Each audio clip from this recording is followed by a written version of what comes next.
Day number 2 of the NCAA Tournament is officially underway. Welcome in to Chat Sports' live coverage of March Madness.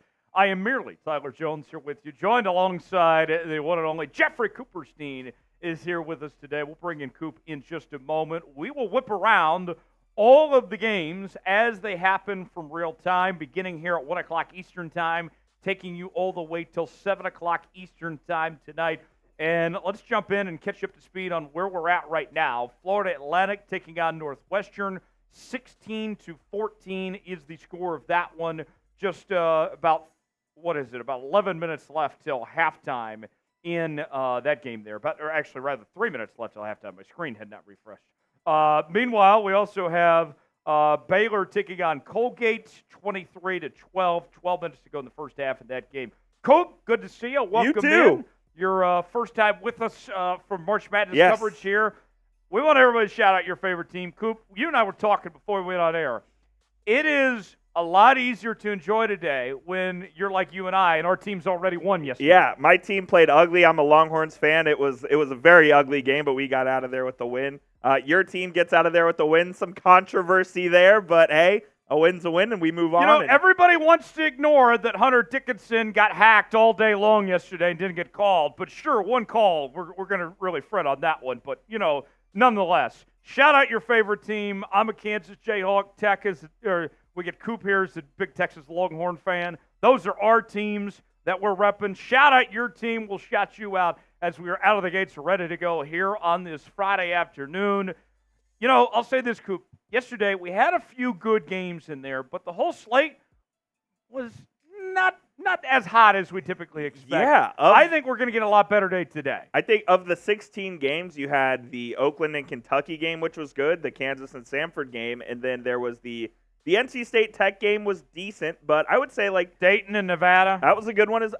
But outside of that, it was a lot of blowouts or ugly basketball. So hopefully we get some better action here today. Check it in I think on we the will. Chat. Tony is a Florida State fan. I got Jonathan Taylor. It's an Auburn fan. I expected Penn State. I would think so too. Mark is says Kentucky fans are down bad. That might be a good way in for us to go to today at some point. Asking about Calipari's future, if he should be fired or not. Yes, absolutely. Also, we have Steel City shutting out Penn State since Jonathan Taylor is not rooting for Penn State. Well, maybe after his coach James Franklin kind of threw him under the bus, that might be why he's rooting for Auburn. I could imagine that. Yeah, James Franklin, not the biggest fan of Jonathan Taylor. Yeah, Brian says Duke Blue Devils and Alabama Crimson Tide. Matthew says Illinois. AEW Top Guys says Duke. Good to see you all here. Let's see. Mark says, Tyler Jones, we root for the same team. Well, rock chalk to you, Mark. Thanks for being here with us. Super Chat menu today. If you would like to get involved in today's show, the only way you can be on screen is by sending us a Super Chat. And the $sign next to the chat box, if you'd like to contribute, send us a Super Chat. We'll put your name, avatar, whatever message you got on screen and react to it. $2 Super Chat, we'll take a beer cheers. I am drinking coffee right now, but we'll cheers accordingly. Maybe I'll put some Baileys in here or something. $5 Super Chat, we'll talk about your team. And a $25 Super Chat, we'll do a beer bong or a beer shotgun here on today's show. Wrapping up the first half, Florida Atlantic and Northwestern. This one has just been a disgusting play of basketball between these two teams. Just over 30 seconds left till half, Coop. 19-18. Yeah, and this is disturbing. Something we were talking about just before we went on air is I think an underrated part of why shooting has been down across the board here in early stages of March Madness is they're not used to using this Wilson Evolution ball that's being used across the board right now, and you just wonder how often these teams have practiced with this ball before. In the words of the great Joe Buck, what a disgusting act of what we're seeing right now on display between these two teams.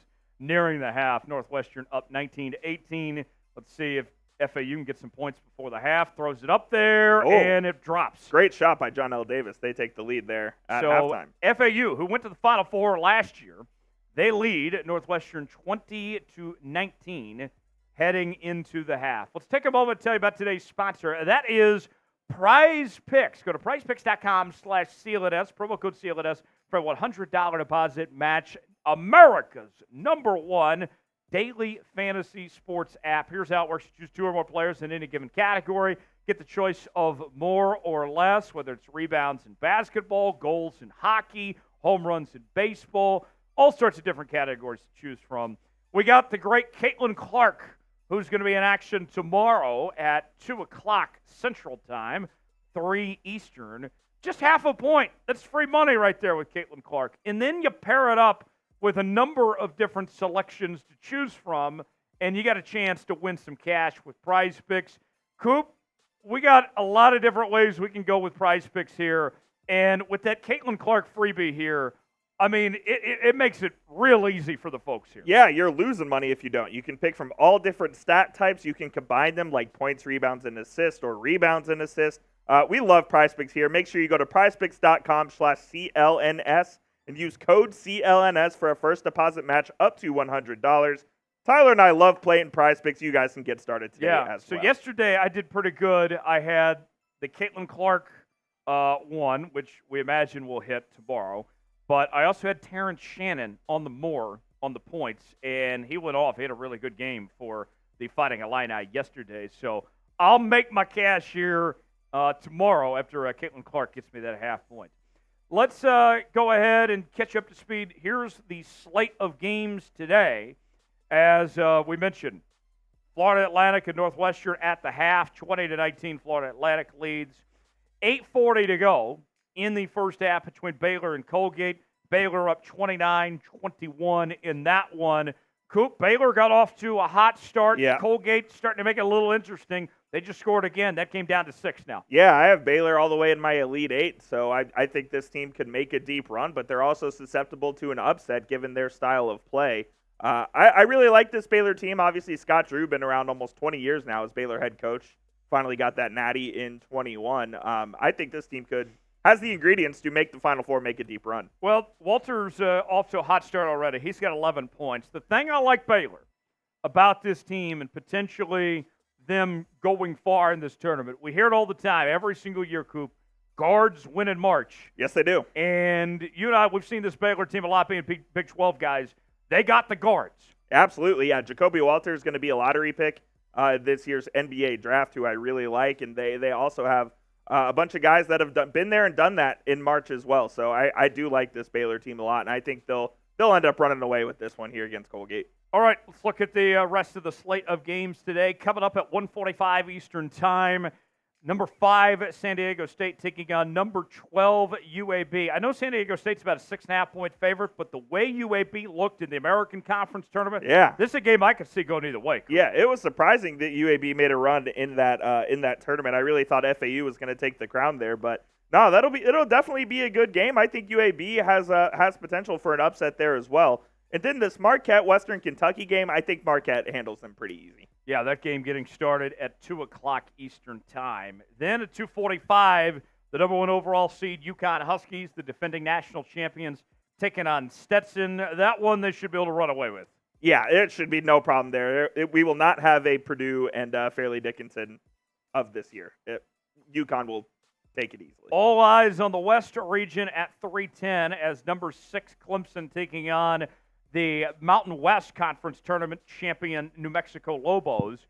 The Lobos would not have been in the tournament had they not won the Mountain West Conference Tournament. And they looked really good with what they did out in Las Vegas there.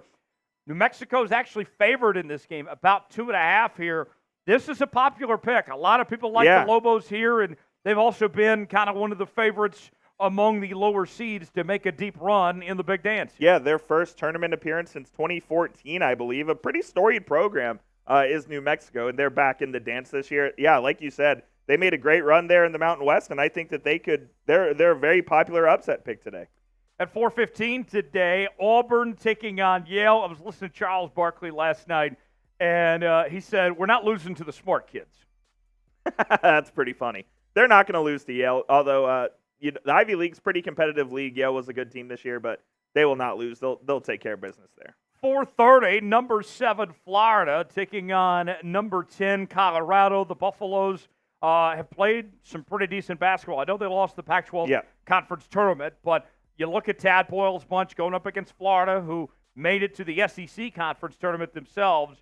Florida about a 1.5-point favorite. That's a game that could go either way. Yeah, Florida missing their center who broke his leg in the SEC title game. So I wonder if that changes the chemistry on that game. I do think Colorado has some potential for an upset, but Cody Williams, I know people are talking about him as a potential lottery pick. I don't really see that. So I think Florida will take care of business and end up winning that one. At 6:50 Eastern Time tonight, number 8 Nebraska taking on number 9 Texas A&M. Fred Hoiberg and company looking for their first ever win in the NCAA tournament. They are an underdog by about 1.5 points, but another storyline that kind of overshadows this game, as well as the women's tournament with Nebraska facing Texas A&M, is former Nebraska great Trev Alberts going over from Nebraska to beat A&M's AD that was announced just a few days ago. And now you have both these games happening with a number of days here. Pretty wild happenstance by the selection committee. Yeah, I'm sure it was happenstance, and they didn't plan that whatsoever. Yeah, very interesting storyline. Kelsey Tominaga was a breakout star there of the Big Ten tournament. And I like A&M's team. They were a preseason top 15 team. Wade Taylor, really good guard there as well. So that should be one of the better 8-9 matchups. Then we have at 7:10, number 4 Duke taking on number 13 Vermont in the South region. That game going to be in Brooklyn, New York. We've seen that Duke, they got another set of fans up in the New York area. This is going to be kind of like a home game for the Dukies. Yeah, when Duke plays in New York, it is a home game for them. They usually play at least a home game during the regular season there every single season. They're going to be fine. No worries about Duke here. Then we go out to Spokane, Washington, the West region at 7:35 tonight. The Alabama Crimson Tide taking on number 13 Charleston. Nate Oates there. Got a pretty solid squad. My cousin Vinny, Nate Oates. Yes. They could make a run there as well. Alabama is a team that when they play that they are going to be very tough, and that they're going to play defense and they're going to be able to run as well. So Bama's always a fun team to watch for sure. At 9:20 tonight in Memphis, out of the South region, number 1 Houston taking on number 16 Longwood. Coop, I know Houston lost pretty badly in the Big 12 title game, but they had been playing so well up until that point. A great coach like Kelvin Sampson, that may have been the game that they needed to get that team's attention going into the Big Dance. Yeah, you never want to lose, but you can call that a good loss, so to speak. I don't think the Lancers have any chance here. Houston's going to just dog walk them, and I have Houston going all the way to the Final Four. I think they're that good. Yeah, I do too. I got Houston winning the whole thing. Then at 9:40 tonight, also in Brooklyn at the Barclays Center, out of the South region, number 5 Wisconsin taking on number 12 James Madison. Wisconsin playing some very good ball as of late. James Madison, this could be a good opportunity for an upset. I think this is a really good 5-12 game here. Yeah, the Dukes are a solid team. I still think Wisconsin takes it, but we always love the 5-12 matchup. There's going to be some tomfoolery that happens in those games, so you never know. Then in Indianapolis tonight, in the Midwest region, TCU is a 3.5-point favorite despite being the 9 seed, taking on number 8 Utah State here. What do we think of this matchup here?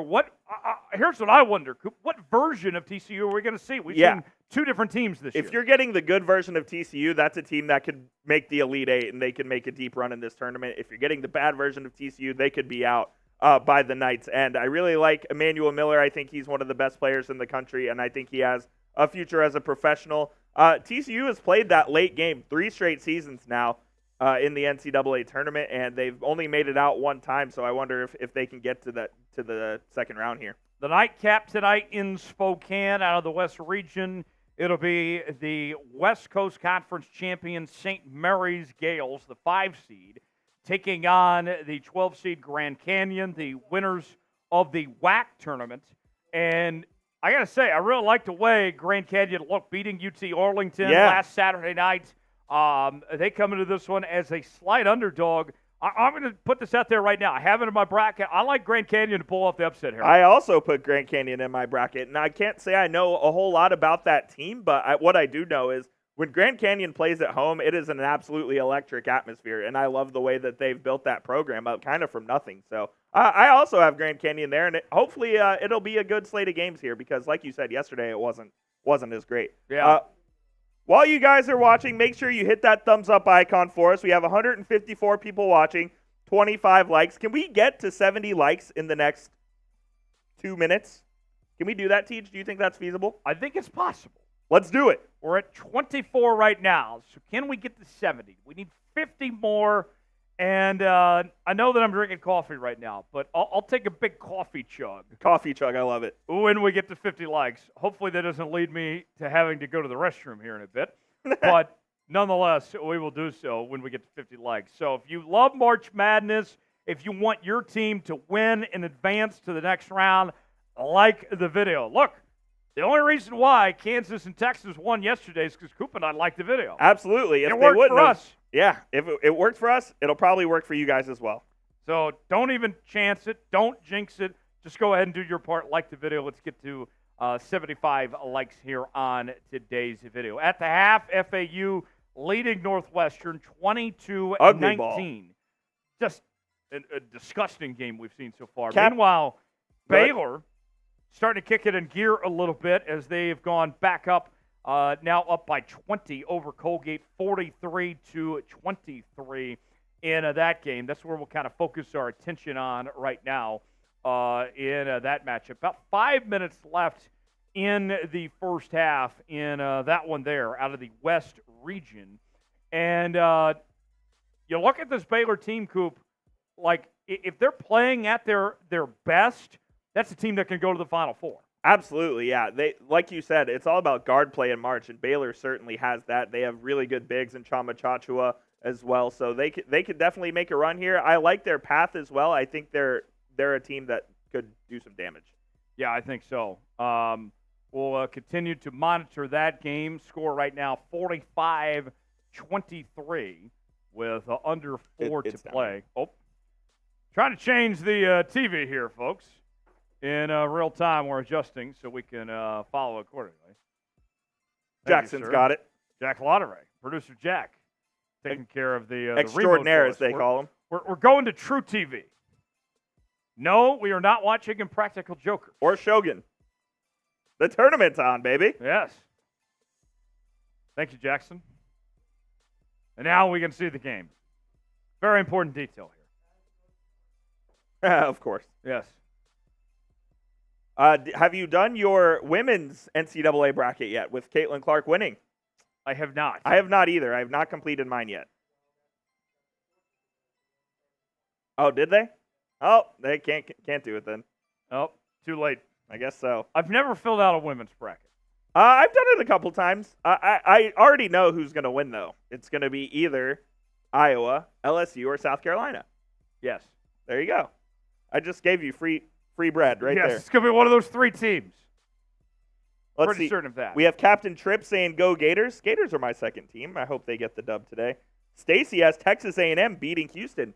So does Nic Rohloff, college basketball extraordinaire at Chat Sports. Texas A&M beating Houston? He does. I don't see that happening. I don't think Texas A&M even beats Nebraska. Look, if A&M gets hot, they have the guard play to be able to stand with Houston. I just think Houston makes too many shots to lose that game there. We got Randomness saying go Illini as well. You know, I'll say this. Let's talk about Illinois here for a second. Terrence Shannon got off to a hot start that game, but wasn't getting much help.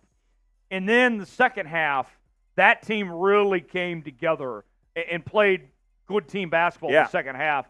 I like that Illinois team a lot. I like the way they're playing lately. Yeah, Illinois is a good squad. Brad Underwood's been there almost 10 years now, it feels like. He's been there for a long time. He had that one season at Oklahoma State, and he's built that program up. They were a 1 seed one time, and I like what he's doing here with Terrence Shannon. Yeah, he's been there since 2017. Yeah. Terrence Shannon, obviously their best player and one of the best players in the nation this year. Illinois they're a good squad, man, for sure. Yeah. Watch out for Illinois. That's a team that could compete for a Final Four potentially there. I like what they bring to the table as far as that goes with that squad. 85-69 over Morehead State yesterday. Some of these things just write themselves. Antonio Brown was happy about that one, that's for sure. Guys, speaking of 69, we are so close to 369,000 subscribers here at Chat Sports. So if you could, please help us by subscribing to the channel. Help! If you haven't already. Help! Our boss has told us if we don't get to 369,000 subs, may not be able to do any more March Madness watch party. So hit that subscribe button. And if you are subscribed, be sure to type me down in the comments so we know that you're a real one. Help us get to 369,000 That would be unfortunate if we had to get off the air because we didn't reach our sub. That would not be good, teacher. That would not be good. No. So don't be that guy. Don't be the reason that we don't get to continue to bring you March Madness coverage because we didn't reach our milestone. Help us get to 369,000 subscribers. We're just very nice. Just over 250 away. We can get there. No question. Mr. T is subscribed. He pities the fool.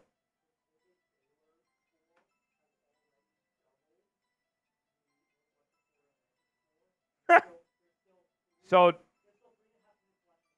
producer Jack makes an interesting note, telling us that the Baylor Colgate score has already doubled the Florida Atlantic Northwestern score, and there's still 3 minutes and 42 seconds till halftime in the Baylor Colgate game. Yeah, Baylor can score in a hurry, and I can't say I've watched much of Colgate this year, the toothpaste brand, but they obviously can score as well, and we're gonna get close to 80 here in the first half. Yeah, I think so. Let's go over some numbers in that Baylor Colgate game here for you. We mentioned Walter with 13 points. He is 3 of 5 from the field. Also been able to get to the charity stripe, 5 of 6 from the line so far. Nunn's got 8. Dennis has got 8. Bridges and Missy also with 5 apiece as well. So Baylor getting everybody involved early here. Yeah, I love those Baylor bigs and Eve Missy and Chama Chachu. I think they're some of the best big. They're the best big duo in the country, in my opinion. Yeah, I think you're right. Now we have the action on our screen here. We can tell you more as it happens of this Baylor Colgate matchup with Baylor looking very good to start this game. Kind of what I expected here. I didn't think this would be much of a test for Baylor out of the gate. Yeah, when you play that gauntlet of a schedule in the Big 12, it gets a little easier when you come tournament time here with teams like Colgate for you compared to what you've been playing the last several weeks. Absolutely, yeah, no doubt about it. It's the first round of the NCAA tournament's always strange because you go from playing teams where, in Baylor's case, in the Big 12, where you are in a dogfight every single night, to playing a team like Baylor. Or Colgate, who hasn't seen a team like Baylor before. It's like going from playing an NFL schedule to all of a sudden you play an XFL team. Absolutely. That's kind of the adjustment for teams like Baylor here. No disrespect to Colgate, but not looking up to different snuff leagues so far. Yeah. Foul called. Jacoby Walter, he definitely projects to be one of the first people taken, heard his name called at the 2024 NBA draft. Really like his game. They've had a couple of good guards in the past with Keontae George, Walter now as well. Yeah, Walter at the line. He'll shoot 2 here. Credit where credit's due. Baylor is not the biggest school by any means. Not Waco, at all. Texas isn't the best town by any stretch of the imagination, but Scott Drew has done a phenomenal job recruiting there the last several years. Absolutely. Yes, he has. Scott, look, you say what you will about Scott Drew in the past. There's some maybe, not so ethical recruiting things going on there down at Baylor, but he has built that program, man, and they won a national title with the school of less than 10,000. So it's pretty damn impressive as far as I'm concerned. Brand new arena there in Waco as well. Looks beautiful. Haven't been able to go visit yet, but yeah, they're building up their facilities for sure. Yeah. Mr. T down in the comments says, crack open a Happy Dad. I will if we get a super chat for sure. I'm down to drink. It's Friday. We're watching some March Madness games. Here is our super chat menu for the day. $2, we'll do a beer cheers. $5, we'll go ahead and talk about your favorite team. Just let us know who that is. $25, we'll do a beer bong or a shotgun down in the comments. So if you want us to get a little rowdy here on a Friday, that's how you do it. Yeah. Let's have ourselves a day. What more could you want? Crack open some cold ones, watching college basketball at work. Does it get better than that? Who's got better than us? Nobody. About 90 seconds remaining in the first half. Baylor in complete control against Colgate, 49-29 in this one. Mr. T in the chat saying Colgate isn't even the best toothpaste. I agree. Baylor using Crest to keep them fresh. I'm a Crest guy as well. Yes. I'm a Crest guy as well. I recently went to the Crest 3D white strips. I need to with as much coffee as I drink. I don't want to stain the teeth, you know. And that's talking toothpaste. Talking toothpaste. That's enough right there. Foul called there. Baylor going to the line. Smith called for the foul that time. So 2 more free throws for Baylor. The Bears doing a good job of getting the line so far. I'm excited to see the second half of this FAU Northwestern game. I'm hoping that some shots are made and maybe we get a little offense in this game. Yeah, let's hurry up this halftime a bit. That's one thing with these tournament games. You get long halftime and you get about 5-minute media timeouts it feels. So yesterday when I was watching, it didn't feel to me that the halftime was longer, but everyone's saying they're 20-minute halftimes. I thought they were 15. I guess it does, now that I'm standing here, it does feel a little bit longer today. Like, what are we doing here, people? None at the line. And he misses. So Colgate will take it back the other way. And that's going to be a turnover from Jalen Cox.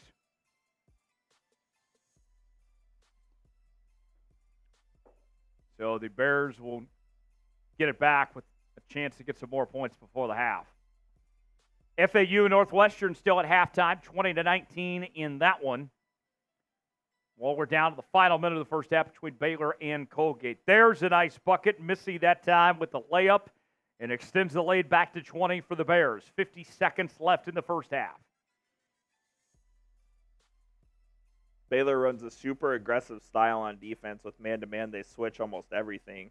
They're just suffocating Colgate right now as they make a basket, of course. And Cox that time with the jumper. Back to 18 now.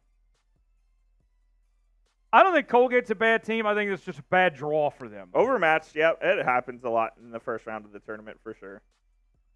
Colgate out of the Patriot League. They've been a regular in the NCAA tournament the last few years. Yeah, they lost to Texas last year as a 15. I believe they've made it 2 out of the last 3 years. So they lost to Arkansas the year prior to that. That's correct, yeah. So 3 straight seasons they made the tournament, yeah. Colgate up in New York, is that where it is? Does that sound right? Let's survey the chat. Where is Colgate, chat? I'll give you the answer here in just a moment. But let's ask the chat, where do you guys think Colgate is? I have the answer, but I want to see what the chat I'm going to guess somewhere in upstate New York. All right. I think we're back to this FAU game, so if you want to switch back to 11. Thank God. We need some real basketball on here. Yeah, not this runaway. Where's the previous button on the remote? I got you. Okay. I got you. Where is Colgate at? Get your guesses in now, folks. Get your guesses in. I have the answer. Jeffrey Cooperstein says upstate New York. Tennessee, shout out to you, my friend. He says, once again, great breakdown and commentary. We have your updates being played here in Margaritaville, Gatlinburg Resort. I want to be at Margaritaville. I'm jealous. I want to be in Gatlinburg, too. I love Margaritaville. I'll teach. You'll appreciate this. I love Margaritaville, by the way. Best nachos on earth. They are the best nachos on earth. I love Margaritaville nachos, dude. Northwestern open up a 4-point lead here to start the second half. Jimmy Buffett, rest in peace. Oh, yeah, absolute legend. Actually, I stand corrected. Rest in power. Rest in paradise, Jimmy. Yes. Wasting away again in Margaritaville. Where's the salt? Michael's guess for where Colgate is, he said the mythical city of Wakanda. I don't believe it is in Wakanda. Coop, you were very close to being right, by the way. Where is it? It is in New York, not quite upstate, though. City? Central New York. Interesting, okay. The village of Hamilton, New York. Of course. Town of about 4,100 people. More or less. Semantics. There's your answer. FAU gets a 3 to cut the lead down to 1. This might be our best game of the day, Tej. And it's the first one. I just need some more offense. No doubt. Give me some excitement here. It looks like we're getting that as well. The first couple minutes here of this one. You know, as a couple of big J's like you and I are, Of course. it's always a good day when Northwestern and Syracuse lose. And Mizzou. Absolutely. Those big three. If Mizzou, if Northwestern wins this, we will never hear the end of it from Can't those go on people like Twitter. J.A. Adonde and Rachel Nichols and Michael Wilbon. Yeah, there's also a guy, Jake Rietma. Don't know if you've heard of him. He's a big J from Northwestern as well. Yeah, we can't have Northwestern win this game. No. My nightmare Final Four would probably be Mizzou, Syracuse, Northwestern, and Arizona State. Arizona State, big party school. Yeah, the Cronkite School of Journalism. No doubt about it. Got a foul called there. That is going to send Big Vladdy. FAU to the line. Martinelli called for the foul as Golden will shoot 2. He's got 5 points, 5 rebounds, and 3 blocks so far tonight. Sage says, good morning. Good morning to you, Sage. How are you? Good morning, Sage. Mark says the winner of this game is beating UConn on Sunday. I don't know about that, champ. Yeah, I have UConn winning the whole thing. I think they're the best team in the country. FAU could give them a run for their money, though, certainly. And he goes 2 for 2 from the charity stripe. I think producer Jack has some ched on Mr. Vladdy there on Prize Picks. All right. 28-27. 16.5 remaining in half number 2. With Northwestern leading this one, we got a foul on the floor.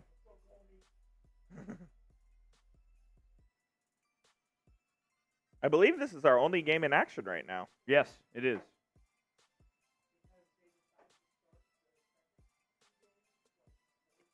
Yeah, that's weird. Yes. Yeah, coming up in about 13 minutes is the start of UAB San Diego State. Okay, that'll be a good one. We'll keep an eye on that. I have a unit on UAB to cover as a 6.5-point dog. I like that. I'm feeling really good about it, which is probably a bad sign. Yeah, whenever you feel good about a bet, it never works out in your favor. Got a foul called. Getting a lot more offense here, Tej, in the first 4 minutes of this one. Starting to pick up a little bit. We needed that. It was a steal and then went to the other end. Got the bucket and the foul. A chance for a 3-point play. The Northwestern Wildcats. Brooks Barnheiser. Barnheiser's already got 11 with 4 rebounds. What a name that is. If Northwestern wins this How about game. that stash and that hair he's got? Oh, I'm a big Brooks Barnheiser fan. Missed it. Just like, what's his name? Jack Golke from Oakland. Yes. Big fan of him. Oh, absolutely. We're rooting for the Bears, right? What's their mascot? Yeah. The real Oakland. Yes. Certainly. Johnell. What do we got? Called timeout. Okay, Timeout Johnell call. Davis. So You say you're going live on Michigan? Oh. But you know that Oakland's in Michigan, right? don't There's tell them that. only one nation, man. Yeah. All right. So 15:38 remaining in the second half. Northwestern leading Florida Atlantic 30-27. We have an official TV timeout going on, so we'll return to action in about 5 minutes from now.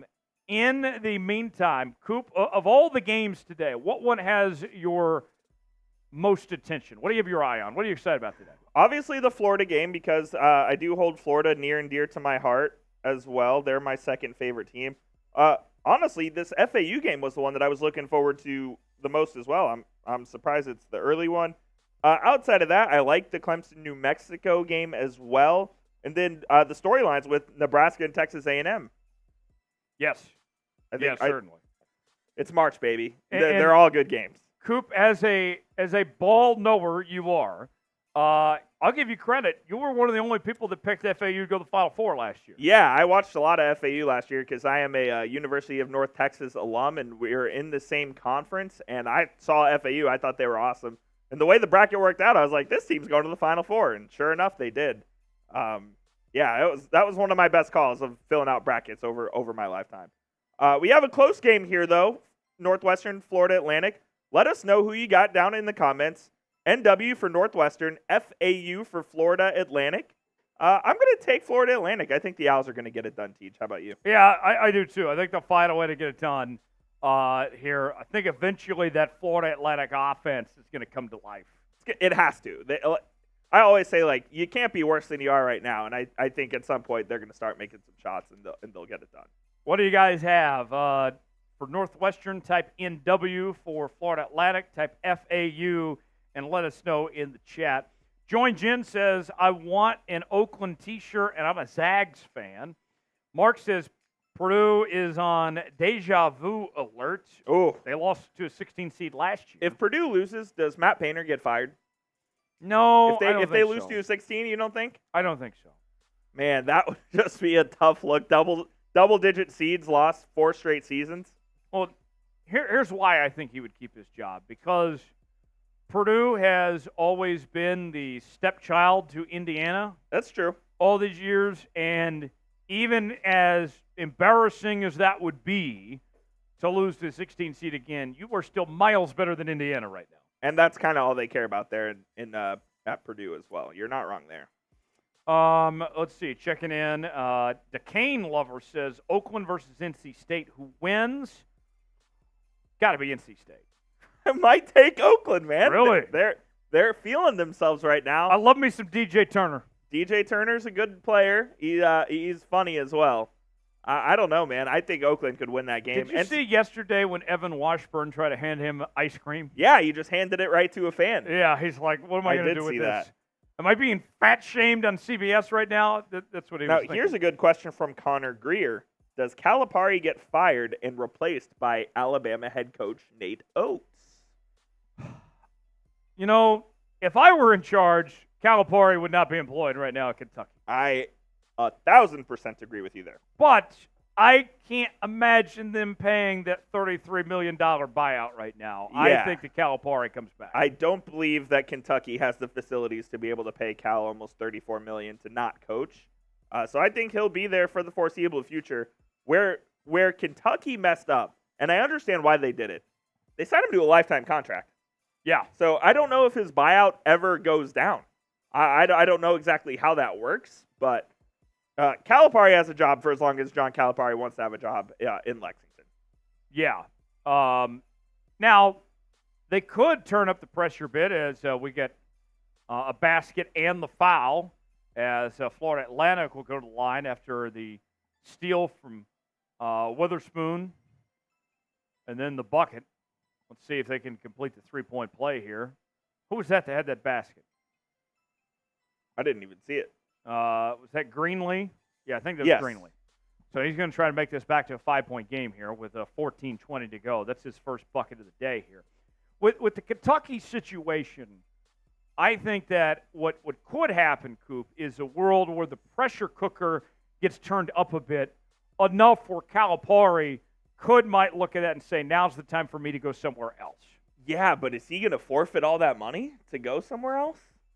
I think that, say what you will about John Calipari, who I think is the most overrated coach in the country, I think he could still get an NBA job tomorrow if he wanted. Oh, I absolutely believe he could. I just wonder if anybody's willing to pay that buyout or not, because that's a lot of money, man. See, that's another thing. If he takes another job, I think Kentucky could live with, fine, we're not going to make you pay the buyout because we're happy to see you go. Yeah, I could see that. I'm not sure. if I had to guess, I think Cal wants to stay at Kentucky for the time being, at least. If they have yet another season, though, next year where they don't make the second weekend of the tournament, I could see a change being made in Kentucky. The problem is, too, is I'm not sure what the current crop of up-and-coming coaches really looks like for Kentucky to replace Calipari at this point in time. Well, if you're Kentucky, you can swing your dick pretty big on who you could potentially hire. You know, like true. You try for Nate Oates within your own league.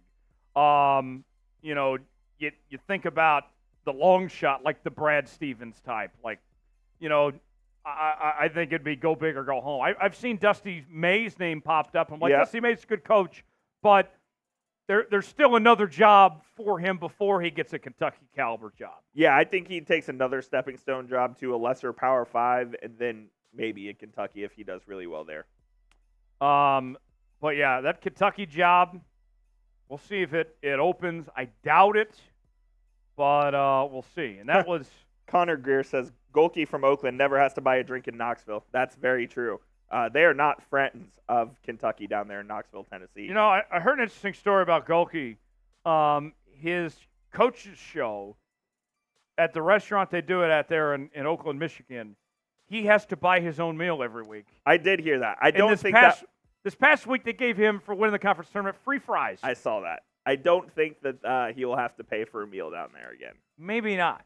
Might get a pay bump from the $300,000 a year he was making, too. Maybe so slightly. But Coop and I both have the belief Cal is back, but he probably should be fired. And that was Kentucky Sports Radio. There it is. Go Cats. All right, back to the action here. 5-point game in Brooklyn. 13 minutes remaining in half numero dos as Northwestern leads 38-33. Three-point attempt, that one no good for FAU, and looks like a foul is called. Did they foul the three-point shooter? They fouled Greenlee. I think he's about to go to the line for three here. Oh, this is a game changer right here. Yeah, they didn't give him the proper landing space. That's probably borderline, but it's a foul. So unnecessary. Yeah. Move out of the way. Exactly. Just get out of the way. And that's a dangerous play, too, and that's why they call it. They're going to go review this, I think, to see if this is potential flagrant here because I don't think it's a flagrant. I don't think it looked intentional. Yeah, I agree. But when you get in that landing space, I know sometimes they'll call that a flagrant one, and it'll end up being 3 shots in the ball in this case for Florida Atlantic. So they go to the monitor. Michael Reed, the head official today. Not familiar with his work? No. What's Gene Steratore have to say? Where you at, Gene?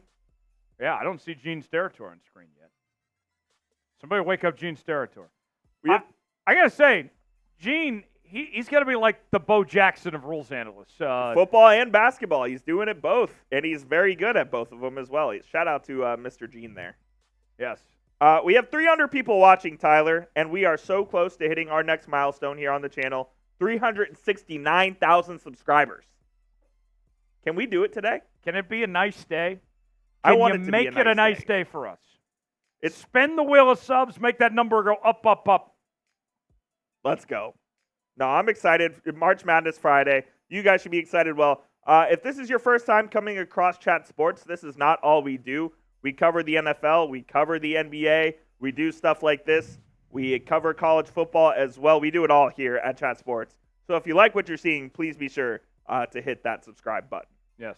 You ain't alive, you ain't subscribed, as we say around here. No doubt about it. Live coverage of the NCAA Tournament. We're also bringing you coverage of the NFL Draft here in a few weeks as well. So lock us in and join us each and every day here on the channel for continuing coverage of the National Football League, college football, college basketball, the NBA, and more.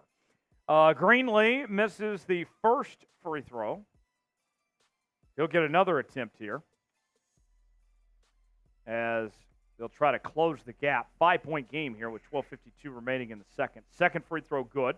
They just called it a common foul, I assume, so he's going to the line, which makes sense. Do we cover MLB? We did do the Major League Baseball trade deadline last year. Yeah, if you want to see more Major League Baseball, be sure to hit that sub button, and maybe we can convince our bosses to do more MLB content. One of the biggest stories in sports right now, Shohei Ohtani, one of the biggest stars in sports, maybe in some hot water. We might have to cover it here on Chat Sports. Yeah, the interpreter scandal. Yeah. 3-point attempt. Bang! Northwestern kind of opening up this Northwestern game here, up by 7 with 12 and a half remaining. Now Florida Atlantic trying to answer. Greenlee misses a 3-point attempt. Rebound going the other way. Here come the Cats.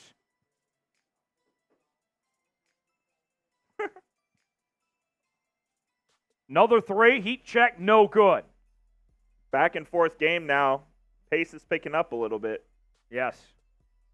I think they've already passed the point total of the first half. FAU needs a timeout. There's a dunk. There you go. A 2-hand thunder jam.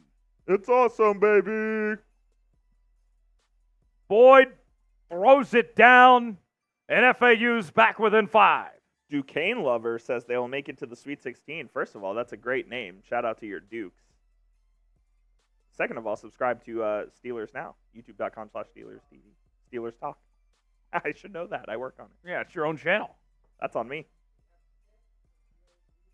UAB and San Diego State officially underway. More basketball is on the horizon. Another 3-point attempt for FAU. No dice that time. Brandon Bennett in the chat says, Tennessee has never made a Final Four in 119 years. No one in Kentucky pays attention to Rick Barnes and his NCAA losing record. Well, Tennessee made it further than Kentucky did this year. And I'm not a Tennessee fan. I dislike Tennessee. You can ask anyone. Yeah, I think Rick Barnes is a good coach. He's a good coach. He doesn't get it done in March. He has a track record of falling short in March. So I've heard the argument by some folks that Rick Barnes should be in the Hall of Fame. I'm like, based on what? Disagree. He's a good coach. He's been around a long time. I don't think longevity, it is a factor. I don't think it's a big factor of what should get you in the Hall of Fame. You got to make a Final Four. Right. You got to have success. Yeah, absolutely. There's the Hall. It's called the Hall of Fame, not the Hall of Good. Yeah, and Rick Barnes is good. He is not great. Trash Panda says, who do you think will win it all, Tej? Houston Cougs. You have the Cougs. I have the Huskies of Connecticut. I think they're going to win it all. I think it's going to be one of those two. I got Houston versus UConn in the national title game. If you're just joining us, here is our Super Chat menu for today. $2. Still waiting on our first Super Chat. Yes. We'll crack open a cold one for you. A beer cheers for $2. I'm going to keep drinking coffee until somebody gives me permission to open up a beer. Get caffeinated up. $5, we'll talk about your team. And for $25, we'll do a beer bong or a shotgun. We're ready to party on here on a Friday afternoon. Why not? It's March Madness. It's awesome, baby. You have to party. Yes. Oh? What's the Shohei update for us?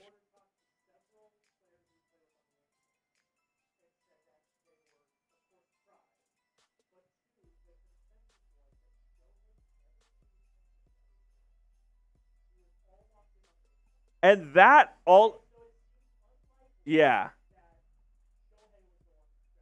So if you didn't hear that, what producer Jack just said, that there was a report from someone who talked to a bunch of Angels teammates of Shohei Ohtani who said he didn't pay attention whatsoever to any other sport. And that makes sense to me because Shohei just seems like a baseball and baseball only guy. I'm not even sure he knows what basketball is. We didn't even know he had a wife till about a week ago. His wife's a professional basketball player? Really? We didn't even know they were married till like a week ago. Yeah, that's crazy.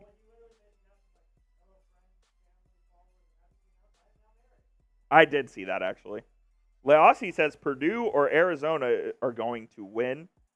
I know Pablo Torre was a little upset about that because he said, I thought we were good friends, and the fact I just now found that out means I guess we're not good friends. Pablo Torre was friends with Shohei? Yes. Really? Yes. Back to basketball. Back to basketball. Roy Haynes in the comments says Rick Barnes has won a national championship at Texas. No, he has not. He did not. He did make the Final Four. He lost to Carmelo Anthony in Syracuse in San Antonio. That should say college basketball. Anthony. Carmelo beat my Jayhawks in the national championship back in 2003. Were you a Jayhawk fan back then? I rooted for Kansas as my favorite blue blood. Okay. Mr. T is talking about Yu-Gi-Oh! I never played Yu-Gi-Oh! I never did either. I don't know how one plays Yu-Gi-Oh! Either. My roommate in college played. Cool. 10 minutes remaining in half number 2 between Northwestern and Florida Atlantic. Northwestern three-point attempt. Bang! They're kind of not running away, but they're keeping them at arm's length here. The Cats extend the lead to 7.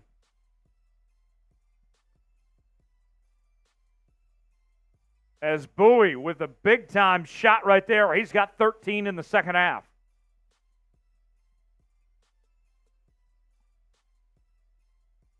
Meanwhile, second half underway between Baylor and Colgate. As Colgate got things started with a jumper from Smith to make it 54-36. And UAB in San Diego is underway as well. Yes. We're here. 9-3. 16 minutes to go in the first. San Diego State leading that one.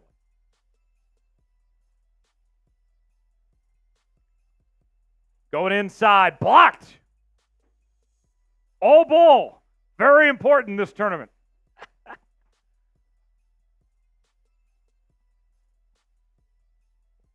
Going inside. Drops it in.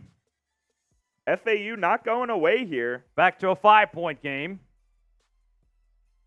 After Witherspoon made the layup there. Mark Kern says, I will laugh if Baylor chokes the second half. So will I. Let's see what Northwestern can dial up here. Little floater there that falls in. Back to 7. Just like you said, keeping them at arm's length. FAU, every time they get a little run, Northwestern responds. Yeah, that's what the Cats are doing so far, and we'll see if it persists over the final 10 minutes of the game. This FAU team is capable of getting hot in a hurry, though, so let's see if Northwestern can withstand it. 7-point lead for the Cats. Under 9 remaining in the second half. Three-pointer. And that one, no good. Out of bounds.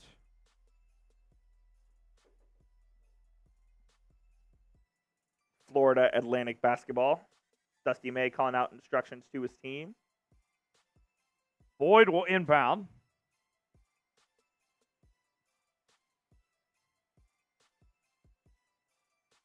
And a three-point attempt for Florida Atlantic. Oh. No good that time. And Northwestern will take it back the other way.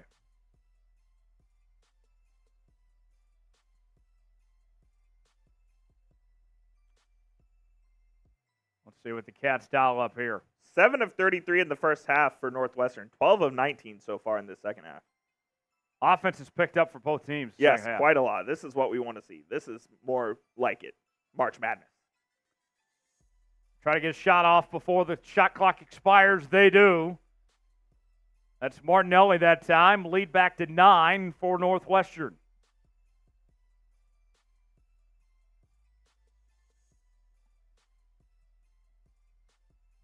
Largest lead of the day for Northwestern.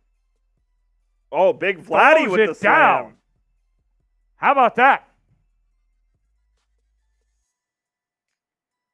Vladdy that time with his 9th point of the day, 2 of 3 from the field. With 7.5 remaining here in the ballgame. Can the Owls get a stop?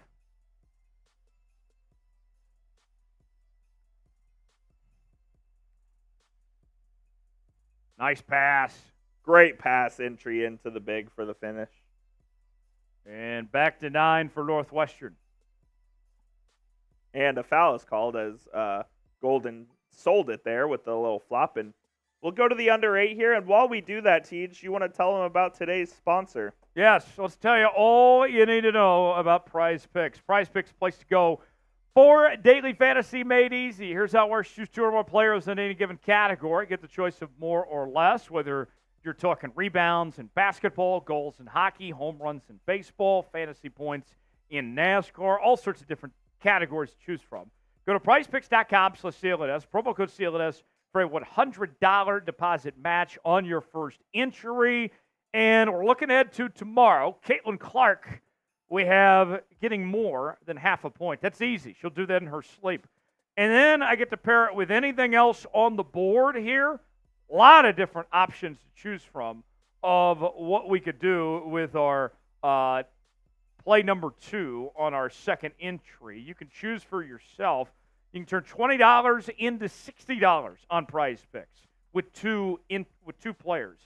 You choose 3 players, you can turn $20 into $100 on Prize Picks. Play along with us, prizepicks.com/CLNS, promo code CLNS for a $100 deposit match. The link is in the comments and description of today's video. Also going in the chat right now. Check out Prize Picks today. You'll be glad you did there. It's Prize Picks, daily fantasy sports made easy. That's right. Here is the games in progress right now. Here's what we're following here, folks. In case you're just joining us, you're watching round number 1, March Madness Live on this Friday as Northwestern leads Florida Atlantic 50-43. 7 minutes to go till the end of that one. Meanwhile, Baylor leading Colgate 57-42 with over 16 minutes to play in the second half. And UAB and San Diego State tied at 9, 14-41 to play in the first in that one. So we got a Northwestern Florida Atlantic game that has been a pretty interesting second half. Northwestern with an edge. Baylor looks like they're in good shape against Colgate. Yep. And UAB, San Diego State off to a pretty close start. Yeah, that'll be one we'll have to keep an eye on as time goes on. I really like the Aztecs in this one, but UAB definitely capable of producing an upset. San Diego State been one of the better teams all throughout the entire year, so it would be a surprise to see them go out early. Yeah, it would. We'll see how this all plays out here. It's probably a paper transaction. What do I have going on? The Orioles assigned Jackson Holliday to minor league camp. He will. Back to basketball. That's what we're here for. The difference in this game for Florida Atlantic, why they're down 9 right now, Coop, 17 turnovers compared to 8 from Northwestern. Yeah, conventional wisdom, it's super cliche, but win the turnover battle, win the game. They are not winning the turnover battle. I just got a message from our other college basketball extraordinaire, Tyler Smith, who was at our local watering hole and said he will be there for the entire 12-hour slate today. We will join him later on. We will indeed. 3-point attempt for FAU. That one falls flat. Offensive board. There's Vlad again. He's making it happen there for Florida Atlantic, keeping them in the ball game here. We got a 7-point game if my math serves me correctly, and FAU just needs to get some stops. He dominates more than Vladimir Putin. I will not make a comment on that one way or another. Basket up and good for Northwestern. As they go back to 9. Another turnover. Another turnover by FAU. They're 19th of the day. Jose Delgado saying, go Lobos. Let's see here. Puts it up. Little hook shot. No dice. Vlad with the board that time. Here come the Owls. Throw it in, big fella. Vlad again. Let's go, Vlad. Spam Vlad in the chat. He is their entire offense right now as John L. Davis and Greenlee have kind of gone cold. They're just throwing it into Vladdy. We are a pro Vlad chat. Spam Vlad in the chat right now, folks. Northwestern now trying to respond. 3-pointer. And that's no good. Here come the Owls. There we go. Chat spamming Vlad. All right, Owls, what do you got this time? Kicks it out. 3. Bang! We have a ball game here. 4-point game between Northwestern and Florida Atlantic after Witherspoon hits the 3. We got a ball game, folks. Buckle up. Buckle up from the Barclays Center. This is March Madness. Let us know who you got down in the comment section. NW for Northwestern, FAU for Florida Atlantic. I'm still going to stick with the Owls, Tej. I think they make the comeback here. I think the Owls find a way to get this done. I like what I'm seeing from Vlad here the last couple minutes. He's been hot, man. They're not able to contain him there on the glass, and he's been the difference right now for FAU. Yeah, he's been good. Every game in commercial, let's catch you up on these scores as they stand right now. Northwestern leading FAU 54-50, 5:19 to go. Meanwhile, Baylor leading Colgate 59-42, 15-16 to go with that one. While San Diego State leading UAB 16-13 with under 12 to play in the first in that game there. 3 games in progress coming up at the in just a few moments from right now. We will have Marquette and Western Kentucky tipping off. And they just did. Marquette won the jump. And we are underway in the South region. 4 games going on at once.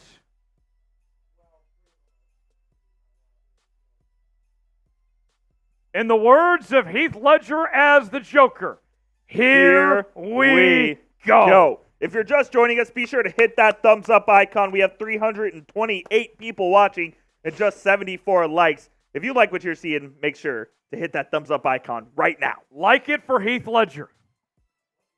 Do it for March Madness. We have a special report. Wow. Breaking news, Kate Middleton diagnosed with cancer. Yeah. They interrupt coverage of this game to bring us this breaking news.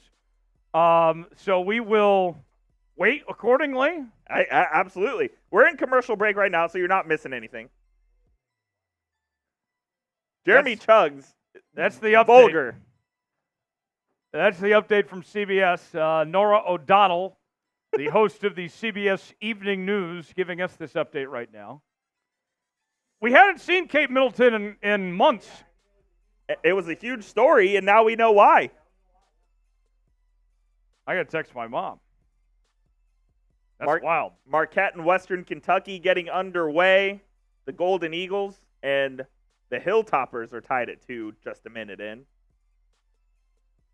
Western Kentucky's a good program. They've won a lot of games over the last 5 or 6 years. Yes. Mitchell Robinson was supposed to go to Western Kentucky, was ruled ineligible.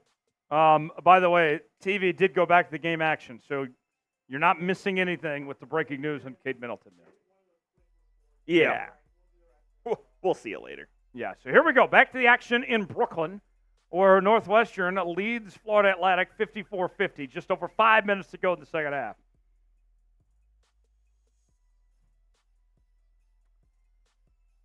Can the Cats hang on? Do they call a charge or a block there?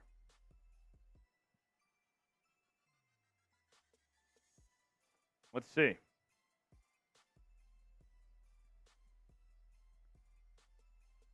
I believe they're going to call a blocking foul. And they do. So here's the inbound. Northwestern hangs on to it. Goes up with it.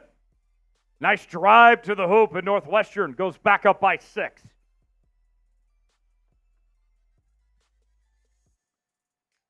Hopefully this isn't our best game of the day, but this is a good one so far. Let's see. Basket, no good that time. Rebound going the other way. Here come the Cats now.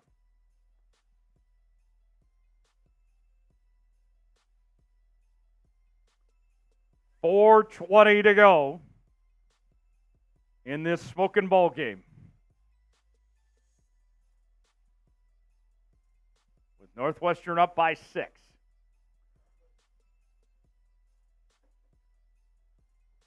Who do you got here, folks? Northwestern or Florida Atlantic? Who's going to pull this one out? Teach, can we fix college basketball by eliminating the TV timeout every 4 minutes? Is that possible? I wish it was. In the NCAA tournament, these TV timeouts are so much longer, too. These games take 2.5 hours. They're 3.5 minutes long. It's a joke. All right, Florida Atlantic going inside the basket. And it drops back to a 4-point game. 4 to go.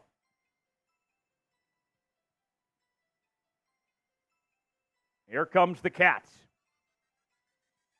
Who do you got? Northwestern or Florida Atlantic? Type NW for Northwestern, FAU for Florida Atlantic.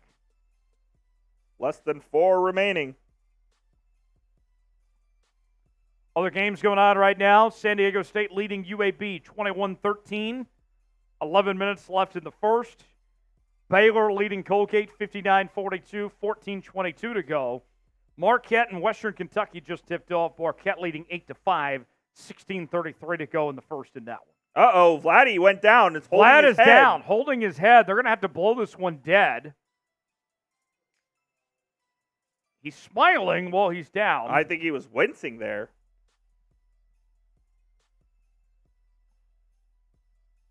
Looks like he's okay. He's a little wobbly. Jack is 4 points off his prize picks. I think he's all right. But if he's hurt, doesn't that wave off the prize pick? Oh, just the first half. He took an elbow to the dome. That's never fun. So we'll see what happens here. My guess is he'll remain in the game, but that remains to be seen. Over in the San Diego UAB game, San Diego State with a 5-point lead halfway through the first half there.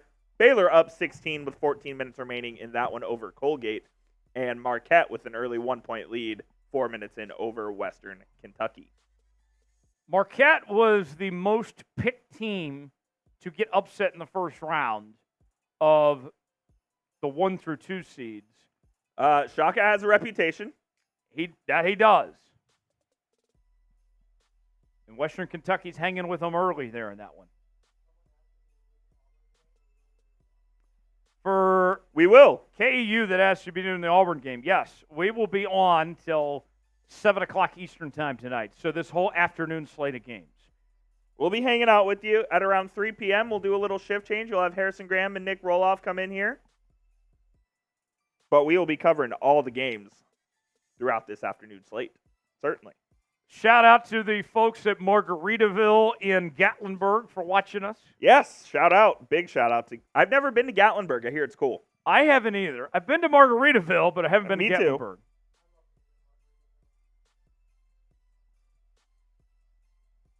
Yeah, Margaritaville's a good time. I'm going to Phoenix here in a couple of weeks, and I'm staying at a Margaritaville resort. Very nice. Leossi says Northwestern because of Vlad. Well, Vlad plays. Yeah, if Vlad's out, Northwestern probably does win this game. So we'll see what happens when they come back.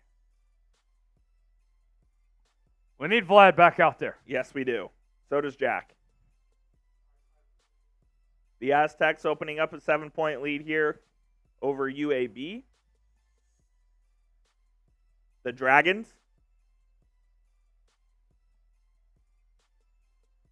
So today for lunch in the office, we got Chick-fil-A. Has it arrived yet? It has. Okay. It has. I'm gonna go grab some Chick-fil-A here in a few, Jack. I will. And then we can switch off, Tej. Okay. We'll do that here momentarily. Because you don't want to eat cold Chick-fil-A. Never. No, I do want to see the end of this ball game, though, here. 4-point game. Here we go. Is this TV timeout ever going to end? We are back. You are looking live. Barclays Center. It's always dark in that place. Not a fan of the Barclays, man. Yeah, look, Vlad just gets whacked. Elbowed in the face. Could be a broken jaw. Bad start to the day for Jack's Prize Picks. As the head of ad operations at Chat Sports, you would think Jack Lauderay would be the best Prize Picks player in the office, but he is not. So does Jack not know ball?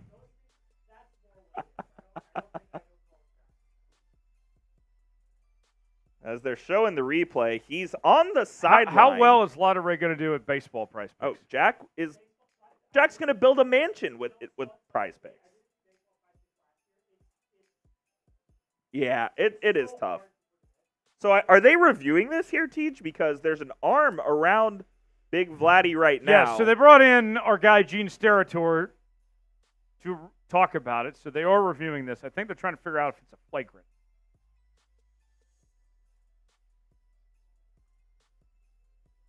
.321 remaining. It looks like this is going to be a flagrant one here.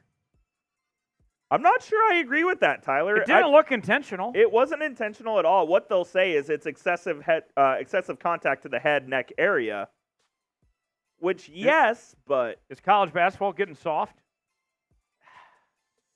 Trying to protect the kids is all. But with Vlad staying in there, that's very good news for Jack's Prize Picks, and he goes to the line. This is great. First free throw, good. He gets 2 free throws here. So it's Martinelli called for the flagrant one. Second free throw up and good. Now we got a 2-point game. 2-point ball game in with Barclays. 3:21 to go. Let's go. Let's see what the Owls have here. It's going to be FAU ball. There's the inbound. 3-pointer. Oh. Yeah, that one goes out of bounds. Bad call by the official. It should be out off Northwestern. It should be FAU ball. Go to the monitor. They're not inside 2 minutes, though. Oh, it's not even close. That's FAU ball. That's a blown call. There's corruption afoot in Barclays. Spam F the refs. F the refs. The fix is in. Northwestern ball shot from Step back jumper. No good. Rebound going the other way. Here come the Owls. Under 3 to go.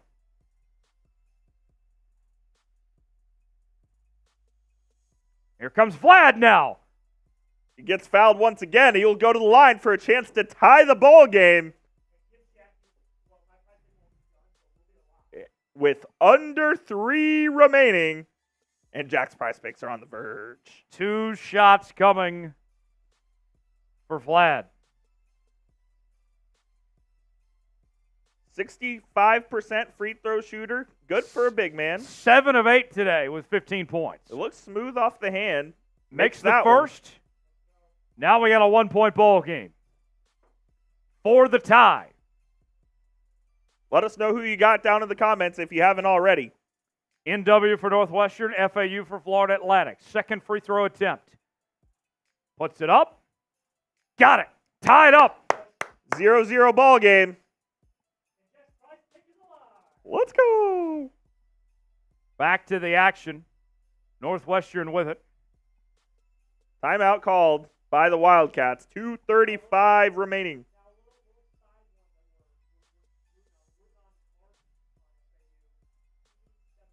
Okay. Vlad's good. We need Martin. Baylor has a 20-point lead now there. That game's just about over. Yeah, 11 minutes to go. Baylor incomplete control. Another 3. That time no good. Marquette leading Western Kentucky 10-8, 14:40 to go in the first. San Diego State jumps out to an early lead against UAB 27-16, 8 minutes to go in the first half. I have to take a picture of this, Teach, because there is nothing like seeing all 4 games on at one time on your screen with March Madness. A thing of beauty. You can't beat it. Our poll question right now, who do you got, Northwestern or FAU? 64% of you going with Northwestern, 36% saying FAU.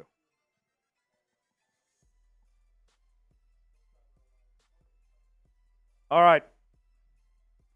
Game reset.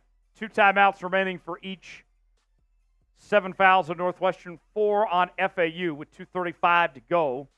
Arrow in favor of FAU. Back to the action. Northwestern with it. Drives to the hoop. No good. Offensive rebound.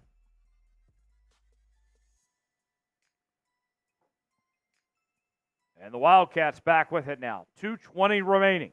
Little ISO ball. Step back three. No dice that time, and the Owls will take it back the other direction. Owls with a chance to take the lead. There have been 8 lead changes and 5 ties in this game. Basket, no good. Here come the Cats back the other way. Final 2 minutes. Less than 2 minutes left. 2 timeouts each. This will Sub take for about Dubs. half an hour. Sub for Dubs. Want your team to win this? Sub it up. Yes, hit that sub button if you want your team to win. Northwestern on a drought, has not scored in the last 3 minutes.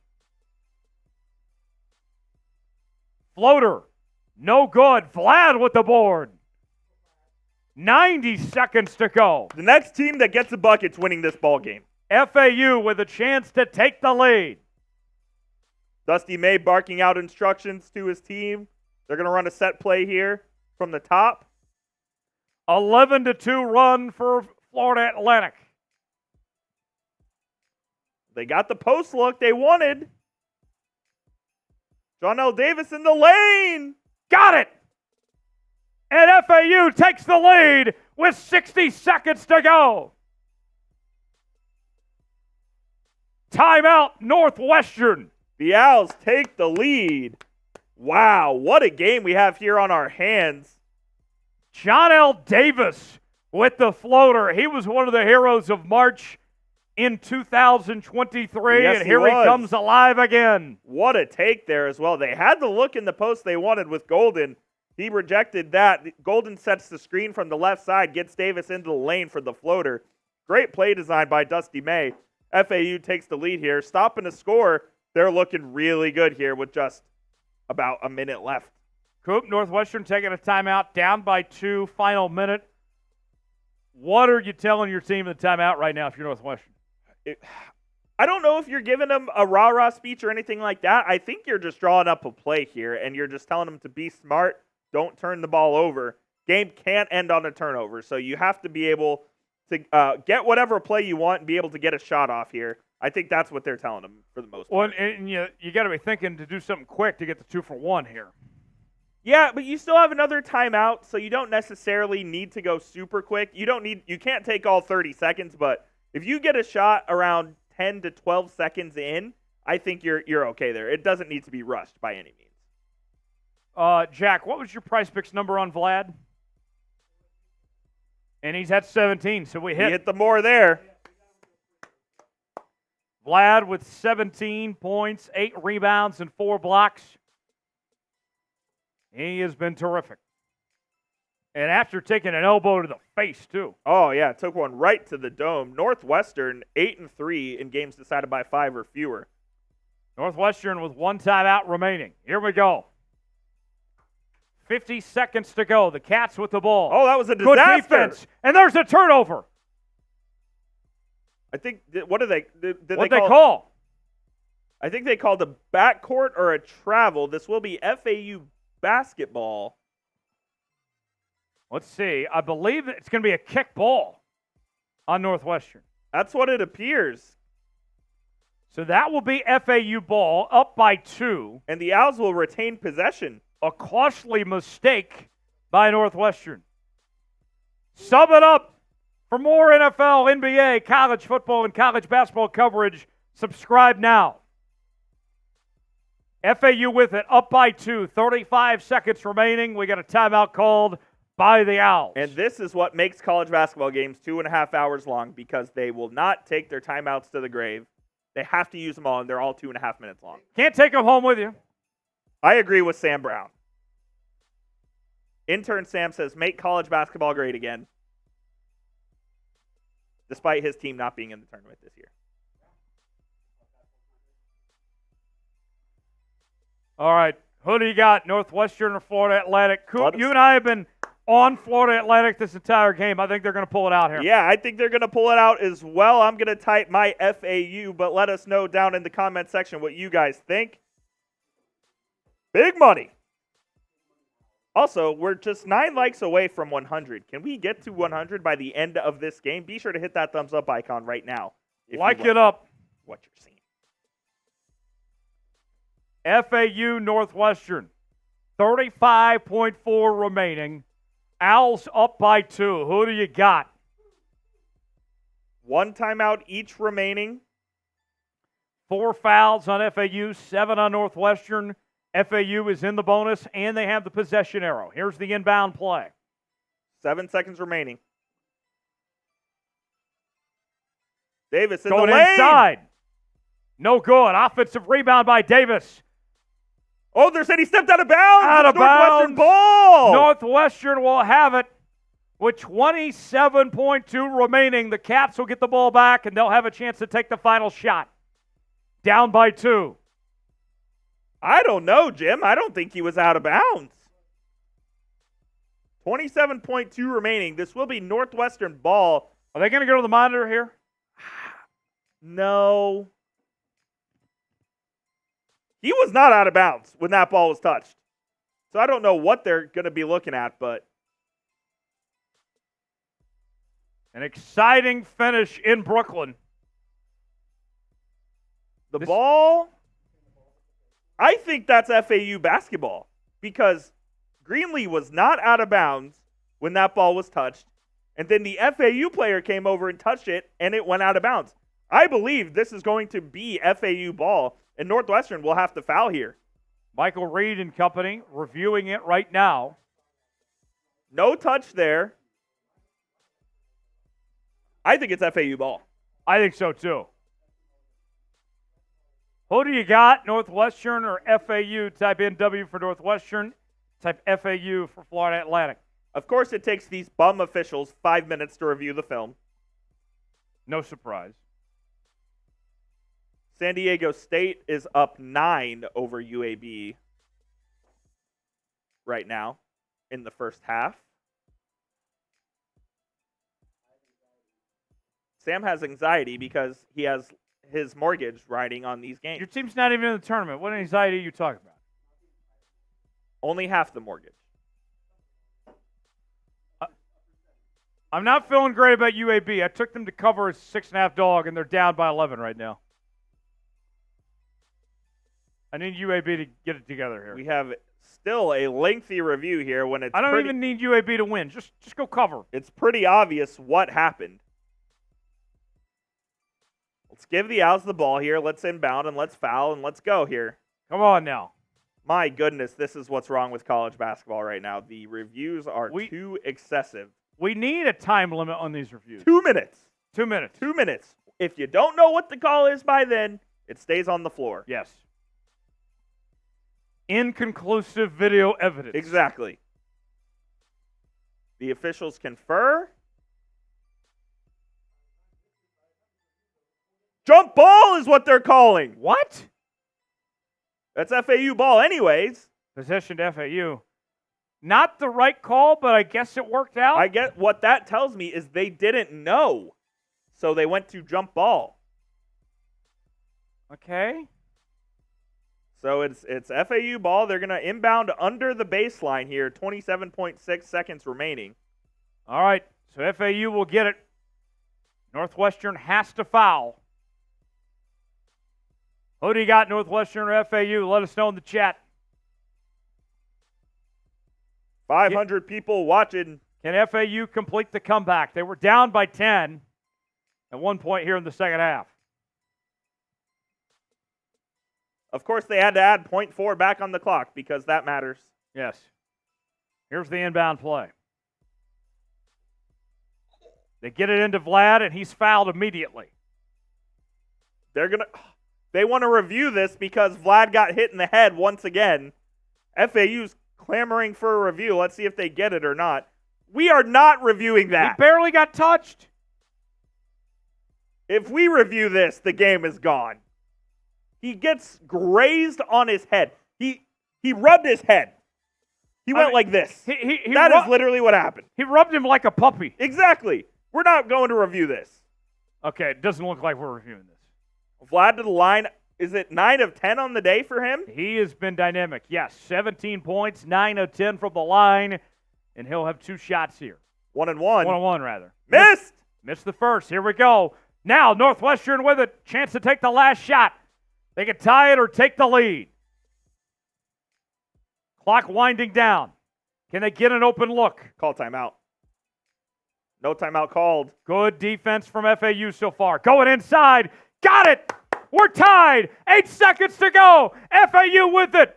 Owls with a chance to win it. You got to go? What are you doing? 2 seconds. 3-pointer. And we're going to overtime. Let's go. This is March. That was awful. This is March, baby. I don't know.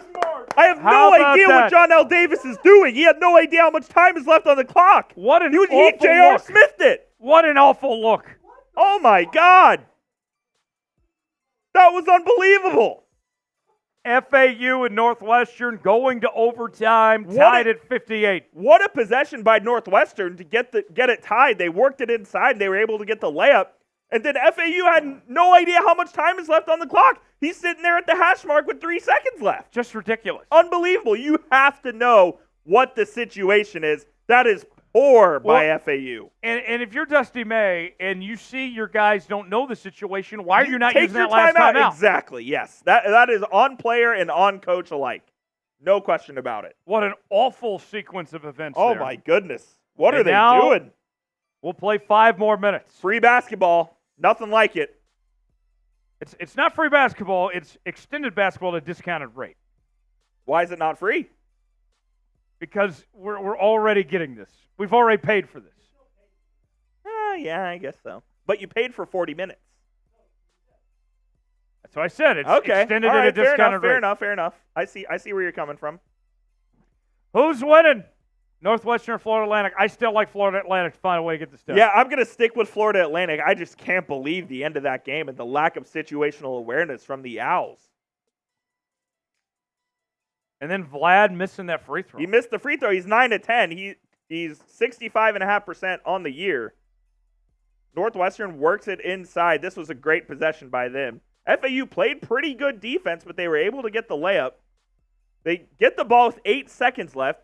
Davis is bringing it up. He slows it down. He crosses the half-court line with 4 seconds. He had no idea what he's doing.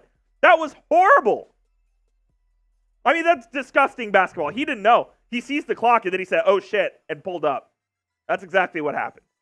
Yeah, I mean, what are you doing? just atrocious. So we're going to overtime, tied at 58 between Northwestern and Florida Atlantic. The fouls carry over, so Northwestern has 8, Florida Atlantic with 4, Florida Atlantic in the bonus, and both teams are awarded 2 more timeouts because that's exactly what we needed is more timeouts. Baylor leading Colgate 81-62, 4:35 remaining. San Diego State leading UAB 31-22, 4 minutes to go in the first half. Marquette leading Western Kentucky 25-15 with 9 minutes remaining in the first half. And we are underway with overtime in Brooklyn between Florida Atlantic and Northwestern. FAU with the quick 3, they miss it. Northwestern ball. Bang! There's a jumper to get things started for the Cats. The team that scores first in overtime always has the advantage, and that goes to Northwestern here. That was Langboard that time with the jumper. He's got 17 points, 8 of 16 from the field. Good move. Nice step back. Oh, they're calling it travel.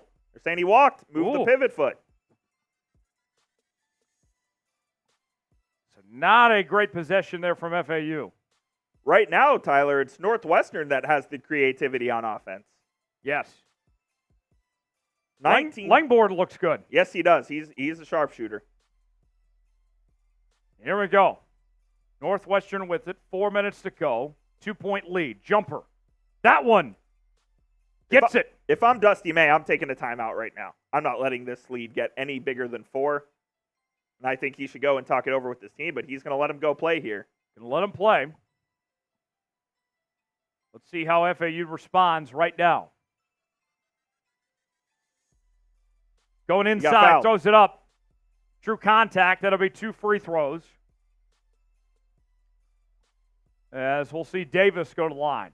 We know that FAU is battle-tested and has been in situations like these, and they have to rely on that if they want to get to win this game here in overtime. Obviously made the Final Four last year, largely returned their entire roster.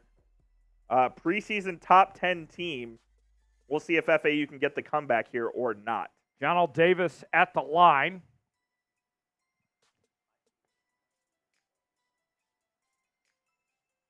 Misses the first free throw. Here's the second attempt. Executive producer Jack joins us to watch this game. Sitting on the floor. And the second free throw good. Goes 1 for 2 at the line. Back to a three-point game with 3:40 remaining in overtime. Northwestern with it.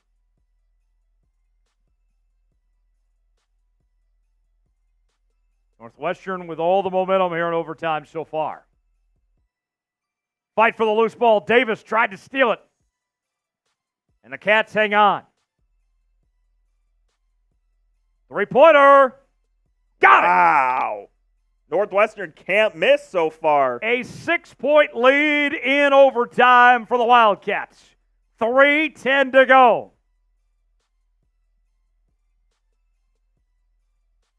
Three-point attempt the other way. That's a bad shot. No good. They're trying to force the issue right now because they feel the pressure. Northwestern is trying to slow it down, which is the right move. Rebound that time by Martinelli. Let's see what Northwestern has in store now. Under 3 to go.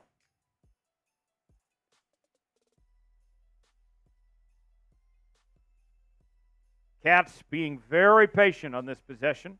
The Owls are jumping out on all the screens here, playing very aggressive on defense. Shot clock down to 3. Throws it up. Are you kidding me? How do you do?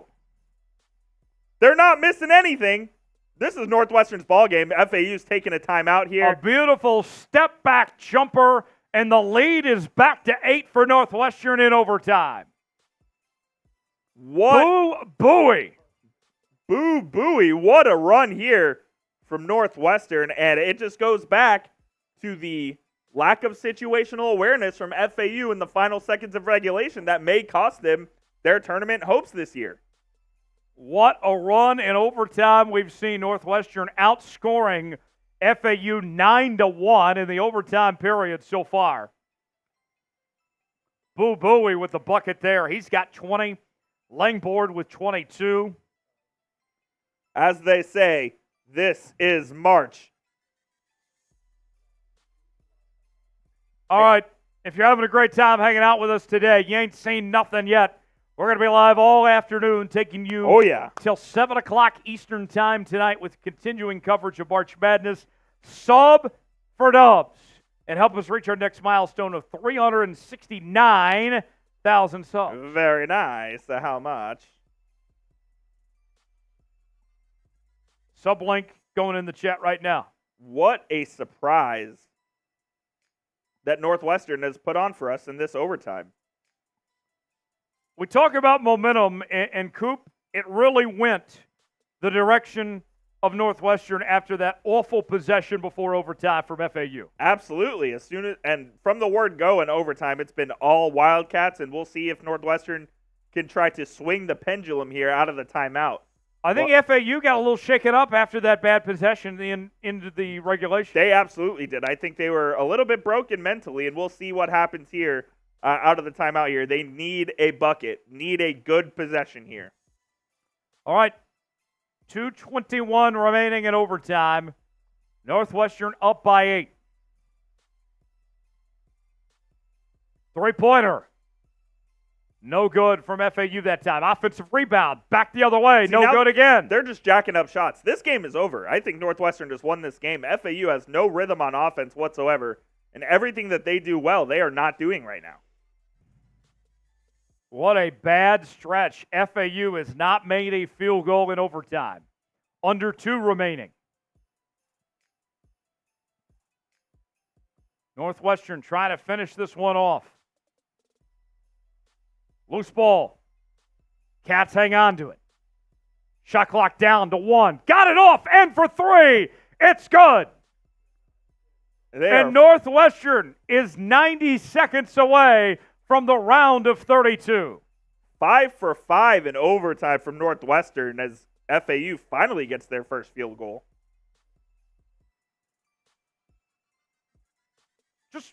What a fascinating last few minutes we've seen from the Cats. Oh, my goodness. The shot making has been incredible under duress as well. Langboard hit that last three. He's got 25 points today. 11 to 19 from the field, and it's all Northwestern here as Davis makes the free throw to make it a 10-point ball game. Into overtime, you never see that. No. Second free throw attempt for Johnny Davis. He's got 15 points, 4 of 5 from the line, makes the second. Now we get a 9-point game, 90 seconds to go. Going to need shades of Reggie Miller for a comeback here for FAU. FAU going to play the foul game here, I believe. And they do foul. I believe Northwestern will go to the line.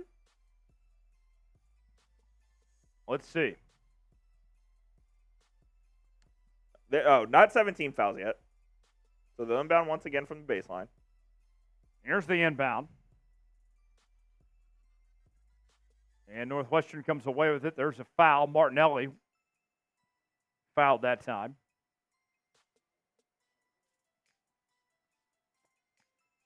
Let's see if they can play the free throw game and knock them down here. This is the name of the game right now. Still need to foul one more time, and now they will go to the line. Northwestern, we've been talking about Martinelli all day. They're about a minute 22 away from popping some Martinellis themselves. What's a Martinelli? Non-alcoholic wine. I didn't know that. Yes. Interesting. San Diego State up 5 at UAB. That game, less than a minute left in the first half. Marquette up 7 on Western Kentucky at the under 8 there.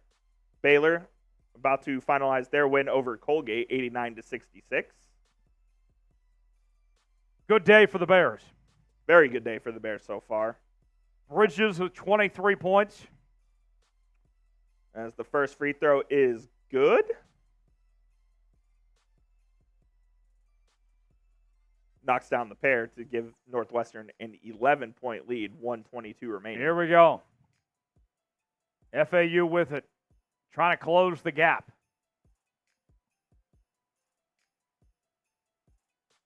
And the timeout called. Oh, it was a travel. Travel. So this will be Northwestern hoops, and I believe, Teach, that this game is over. I think so, too. So the winner of this game will await the winner of UConn in Stetson, which we assume will be UConn. FAU. This is March. A lot of mistakes today, but most notably, Coop, 20 turnovers. You will not win a game in March Madness with 20 turnovers. You just won't. It doesn't even look like they're going to foul here. Kind of just play this out. Northwestern's going to walk away. If you're an FAU fan now you got to be asking, where does Dusty May coach next year? He's got to be gone, right? He's going to go get a bigger job, Definitely. I think. They're going to review this probably because it's under 2, and there's some sort of question on whose possession it is. Job openings right now in college basketball, you're looking at Louisville, Michigan, Oklahoma State, West Virginia.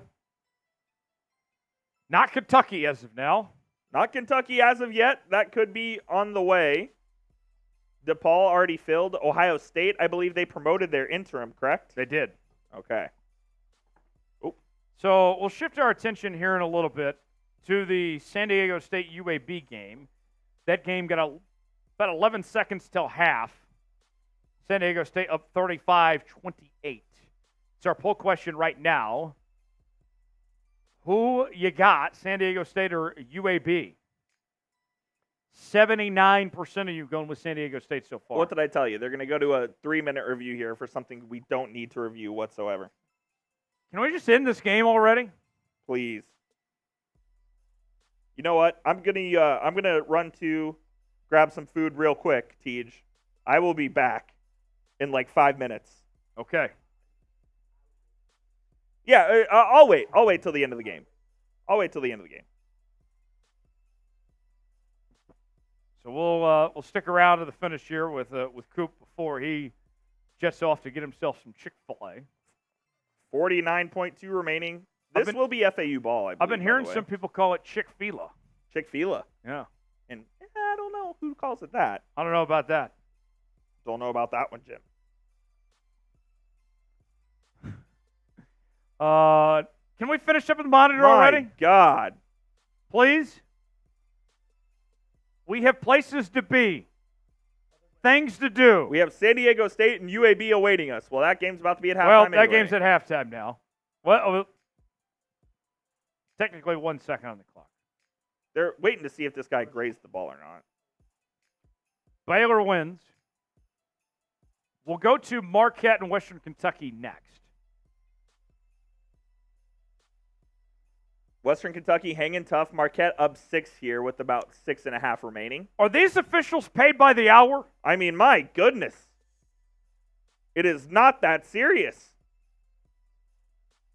This is a joke.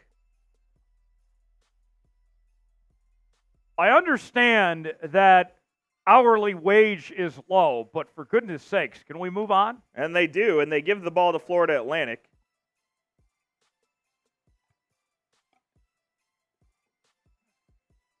All right. 49 and a half remaining in overtime. FAU going to try to go get a quick bucket here. My guess is the inbound's going to come from Davis. They're going to try to hand it off back to him. We'll see what they can dial up here. They don't even get a clean inbound, and that's going to be Off at Northwestern Northwestern? basketball. They're going to review this as well. It's going to take 2 minutes. Oh, please. Unbelievable, man. Sage says, Tyler and Jeff been cracking me up this morning. LOL, good stuff. Thank you, Sage. Appreciate that, Sage. Thank you for tuning in with us. We're here to entertain and inform. Glad we can make you laugh a little. That's what we do, man.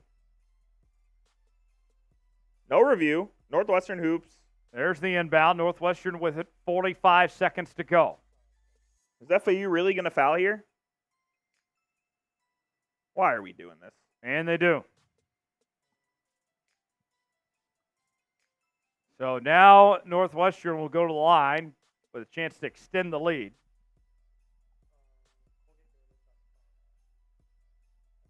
Yes. Oh, we got our first super chat of the day, TJ. First one. Shout out. Shout out. As Luke Hunger goes to the line. Hungry for some more points. KEU with a $2 super chat. Bang! Says, just make your free throws. That's what it's about, man. Yeah. Make your free throws. Beer cheers to you. Coop, it is free throw shooting awareness month. Yes, it is. As Northwestern makes their free throws to extend it to 13. It is crazy to me how many teams will cost themselves this month by not taking care of business at the line. Oh, my gosh, I know. It really is incredible. That's what FAU here. Yeah, exactly. That's what it's about, is making your free throws. They're trying to get a quick bucket here. They'll get a tip in and, of course, a timeout. So that, my friends, is going to cut the lead to 11. Wow. You have to see it out. We've seen crazier things happen in college basketball before. 11-point game. Final score, Baylor defeats Colgate 92-67. They move on to the second round of the NCAA Tournament. San Diego State takes a 6-point lead into half over UAB. Marquette, just a 3-point lead over Western Kentucky. That game's getting close. Yes. 1 point. 1 point game. They took the lead. How about that? The Fighting Western Shaka Kentucky. Smarts, a serial March choke artist. The Hilltoppers on top. 32-31. We take a 30-second timeout, which is really a 60 because they have to fit a commercial in here, Tej. Yes. 74-63. It's going to be Northwestern ball under their own basket. Marshall off to a good start in that Western Kentucky Marquette game. He leads all scorers with 12 points. Oh, by the way, that absolutely was FAU basketball, and they didn't go review it. But the game's over anyway, so shout out to the refs for knowing the situation. Yes. Bowie, 1,000,000% touch this rock. Calebo says we need a 15-2 upset this year. And another timeout. Another? Why do we give them timeouts? This is a joke. Why do we give them timeouts? You should not be allowed.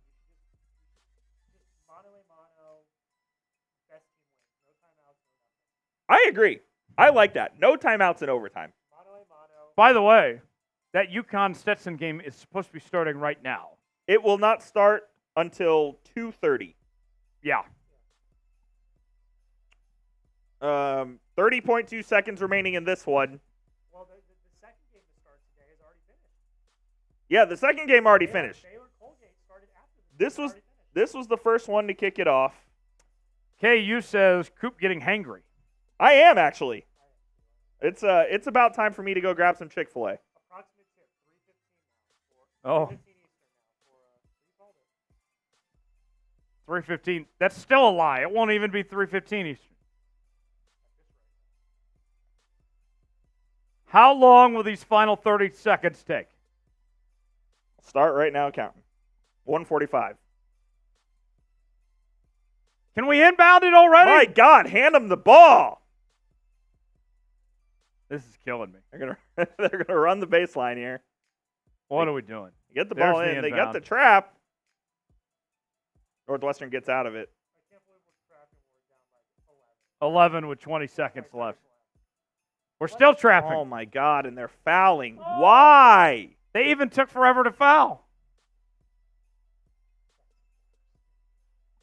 All right, FAU, you're back to the beach. Yeah, there are worse places to be than Boca Raton, Florida. Yeah.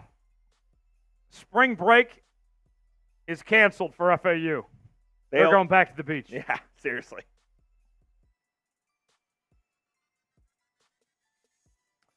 Boo Booey at the line. First time today. He's got 20 points. First free throw up and good.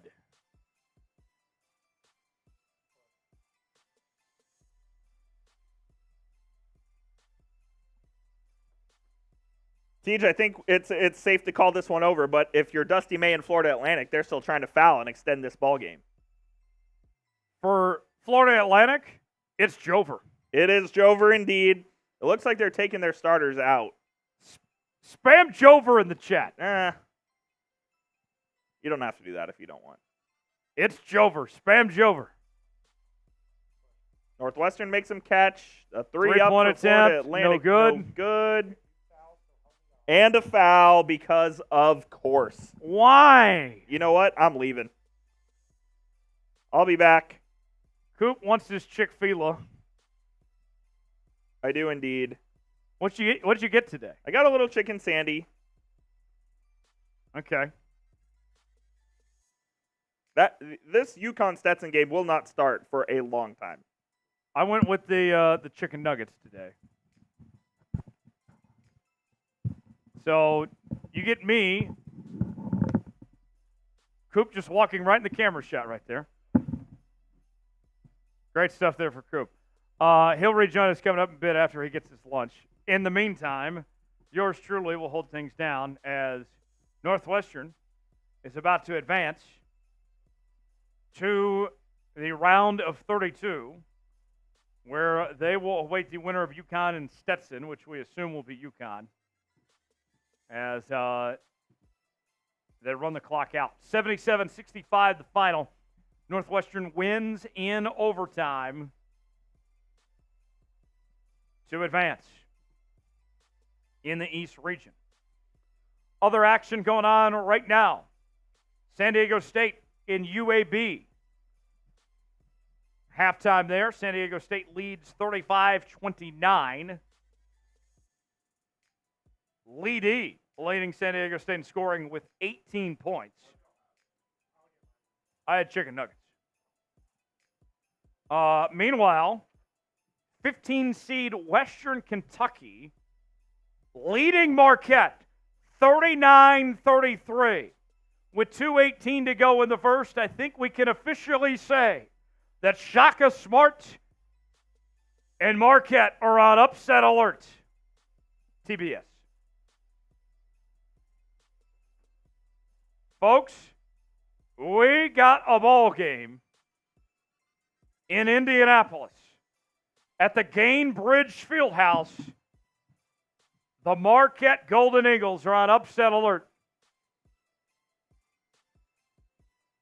Western Kentucky out of Conference USA has come to play today. Marshall leads them in scoring with 17 points. He's only averaging 8.4 for the season. And now here he is carrying this Western Kentucky team on his back. 14-2 run for the Hilltoppers in the last 4 minutes and 19 seconds. And here come the Hilltoppers again. Puts it up. Draws contact. That'll be 2 free throws.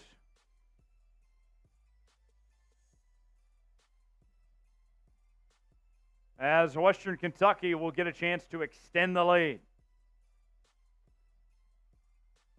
Foul called on Ben Gold.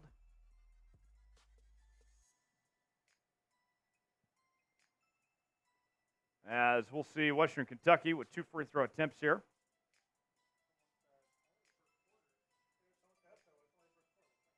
They play halves here.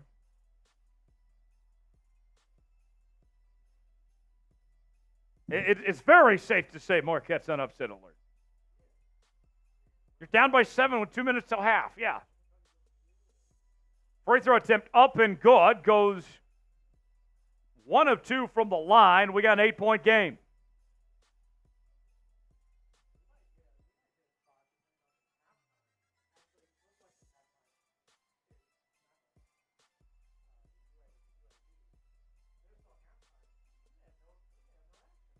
I hope that doesn't happen. Jumper off the mark. Back Western Kentucky's direction now. They've made 5 of their last 7 attempts. Under 2 remaining here in the first half. Hilltoppers up by 8, looking to extend the lead. The hook shot. Kareem Abdul-Jabbar has made it to Western Kentucky as they extend the lead to 10. Rodney Howard that time. A 3 the other way. No good. Offensive board puts it up there and draws contact.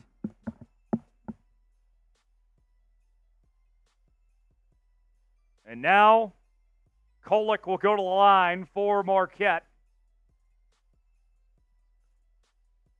As they're down 10 with just under 90 seconds to play here in the first half.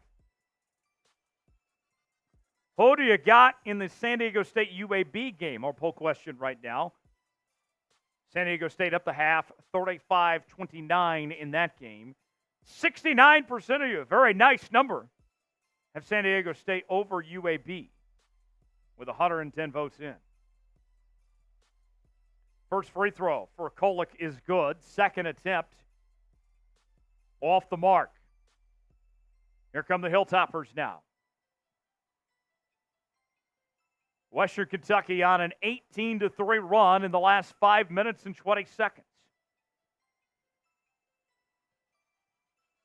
Bravo says 69 is a good number. Probably my favorite number. Good choice, Bravo. Loose ball. That one flies out of bounds. And Marquette will take over with less than a minute till halftime. Some other scores today. San Diego State in UAB at the half. San Diego State up 35-29. Northwestern with an overtime win over Florida Atlantic, 77-65. And Baylor dominated Colgate 92-67 in that one. 30 seconds till half. Western Kentucky with the ball up by 9. Let's see what the Hilltoppers do. 4 seconds on the shot clock. Throws it up. Got a hand on it. Rejected. Here comes Marquette now. Trying to get a shot off before the half. Puts it up the floater. It goes in. And that'll do it for half number 1. Western Kentucky leading Marquette 45-36 at the break. And we got a ball game in Indianapolis. The Marquette Golden Eagles on upset alert going into the break.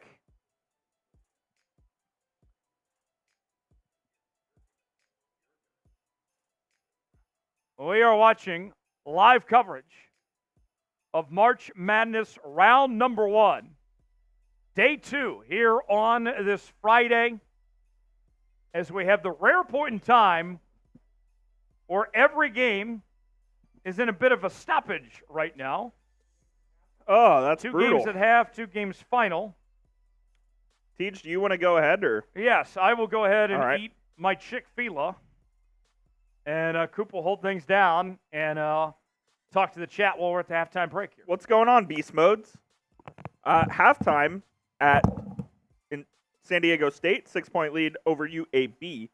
And the Hilltoppers of Western Kentucky up 7 on Marquette at halftime. Shaka Smart, known March choke artist. I'm not biased whatsoever, of course.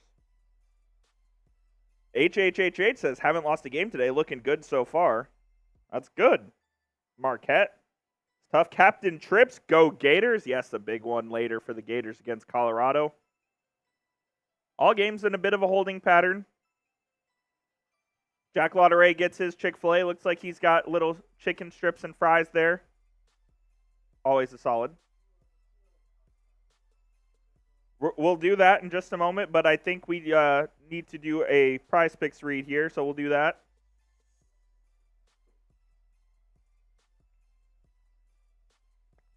We couldn't do today's show if it wasn't for our wonderful sponsor, which is Prize Picks. It's daily fantasy sports made easy, the #1 daily fantasy sports app out there. We absolutely love Prize Picks at Chat Sports. And when you go to prizepicks.com/CLNS and use code CLNS, you'll get a first deposit match up to $100.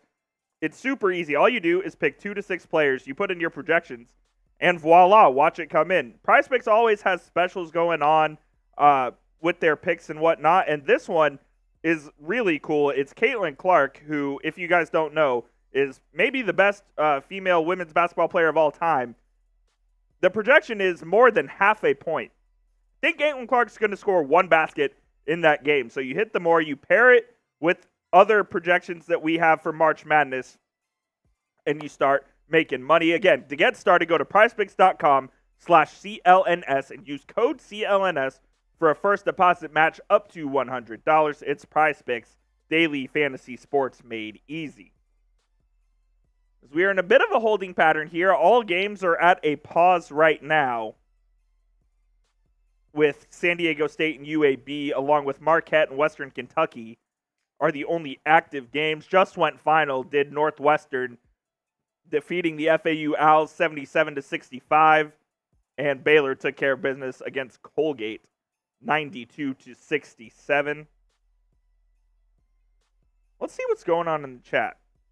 Let us know where you guys are watching it from. We have 400 people watching. So why don't you shout out your favorite team and let us know who you're rooting for during March Madness.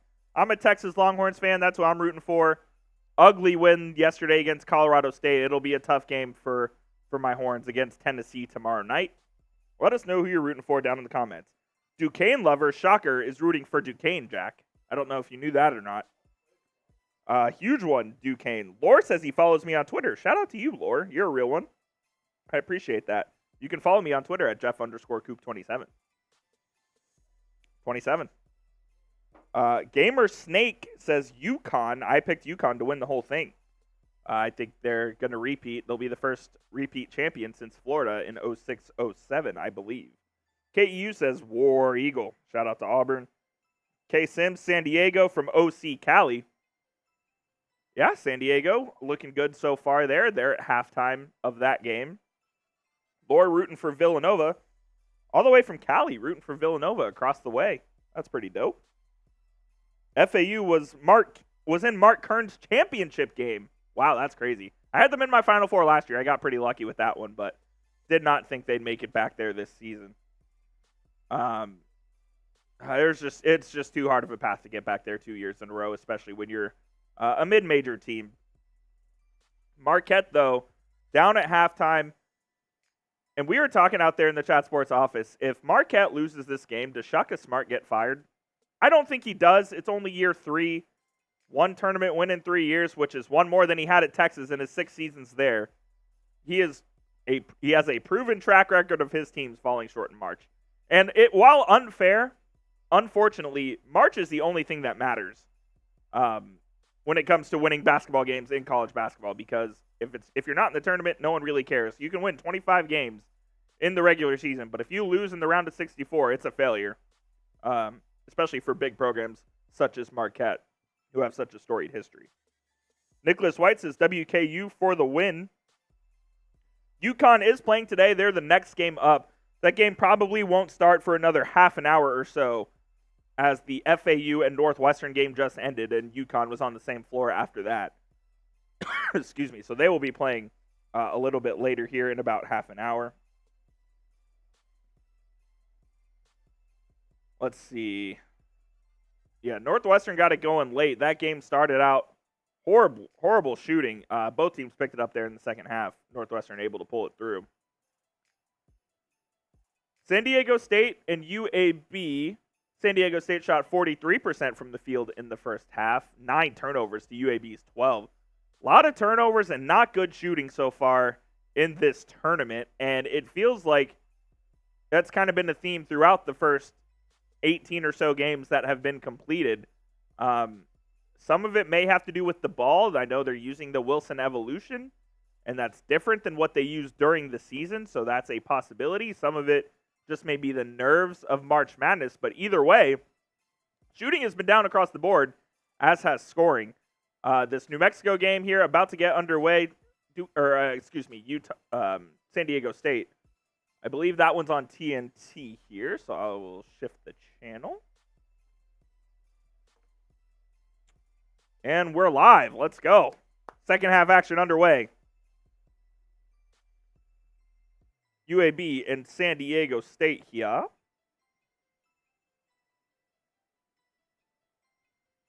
San Diego State with the first possession out of the half.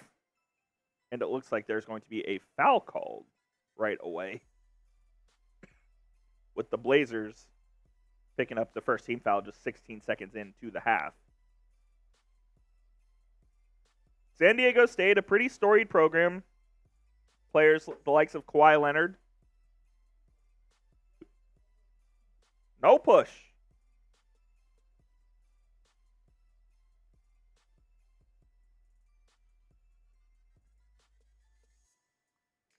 Ball back in the hands of UAB wearing their road gray uniforms.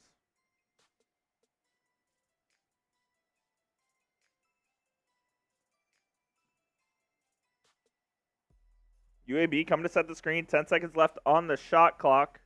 Throws it up to the rim. The big grabs it, puts up, gets the foul though, and they'll go to the line. 4-2 shots. University of Alabama at Birmingham, taking on the Aztecs of San Diego State. Only game in action right now, so you're not missing a whole lot.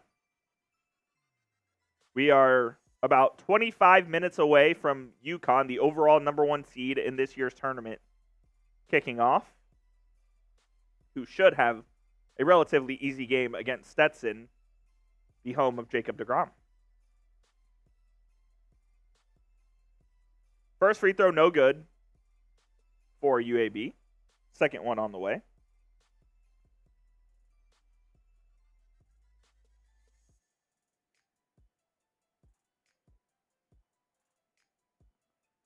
And that one is also no good. San Diego State is 20-0 when leading at halftime this season. They were up 6 to begin this half. So if trends tell you anything, it will be San Diego State that wins this ball game. Passing it around the perimeter. Nothing much doing on offense here. They get a flasher in the middle of the lane. No dribbles whatsoever. San Diego State gets in the lane. They get a corner three. No good as the shot clock expires. But they get the offensive rebound here, and they'll have another chance to extend their lead. Take the dribble handoff at the top of the key. Over for an elbow three there at the wing. Shot fake into the lane. Spin. Gets the contact. Puts it up. No good, but the foul. And they will go to the line. Tyler Jones. Are we back? I believe so. Tyler Jones is back and ready to go. How's your Chick-fil-A? Solid. Excellent. Can't ever complain about Chick-fil-A. This is our only active game right now. San Diego State maintaining a 6-point lead. Looks like I didn't miss anything. You did not miss much. 6-point lead. I got UAB plus 7.5. So I think you're in danger there. we're very close. We're very close right now. San Diego State was in the national championship game last year. Yep. Man, you looked at that story. It's just kind of what's going on with that athletic department. They thought they were headed to the Pac-12. Yes, they did. That didn't happen. Pac-12 fell apart. They're back in the Mountain West Conference like they never left because they never did leave. And, I mean, just a wild turn of events of what transpired, of what they thought they were going to be in just about a year ago this time. No doubt about it. It's been a pretty wild 12 months there for San Diego State, but credit to them. They made it to the championship game last year. They're back in the mix this year as well. It's been an awesome ride for those Aztecs fans for sure. And there's a three. Johnson with the three that time. And that will extend the lead to 5 for San Diego State. 37-32, 17:45 to play. New Mexico and Clemson going to tip off here in about 4 minutes or so. That will be the next game. Very popular upset pick was New Mexico over Clemson. Yeah, I actually took Clemson. I like Clemson's team this year. But that is one of the more popular upset picks for sure. Mexico, winners of the Mountain West Conference Tournament. Played a lot of good basketball as of late. Would not have made the tournament, though, had they not won the Mountain West Tournament. No, they had to get in. The Mountain West, a 6-bid league this year, and they've kind of struggled so far in the early stages of this tournament as a conference. San Diego State, of course, out of the Mountain West, leading this one, though. This could be a much-needed win for that league. New Mexico and Clemson just about to get underway.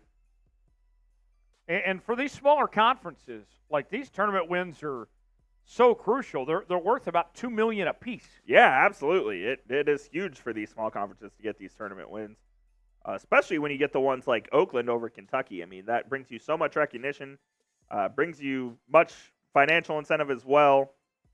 It's huge all the way around for sure. Three-pointer. Got it. And San Diego State extends the lead to 10 with under 17 to go. Looks like UAB is going to call timeout here, and they will.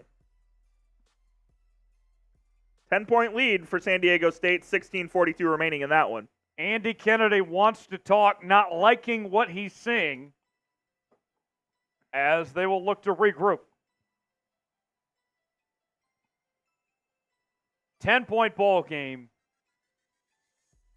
with under 17 to go. Marquette losing would just be absolutely hilarious, in my opinion. It'd be great. Shaka Smart, as I was telling the chat earlier, known serial March choke artist.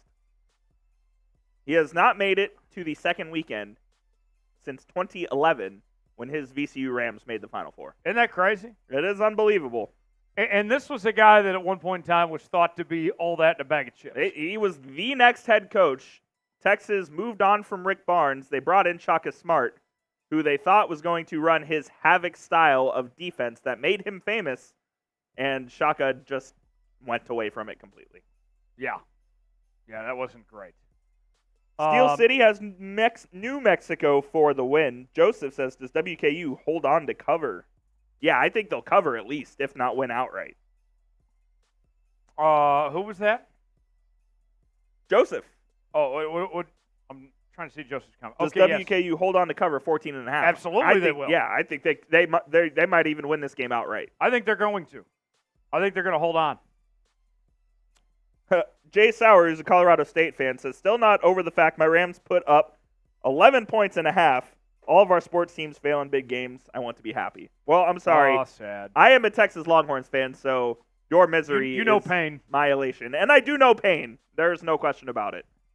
That was a tough one. They started out the game on an 8-2 run and then scored 3 points for the remaining 16 minutes of the half. You know, funny story. when Texas was playing Washington in the college football playoff this past year. We were live on Seahawks today rooting on the Washington Huskies. And I said if we get a certain number in Super Chats, You did. we will call up Jeffrey Cooperstein and do a wellness check on him. I was sent to voicemail. Didn't even pick up. Oh, yeah, there was no way I was picking that up. I needed to know if you were okay, Coop. And I was okay because we didn't deserve to win that game, even despite how close it got at the end. The people were concerned. MB says Chase Hunter is going to ball out for Clemson. Yes, Chase Hunter, one of the best players in the country this season, over there for the Tigers. Clemson, whose coach has been there for like 25 years as well. Yes. Yes, he has.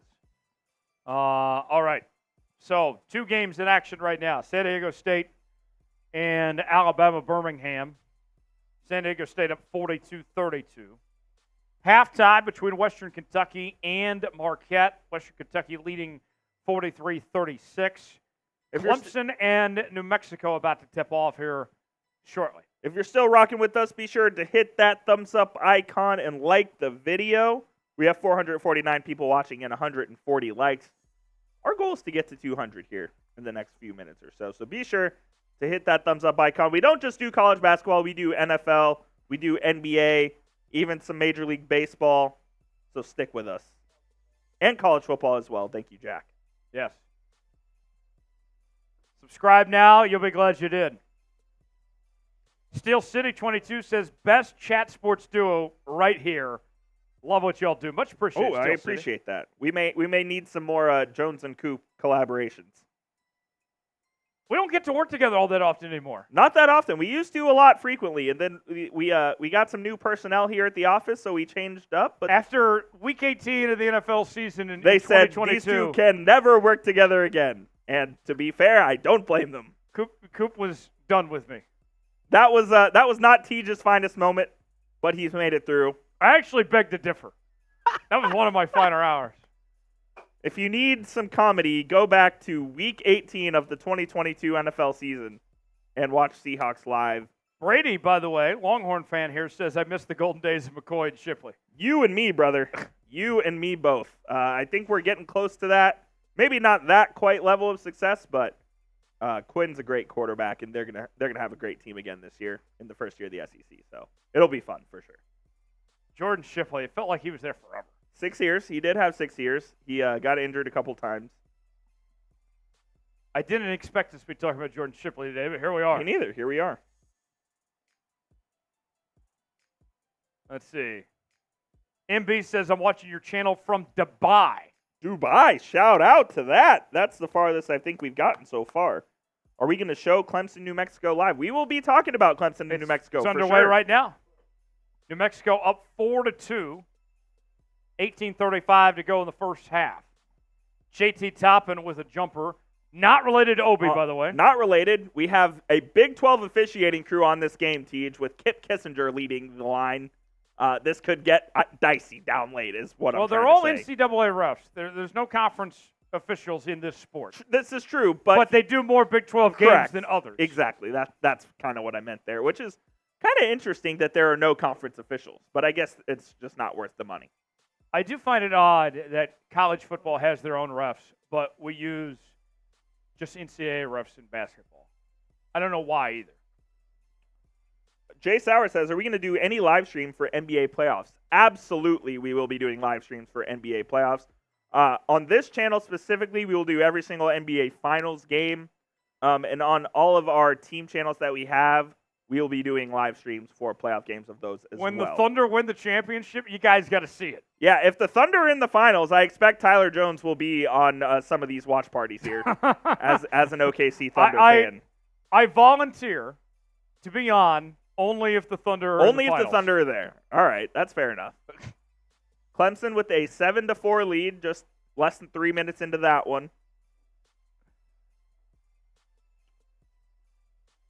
Keenan says, the Badgers are still my favorite, but upset is very possible. James Madison will be a challenge. Yes, they will. James Madison's a good team. They're a good club. It's never easy in March either. No. Never easy in March. Although it's funny we say that because usually the team that wins is the one team that happened to dominate. UConn last year won every game by double digits. Yeah, UConn destroyed the field last year. I don't think they're going to destroy the field again this year, but I do believe they will be the last team standing when we're singing One Shining Moment there in April. I love One Shining Moment. Oh, it's an unbelievable song. It brings tears to my eyes every time. Low key, folks. I know everybody loves the version by Luther, which is the one they play on CBS. But do you remember several years back when they let Jennifer Hudson do it? Yes, absolutely. That one was even better. Great version. But the traditionalists didn't feel the same way. Steve says hook 'em horns. Hook 'em, baby. Big one tomorrow. We'll see what happens. I don't feel very confident about Are you triggered right now, Horns Coop? versus Tennessee. I'm so triggered. Oh, That'll get you a technical foul. yeah. Yeah, it will. New Mexico. I've been teed up. New Mexico leading the nation in 2-point field goals attempted this year. That's a very interesting stat. It is. They're down 5 early to the Tigers of Clemson. I wonder if Dabo's in attendance. Probably not. They have spring practice. Yeah, where's this game at? I'm not sure where that one is. Oh, Super Chat. They're in Memphis. Oh, we did get a super chat. A Thunder fan. KEU. KEU Our says, guy. that's the first one he had. Oh, my fault. I got you. There it is. KU says Thunder up. Thunder Shea up. is the GOAT. Shea Gilgeous-Alexander. He's got to be the MVP of the NBA. Absolutely not. But that's not a discussion we can have on the show because it would turn into an hour long. The MVP of the league resides in Dallas, Texas, and wears number 77. Oh, stop. It's not even close. No one's playing like Shea. San Diego State up 10 right now. What can UAB do to get back in this game? There's, well, That not quite won't a do steal. it there. That's a foul, and I believe that will be. Oh, we already had the under 16 there. Oh, KU says responded, said, get Coop off the show. Shea is the clear MVP. Well, what happened when Luka and Shea played each other? Okay. One time. I thought they split the season series. Maybe they did. Maybe they didn't. How convenient of you. How convenient of you. Recency. Sauer says Jokic's the MVP. Colts, Pacers, Hoosiers fan for life says go Hilltoppers. We agree. Go Hilltoppers. Absolutely, we're rooting for the Hilltoppers. We want Marquette to lose. There's no question about that. UAB not with a lot of size out there on the floor. It looks like their biggest guy is about 6'6", 6'7". I know that's kind of how they've liked to play in the past with a lot of guys who are just really athletic around the same size that can do a little bit of everything. They've been a good program for a few years, man. They've won 20 games. Marquette's starting to get on a run, down to a 5-point game, 18:30 to go. 46-41 in that one. The Golden Eagles. Drops it in there. UAB does. Back down to 8 now. 14:40 remaining in this one with San Diego State and UAB. Coop, how's your bracket looking? My bracket is pretty much cooked after yesterday. I went 11-5 yesterday, so actually not bad. Let's see what I missed today. I had Baylor winning, so that's a check. Let's see what else here. I have San Diego State winning, so that's a check so far. FAU, I lost. That's a miss. Yeah, my bracket's not looking too hot right now. I'm not off to a great start, but I still have a ton of points available out there. Yeah, I'm in the 24th percentile. I'm in the 39th. So that is not good. Yeah, my bracket's not doing well, but hey, you know what? That's all right. The more you watch, the less you know. The Chat Sports Bracket Challenge right now, led by Tom Downey and Mitchell Renz in a tie. We have an official timestamp, by the way, on how long halftime was. Okay. In the Western Kentucky and Marquette game, halftime was 22 minutes and 1 second. That's disgusting. That is unacceptable and not American. Yeah. That's straight out of communist China right there.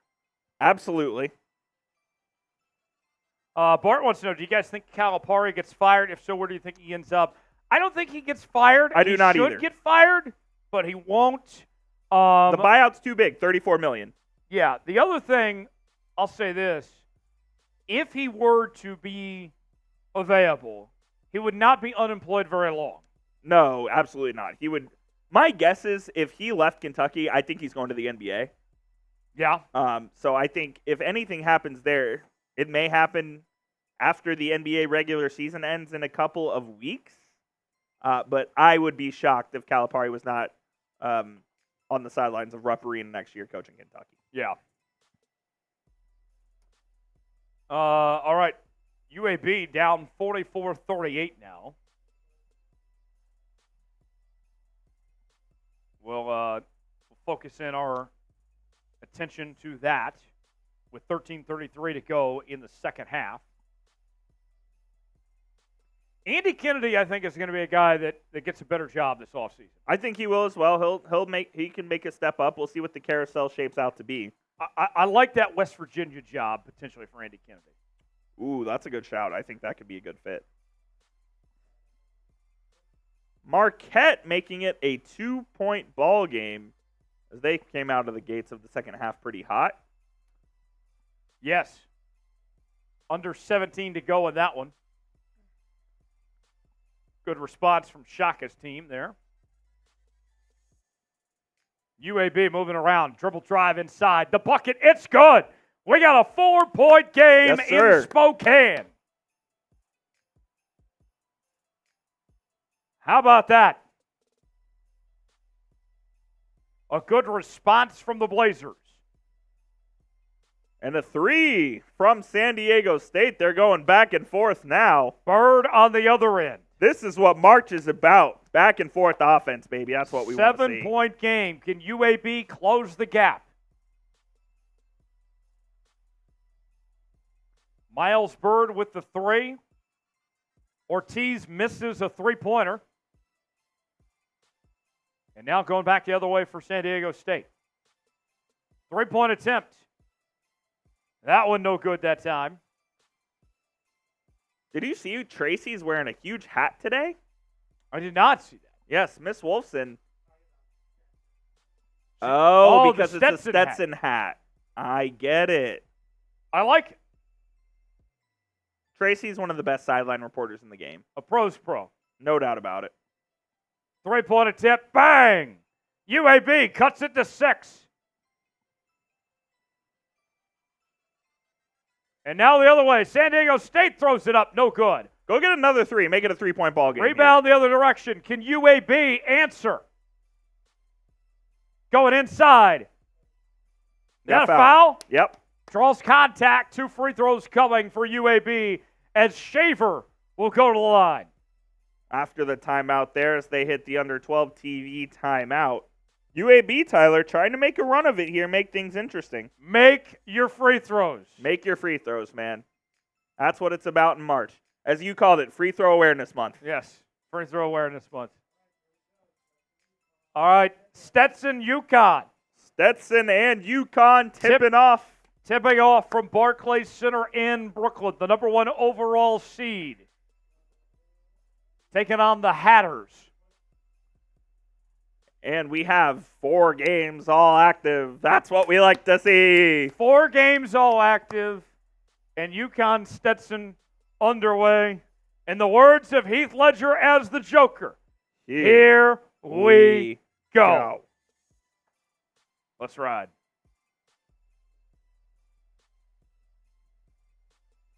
Producer Jack, what's your favorite Heath Ledger movie? The Dark Knight? Absolutely.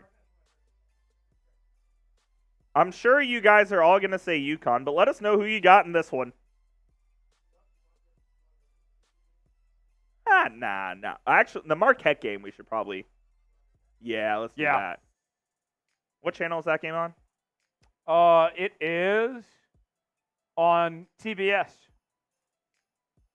We're gonna focus our attention here on the Marquette game with Western Kentucky. 16:33 to go. And we're tied at 48 apiece. Oh, no. The Hilltoppers were up by as much as 10 in this game.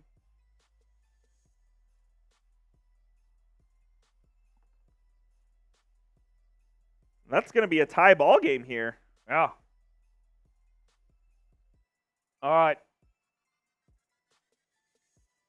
Western Kentucky with it. They've led by as much as 10 today. Now they're tied up at 48. Jumper, no good. Fight for the loose ball. Hilltoppers come away with it. Tyler Kolek, who missed the Big East tournament, is back from Marquette, one of the best players in the country this year. They need him.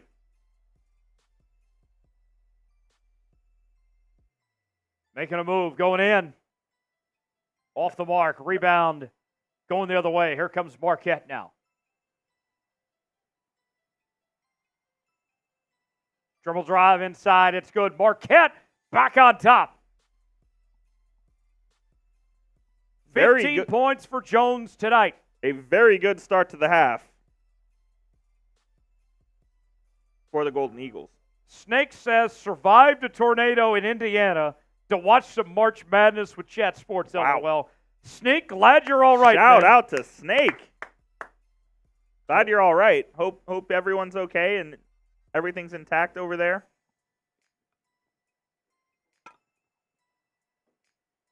Coop, you seen some tornadoes? I have never actually seen a tornado before in my life. I have been very close to one. I've taken shelter for a tornado. I've never seen a tornado. I've never seen one with my own eyes. Really? You would want to see one? Yeah, that'd be crazy. I'd be scared to see a tornado, man. Those things.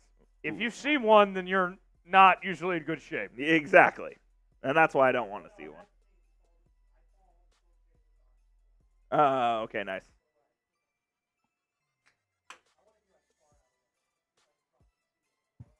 I feel ya. San Diego up 6 as UAB cuts their lead. KEU says y'all are missing out. Them shits are scary. I saw one living in Alabama. Yeah, I am not sad that I have not seen a tornado. Snake in my says life. it hit our backyard, but everyone in our area is okay. That's good. Good. Yeah, that's wild. Sage says we're okay, though. Took cover. It is Nader season. Yeah. About getting there. It is. Yeah. Tornado season is when the weather changes, typically. When it gets warmer and when it gets cooler. Right. Yeah. So depending on where you live, yeah, that could be exactly. all the time. Clemson here with a 9-point lead over New Mexico early in the first half. Looks like a flagrant was just committed. When I worked in news, I remember we always told people this was weather aware season.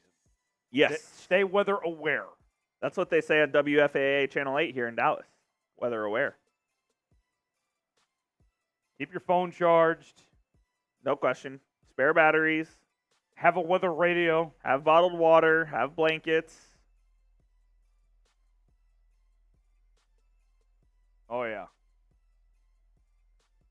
The Tigers of Clemson just asserting their dominance in the paint. Largest lead today, 22-11,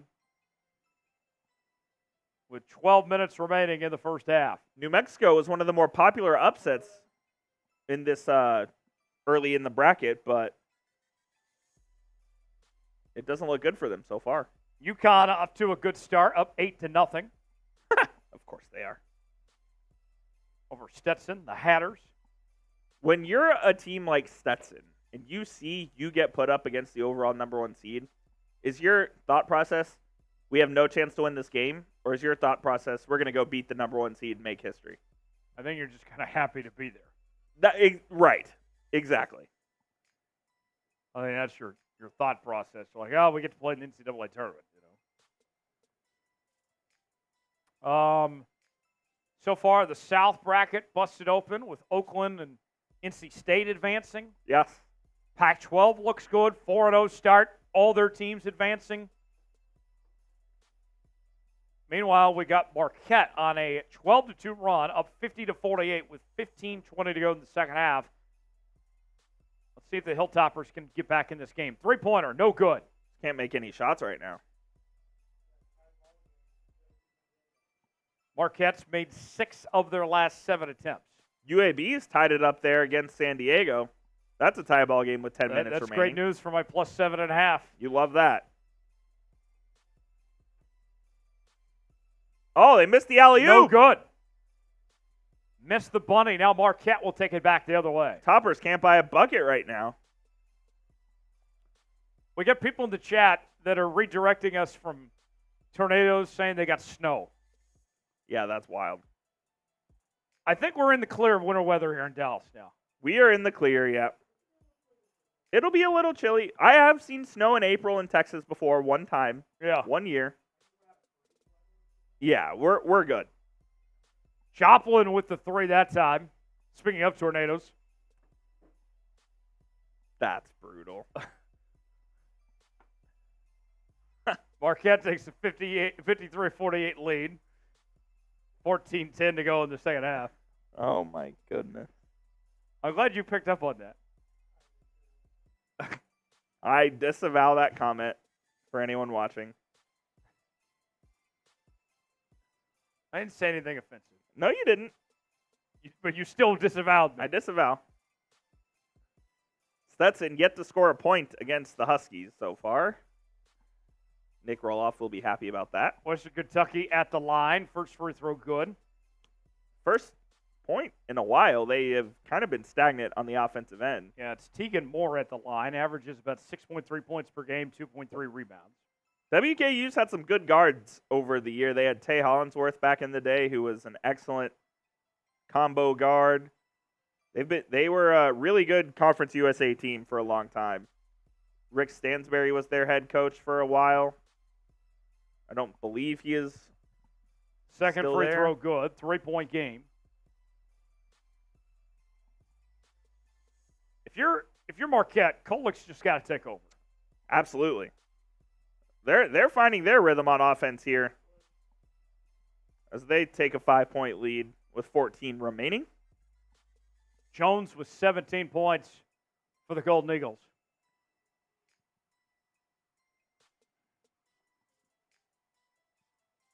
$13:47 to play.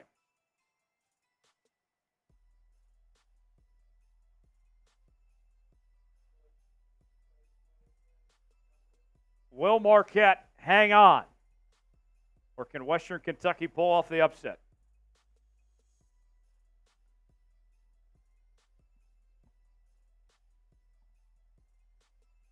And there's a turnover going the other way. Western Kentucky needs a basket here. Throws it up. Draws contact. But they're going to call an offensive foul, it looks like there.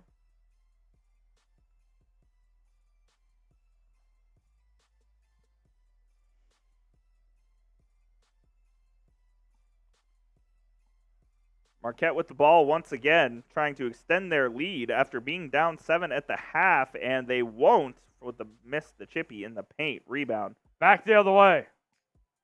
Loose ball. Picks it up. No good. Rebound the other way. They're going to blow this dead. LMAO says, let's go Marquette. LMAO, I hate to break it to you, but we are a pro-Western Kentucky show. We are very much rooting against Marquette and Shotgun. Absolutely.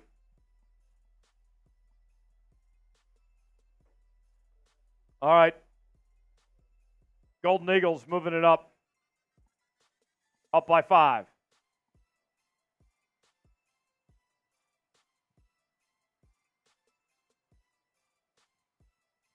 Let's see what they do here. Thought about the 3. Takes it.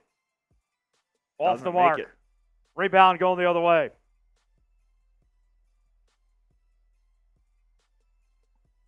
Puts it up. Got it. Western Kentucky back within 1 possession. Howard with the bucket that time. And they get the ball back as well. Miscue on the out of bounds from Marquette. Turnover by Cam Jones. And now Marquette will have the ball. Down by 3 with 12:20 to go.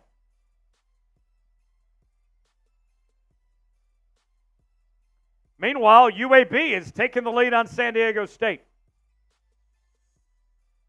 56-53 with 6:32 to go till in that one. Ronnie says, "What's up, Coop?" Ronnie, what is up, my friend? What is going on? Hope you are having a good March Madness Friday. What is up, my guy? It is Wednesday, my dudes. My guy. If you guys are rocking with us all throughout March Madness Friday, be sure to hit that subscribe button. We are trying to get to 369,000 subscribers. If my math serves me correctly, we are 219 subs away. We can do this before the end of the day, but we need your help. Absolutely. We can't do it without you guys. We cover March Madness, but we also cover the NBA, the NFL, college football, all the major sports stories. You'll find them here at Chat Sports, so be sure to subscribe today. Join the family now. You'll be glad you did. Fighter says, "This is my first year doing March Madness with my fan. I'm doing pretty good so far. Family. Good for you, Fighter. Best of luck to you and your bracket." Greg says, "Just got off work. That guy from Oakland has that shooting touch." Yeah, he does. There's a 3 for Marquette. They take the lead back. Gold for 3. Marquette leading 58-55. Just over 11 minutes remaining.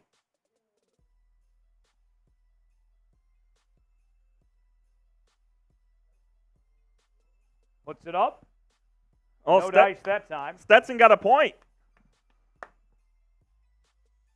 Stetson will not be shut out today. They may not score many more, though. Moving it around now. Kolek kicks it out.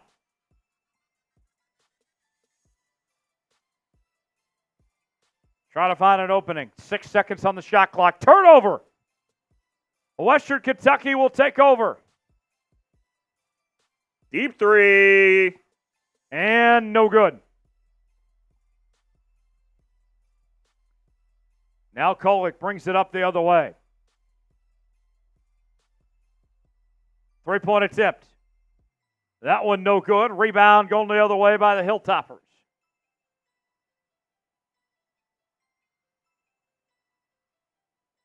That one no good from Western Kentucky. A lot of missed shots right now, both ways. Yes, not many shots being made at the moment, but it still stays a 3-point game, hitting the 10-minute mark remaining in this one. I think we're in for a treat here.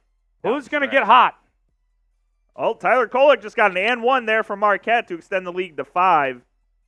It could be him. He is one of the best players in college basketball this year. And if he has anything to say about it, I think Marquette might be able to edge Western Kentucky out. 6 minutes to go between UAB and San Diego State. UAB up 56-55. 8:15 to go in the first half. Clemson leading New Mexico 32-13. 13:44 left in the first. UConn leading Stetson 13-2. Those are your scores from around the country here so far this afternoon. Yeah, I don't think UConn's going to have a problem here. You might see the scrubs playing for UConn in the final 10 minutes of this one. I very well could see that happen. Other games have gone final today. Northwestern beats Florida Atlantic in overtime 77-65. A back-and-forth game the entire way, but Florida Atlantic got in their own way there too much towards the end. Yeah, horrible possession to end regulation, which led into overtime, and Northwestern just took over. They went 5 of their first 5 from the field, and that was pretty much it. FAU didn't really have an answer for them, and Northwestern, Big J school, heads to the second round. Yes. Meanwhile, Baylor dominates Colgate 92-67. Bridges leading the way for the Bears with 23 points. Really, Baylor just came out right out of the gates and didn't back off. Yeah, that was never a game. Baylor just took care of business there. Kind of expected that. I didn't think they would have any trouble with Colgate, but credit to Colgate, though. They have made the tournament 3 straight seasons. which is hard to Yes. do when you're in a league like the Patriot League. Yes, indeed. So there you go. That's our games so far. More action coming up later today. Includes 4-seed Auburn versus 13 Yale. That game in Spokane at 4:15 Eastern Time. Number 7 Florida taking on number 10 Colorado at 4:30 from Indianapolis. Number 8 Nebraska and number 9 Texas A&M at 6:50 from Memphis in the South region. 7:10 tonight. It'll be number 4 Duke and number 13 Vermont from Brooklyn at 7:25 tonight. Number 1 Purdue taking on number 16 Grambling in Indianapolis. Do you give Grambling a chance to beat Purdue and make it 2 straight years? I'll give him a slight chance. All right. Slight chance. Slight chance. Number 4 Alabama taking on number 13 Charleston in Spokane out of the West region. Number 1 Houston and number 16 Longwood playing in Memphis. That game starts at 9:20 in the South Lancers. region. Yes. Number 5 Wisconsin taking on number 12 James Madison at 9:40 in Brooklyn in the South region. Number 8 Utah State and number 9 TCU in Indianapolis at 9:55 Eastern tonight in the Midwest region. Then the nightcap, number 5 St. Mary's taking on number 12 Grand Canyon in the West region. That game in Spokane tonight. Coop, what game excites you the most? I think the Florida-Colorado game is going to be a really good one. Florida having a very impressive year in year 2 under Todd Golden, and Colorado with Cody Williams, who is a potential lottery pick here in the draft. So that's the one I have my eye on going forward as well. And I think what was the other one that I was looking at? The Grand Canyon game, right? Grand Canyon Yes. and St. Mary's. That's right. I picked Grand Canyon to beat St. Mary's, and looks like that's the final game of the night. So those are the 2 I have my eye on mainly. There you go. All right, under 10 minutes remaining between Marquette and Western Kentucky.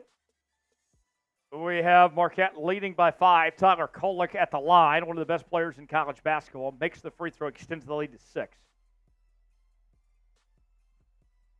WKU hanging in there. They just got to find some consistency on the offensive end, which they haven't had here in the second half so far. Just 4 of 19 from the field in this half. Looks like they got a clean rip there, but they're going to call the foul, and it will be Marquette basketball out of the timeout. Or, excuse me, not out of timeout.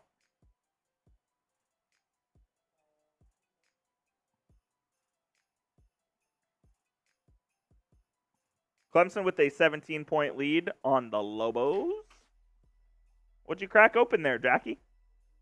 Jack's got a little CZ there for him. Love that. No beer for Jack, though. No beer for Jack. No beer for Coop right now. San Diego State with a nice response. They've taken the lead back, 61-58 with 4 minutes to go. Yeah, not great for Stetson, down 21-4. Kolek for 3, no good. Here come the Hilltoppers back the other way. Thought about the 3, triple drive inside, got it. And a good response by Western Kentucky as we get a 4-point game. And there's another one the other way. Marquette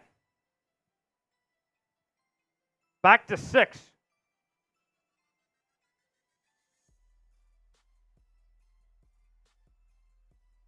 (63-57). There's a jumper, good. Floats in. So now the offense starting to pick up from both these teams. Yes, this is more like we want to see in these March Madness games. Watch out for Cam Jones here. There he is. Oh, Got yeah. it. Now the offense is Cam cooking. Jones for 3. And Marquette takes a 66-59 lead with 8:20 to play. Maybe we counted up the Golden Eagles a little too early. Foul called on Cam Jones. Marshall tried to go up for the slam. A great reverse that he put on.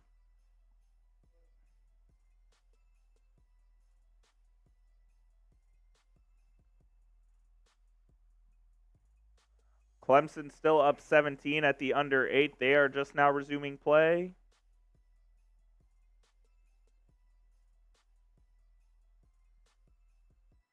And UConn 21-4.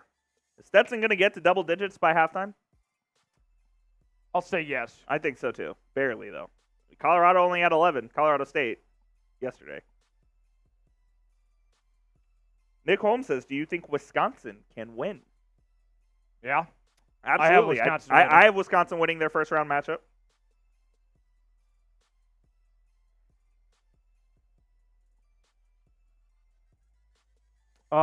Nick says, Wisconsin, James Madison tonight. I got Wisconsin, but I think James Madison makes it interesting. Yeah, I think James Madison will make it interesting as well. They had a really good season. But I do have the Badgers advancing there. 3-point attempt by Cam Jones. That one falls in. Got the shooter's bounce there as Marquette takes an 8-point lead. 69-61, 7:40 to go. Some would say that's nice. Yes.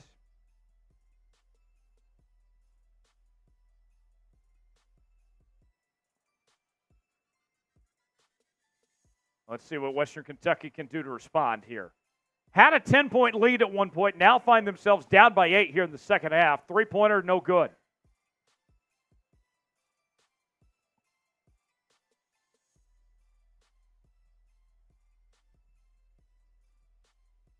Here we go. Here comes Marquette now.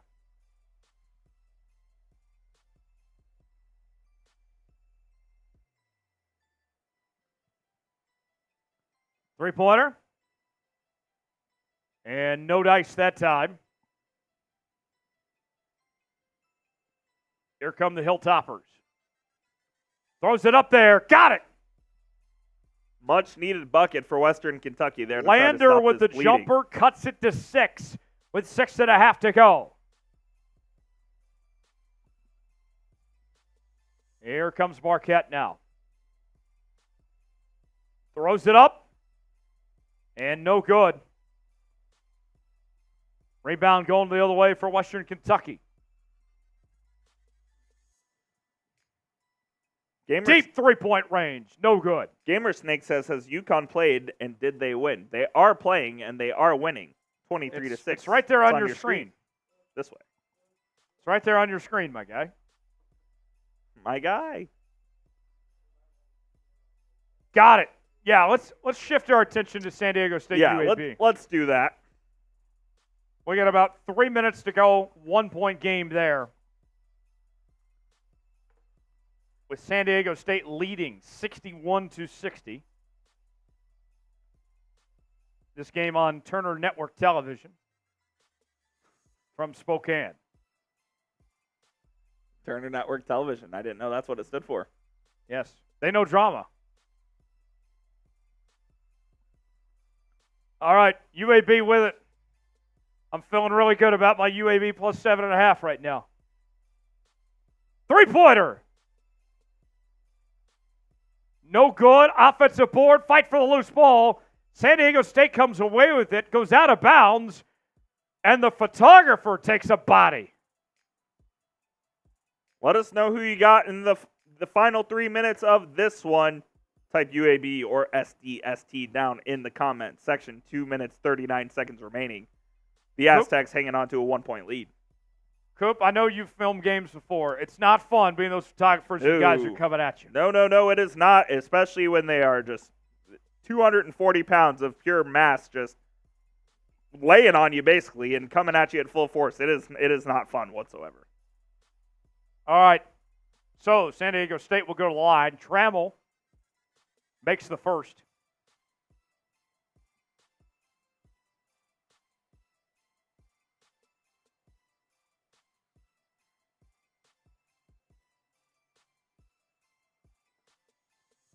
Second attempt.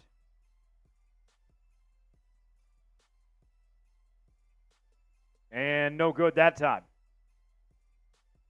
San Diego State holds on to a 2-point lead. 2.5 minutes remaining here in Spokane, Washington. Puts it up. That's good. Tie ball game. Tied up again at 62 with 2:20 to go. Who do you got, UAB or San Diego State? Our poll question right now, 68% going with San Diego State. The Aztecs were in the national championship a season ago. UAB, the winners of the American Athletic Conference Tournament. Only one can advance. Who will it be? Final 2 minutes. Loose ball out of bounds. 2.7 remaining on the shot clock.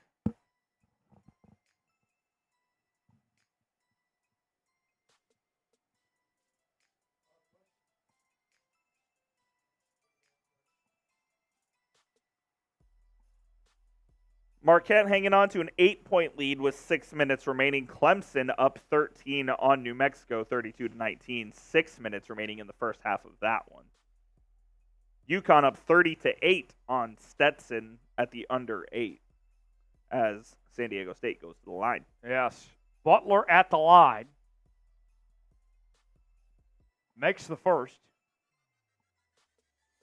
So that gives San Diego State the lead. Second free throw attempt coming.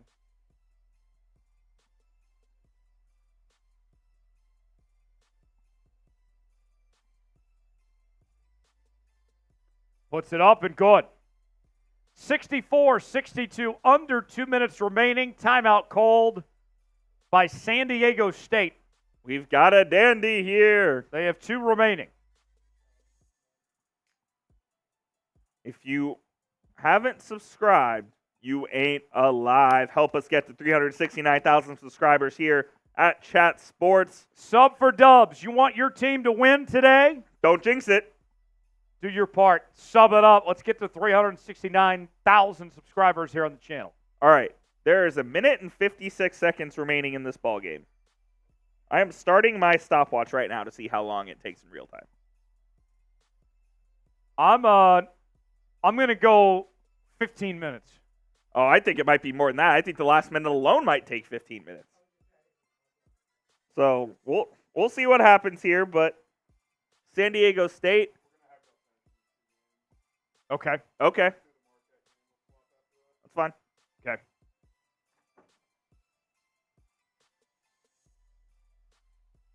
So we'll stick around for the final 2 games here for UAB, San Diego State, and Western Kentucky Marquette. Then Harrison Graham and Nic Rohloff will take over from there. Alan Brooks says War Eagle. We have a pretty mixed bag here in the chat saying San Diego State or UAB. Are we doing the TCU game? We will not be live for the TCU game tonight, unfortunately.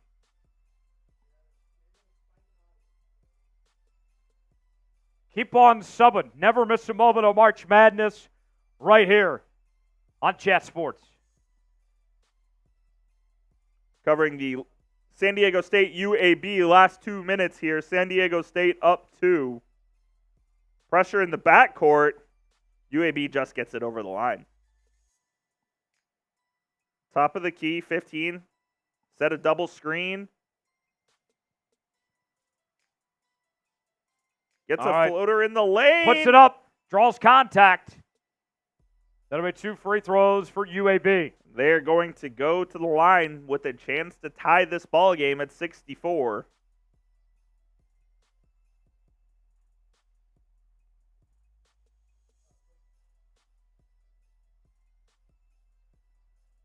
Clemson with a 13-point lead on New Mexico. 4 minutes remaining in that one.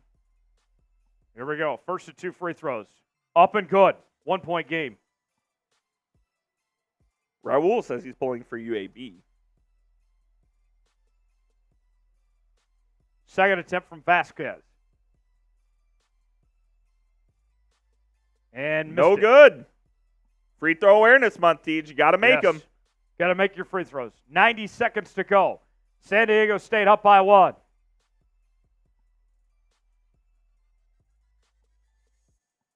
Let us know who you got down in the comments. Get your picks in. San Diego State or UAB. Let us know. 1 minute to go. Got a hand on it. Throws it up there.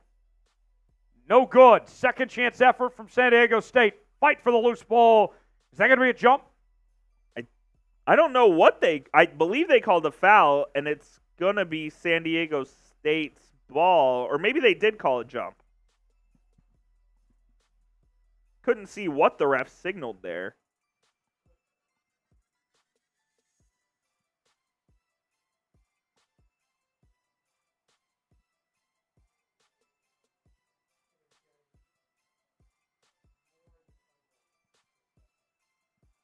Yeah, Stetson down 33-8, 7 minutes left in the first half. Kind of what we expected there from the Huskies, though. Javion Davis has fouled out for UAB with 1:01 remaining. San Diego State going to the line, so they did call a foul there. Jaden Ledee, 74% from the line this year. First free throw up and good.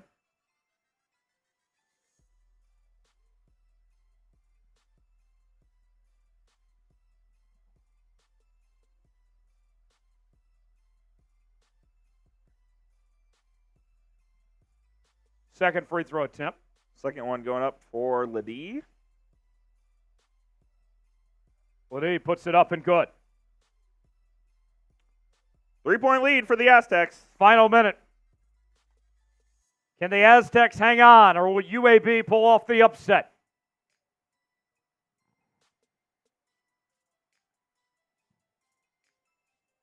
Jumper. No good. Second chance effort. No good. Third chance. Fourth chance. Oh, man. San Diego State comes away loose with ball it. foul. It's going to stay here with UAB. They will shoot 2 free throws because they're in the double bonus. What a huge break there. Wow. Wow, indeed.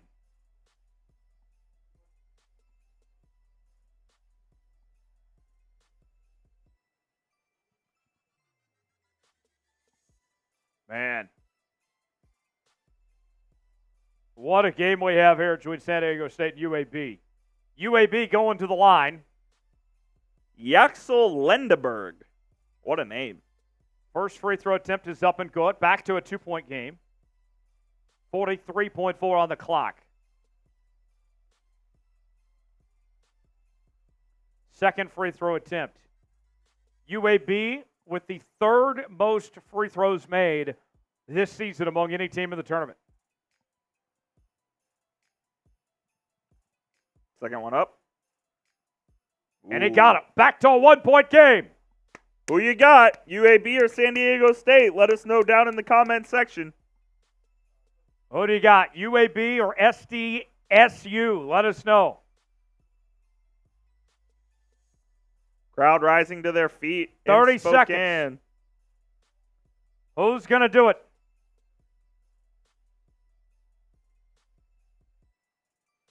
Passes it inside, goes up with it, and draws the foul. Oh, man.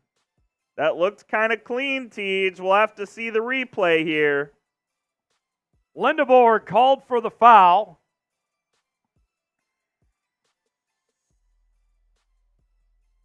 Gets the pass inside. No, it's a foul. How about that? So, 2 free throws coming for Ledee.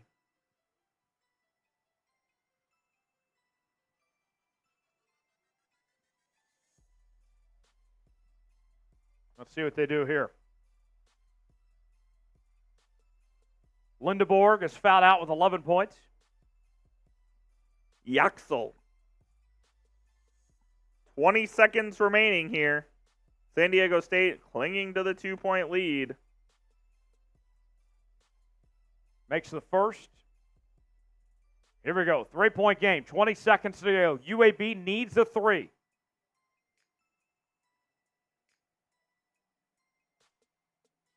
Shooter. Throws it up. No good. Rebound. San Diego State. And a foul with 3.5 on the clock. And San Diego State is just a few moments away from advancing to the round of 32. Yeah, great game here. 1 free throw away from San Diego State advancing. Last year's national runner-up survives an upset bid. What a back-and-forth game between these two. Yeah, fantastic game here. I mean, a great fight from the Blazers, but San Diego State ended up being too much. And they're going to advance here to the second round if they make this free throw, which they do, and that will end it. 4-point lead now, 3.5. And San Diego State is about to move on. The key to this tournament, survive and advance. And that was the case for San Diego State today. That'll do it. San Diego State delivers a nice win over UAB, 69-65, and they'll advance to the round of 32. What a great win that was for San Diego State. And now we will turn our attention, if I can change the television channel correctly, to the Marquette game.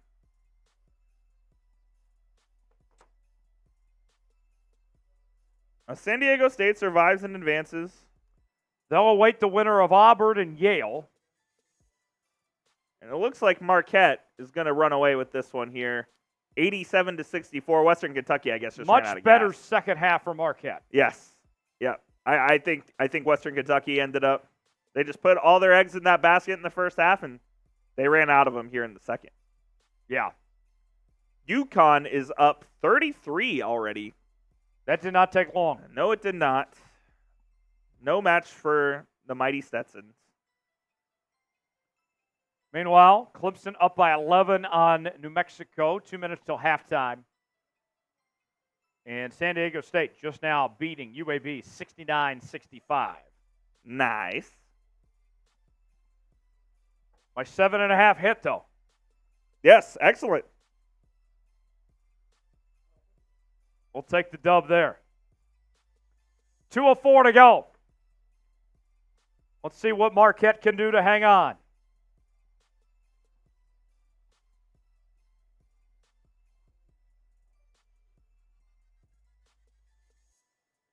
Rick Pitino watching his son there in the crowd as they try to make a comeback against Clemson in the dying moments of the first half. Richard Pitino's already had a pretty interesting coaching career. Yes, he has. Started at he was at Minnesota, and then he went to New Mexico. Before that at Manhattan. Was it with the Jaspers. Could be in line to make his return to the Power 5 here coming up shortly. Who knows? All right. 1:40 to go. Marquette is taking their time, eating clock away as they are just over 90 seconds away for advancing to the second round. Teacher, let's tell them about today's sponsor here. Yeah. Prize Picks. Prize Picks, place to go for daily fantasy made easy. Here's how it works. Choose 2 or more players in any given category. Get the choice of more or less, whether you're talking fantasy points, maybe it's rebounds in basketball, goals in hockey, home runs in baseball. Real simple. Choose more or less on America's #1 fantasy sports app. You start with Caitlin Clark tomorrow, and the more is real simple. Just half a point on Caitlin Clark, and then you pick the rest of the board from there, and there's plenty of opportunities for you to win big on Prize Picks. I won big yesterday with Terrence Shannon at Illinois. You can win big too. Go to prizepicks.com/CLNS, promo code CLNS for a $100 deposit match. The link is in the comments and description of today's video. Also going in the chat right now. Play along with us. prizepicks.com/CLNS, promo code CLNS for a $100 deposit match. All right. So, Marquette. What a turn of events for Marquette after being down 10 at one point here. Yeah, they must have had a come to Jesus moment, and they figured it out there with a great second half. And the Golden Eagles will be heading on to the second round of the tournament. And House misses for New Mexico, and they will go down to the break, down 14 against Clemson. That 42-28 little football score there with the Tigers. Yes. UConn up 46-13 over Stetson. Marquette with 4 players with 13-plus points today. It's kind of what they do. They have a bunch of guys that can fill it up in a hurry. Credit to Marquette. They made it to round 2. Let's see if they can get to the second weekend for the first time in the Shaka Smart era.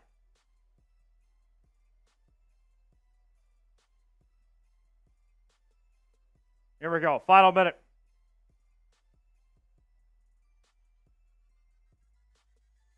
Western Kentucky, something they'll still remember for a long time. Not a lack of trying, a valiant effort. Certainly, yeah. They played their ass off. It just wasn't enough. Eventually, Marquette just out-talented them the rest of the way here. We're going to hit a spot in a couple of minutes where there's going to be no game action. We hit that earlier. It's the worst feeling. Oh, it's awful. This game's going to end. UConn's about 2 minutes away from halftime. And none of this would have happened had the FAU Northwestern game not gone to overtime. Absolutely. It ruined the whole day. Yes, it did. Oh, you hate to see that. KU says, I can be happy Texas has a better defensive showing than UConn. Yeah, but in the first half at least. Yes, they did, I guess. Coming up next, Yale and Auburn at 4:33 Eastern Time. Also got Colorado and Florida at 4:30 Eastern Time as well here in this window. Yeah, I'm not sure who's beating UConn, Teach. I think they're going to be it'll be smooth sailing for them at least. It's going to be tough. Yeah, at least through the first. I think till they get to the Elite Eight, they're going to kind of sleepwalk here. They're up 50-15 with 90 seconds left. Final. Marquette beats Western Kentucky 87-69. Nice. Couple Marquette nices here. Will advance to the round of 32, where they will await the winner of Florida and Colorado. Yeah, this is an ugly one.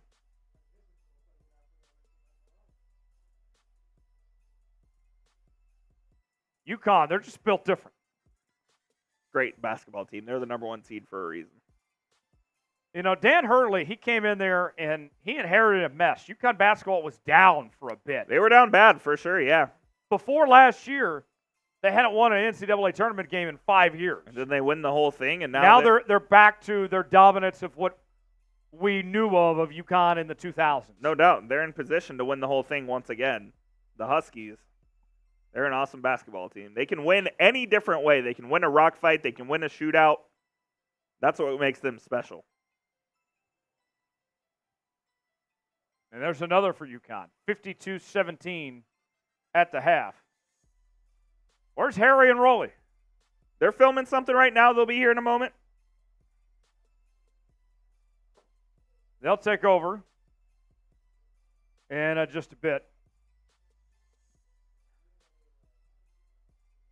As we get close to the halftime break between UConn and Stetson. Who all we got in the chat today? I've seen KEU, Gamer Snake, Valerie, Allen. As halftime, UConn leads Stetson 52-19. Coop, we were asking ourselves if Stetson was even going to get double digits. They did. A little progress there. Yes, but they ended up getting double digits. It's just not going to be much of a game. But while you guys are down here, we're hanging out in the chat. No live action right now as we have 3 games at halftime, but be sure to hit that thumbs up icon if you like what we're doing here at Chat Sports. We'll be here till for another 3 hours or so. Harrison Graham and Nic Rohloff will be here momentarily to take over and to take you into this afternoon slate of games. By the way, UConn's lead right now is the largest they've ever had at halftime at an NCAA tournament game. I believe it, 52-19. It's been tough sailing there for Stetson. Yeah. Mason Klein says hi. Hello, Mason. Hello, Mason. The Oakland game was fun last night. I hope we have another game like that today. That would be cool. We haven't had one like that quite yet. Mason Klein. That sounds like Mason Fine. Close. Broken Bow legend? Broken Arrow? Where was he at it? Locust Grove. Locust Grove, yes, that's right. Yes.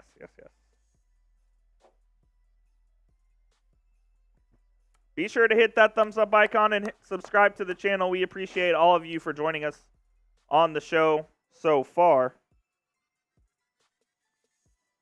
Checking in on the chat here. Alan says the Oakland game was fun. Just hope it isn't Auburn having a game like that. Valerie says the whole time I was watching the game, I thought it was Oakland, California. Had no clue they were from Michigan. It's funny because a lot of people have thought that. Yeah, no, it is Oakland, Michigan, indeed. The only reason I knew that was because one of a friend of Chat Sports, Jake Rietma, he used to wear his Oakland jacket in the office. So, I'm from Tulsa. Went to a lot of Oral Roberts games, and they were in the same league as Oakland for a long time. No doubt. So I've seen Oakland in person a few times. Oral Roberts made a few runs over the last couple of years. Yeah, and then Paul Mills had to leave for Wichita State. Mills left. A. Smith left. O'Banner left. Yeah, now it's back to the bottom again. Now they're back to the bottom. Good baseball program, though, there over at Oral Roberts. Yes. Raul says, watch out for UTSA next year. They hired Alabama assistant Austin Clonch. Birds up. UTSA is up and coming. They've had a good run in football over the last few years. That's a good school. Good school, San Antonio. A lot of basketball talent around there. I also like that profile picture. 2023 World Series champs, baby. They going back-to-back? Probably not. Probably not. No back-to-back. No. Too tough. Yeah. It's really hard to do that. I mean, considering they didn't even win their division. Yeah, I know. Well, they lost it on the final day. Let's see. KU says Dodgers to the World Series, please. If they don't make it, it's an abject failure. No Dodgers, please. The Dodgers are now the new New York Yankees. Yeah, everyone wants to see them lose, for sure. And how much they spend. The Yankees don't spend like they used to. No, they do not. Let us know who your pick is to win March Madness down in the comments. Producer Jack's a big Yankees fan. Jack loves the Yankees. Yes, he does. I have UConn winning March Madness, though. Tyler, what say you? I have Houston.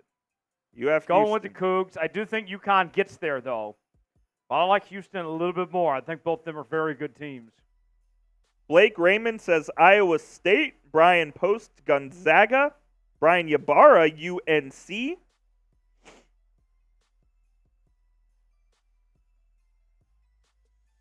Iowa State could get up there, man. I think Iowa State's a really good program.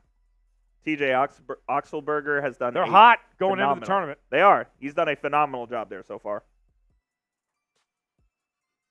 Isn't All right. Jack a Patriots fan too? He is actually a New York Giants fan. Okay.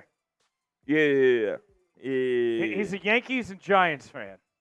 Jack loves New York sports. Yes.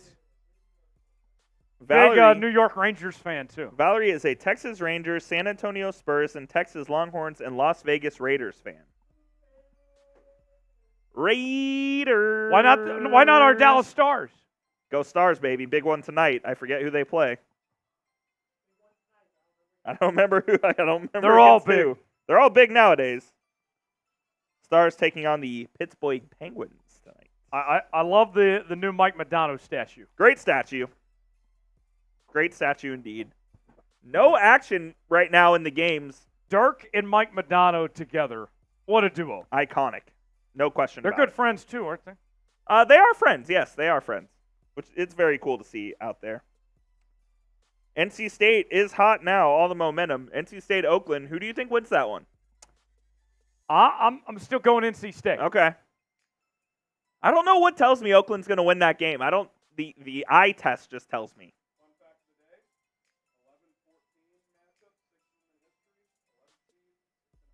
Ooh. Give me Oakland to make history. I'll go NC State. I like Oakland making history on this one. Coop, I'm going to sign off here. Harrison Graham's going to step in. Yes, it's been a pleasure. In just a moment, as there he is on the screen right behind me right there. And then Nicholas Rohloff's going to be here in a bit as well. So plenty of more coverage as we transition And appreciate you guys joining us. Don't go anywhere as we continue here on March Madness Live. Tej, it was a pleasure, man. Thank you. I'll take over while Harrison Graham gets set up. Oh, it's brutal. It is UConn's biggest lead at halftime in the history of the NCAA tournament. Welcome to March. Stetson is down 33.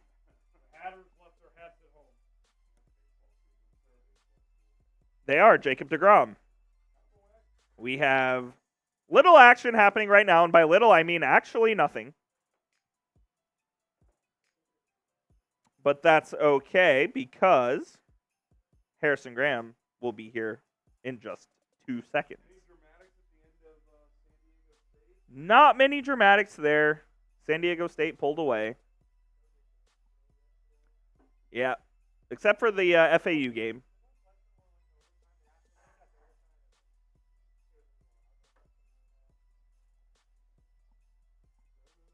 Dun, dun, dun, dun, dun, ba-da-dun.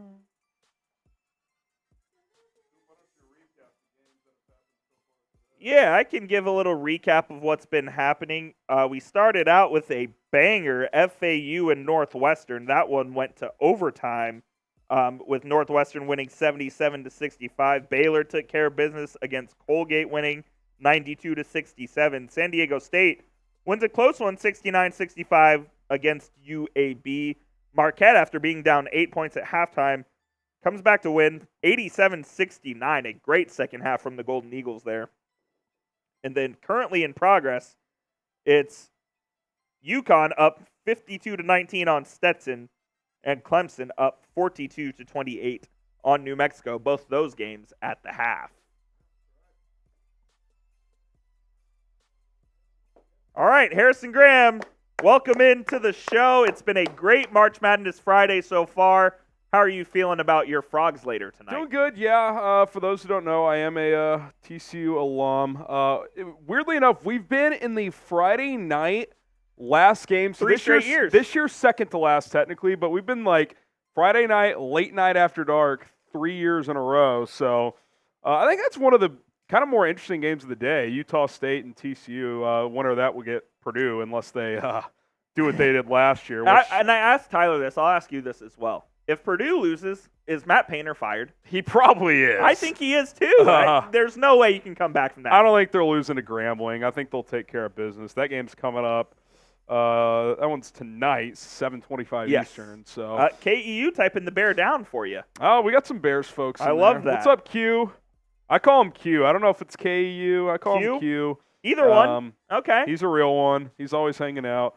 Yeah, I mean, UConn Stetson, this is brutal. Does New Mexico make a second-half push? I mean, hopefully Richard Pitino and the boys can get going a bit. We could definitely use some intrigue there because outside of the Northwestern FAU game, there hasn't been a bunch of theatrics. Yeah, San Diego State UAB got interesting in the final 4 minutes there. Auburn Yale coming up in 15 minutes. I do think that could be a sneaky 13-4 game. Auburn's hot, though. Auburn's scorching. They were cooking in the SEC tournament. And if that tells you anything, I think Auburn takes care of Yale pretty easily. What about Colorado, Florida? I think that's a pretty good one. It's an intriguing game. I think Florida, they lost their center for the season with a broken leg in the SEC. They've been good, though, recently. Title game. Yeah, they're having a really good season. I think Florida takes care of business there, but Colorado's dangerous. I'm excited to watch Cody Williams play. He's a potential lottery pick in this year's draft. Got those 2 games coming up, and then that kind of caps the first half of the day.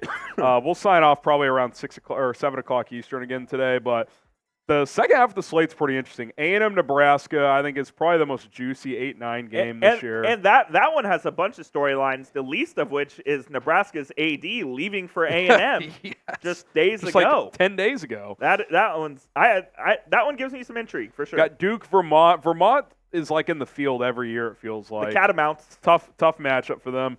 Grambling, Purdue, which we mentioned. We got Charleston, Alabama. I think that's upset alert potentially. Bama plays no defense. No, they don't at all. They might be the worst defensive team in the field. Yeah, and if Charleston can get into rhythm early on offense, that can make for an interesting one. Longwood, Houston, and the other 16-1 game. You got JMU, Wisconsin, the pardon my take battle. Oh, that ought to be a good one. Should be a good one. We'll see. That one's a popular upset pick. I like Wisconsin. JMU beat Michigan State earlier in the year. They're 31-3, so that's an interesting one. TCU, Utah State after that. And then the final game of the day, one of my Cinderellas of the tournament. I've got the Grand Canyon Lopes not only beating St. Mary's tonight. I got the Lopes too. I got them to the Sweet 16. Do ya? I've got them All winning right. 2 rounds. Yeah, so. I have the Lopes winning against St. Mary's tonight. Winners of the WAC. Yes, UTA almost won that conference. Yeah, that was a good tournament final, which got spicy late. Yes, it did. By the way, I don't know if you saw that. I did see that. I get all the WAC juice from my boy over at Tarleton. Yeah. So hey, watch out for next year. Tarleton. Billy Clyde's got the Tarleton State Texans rolling. Former baby. Kentucky and Texas A&M coach Billy Gillespie is over there. Does he replace Cal at Kentucky? No, but it's fun to think about.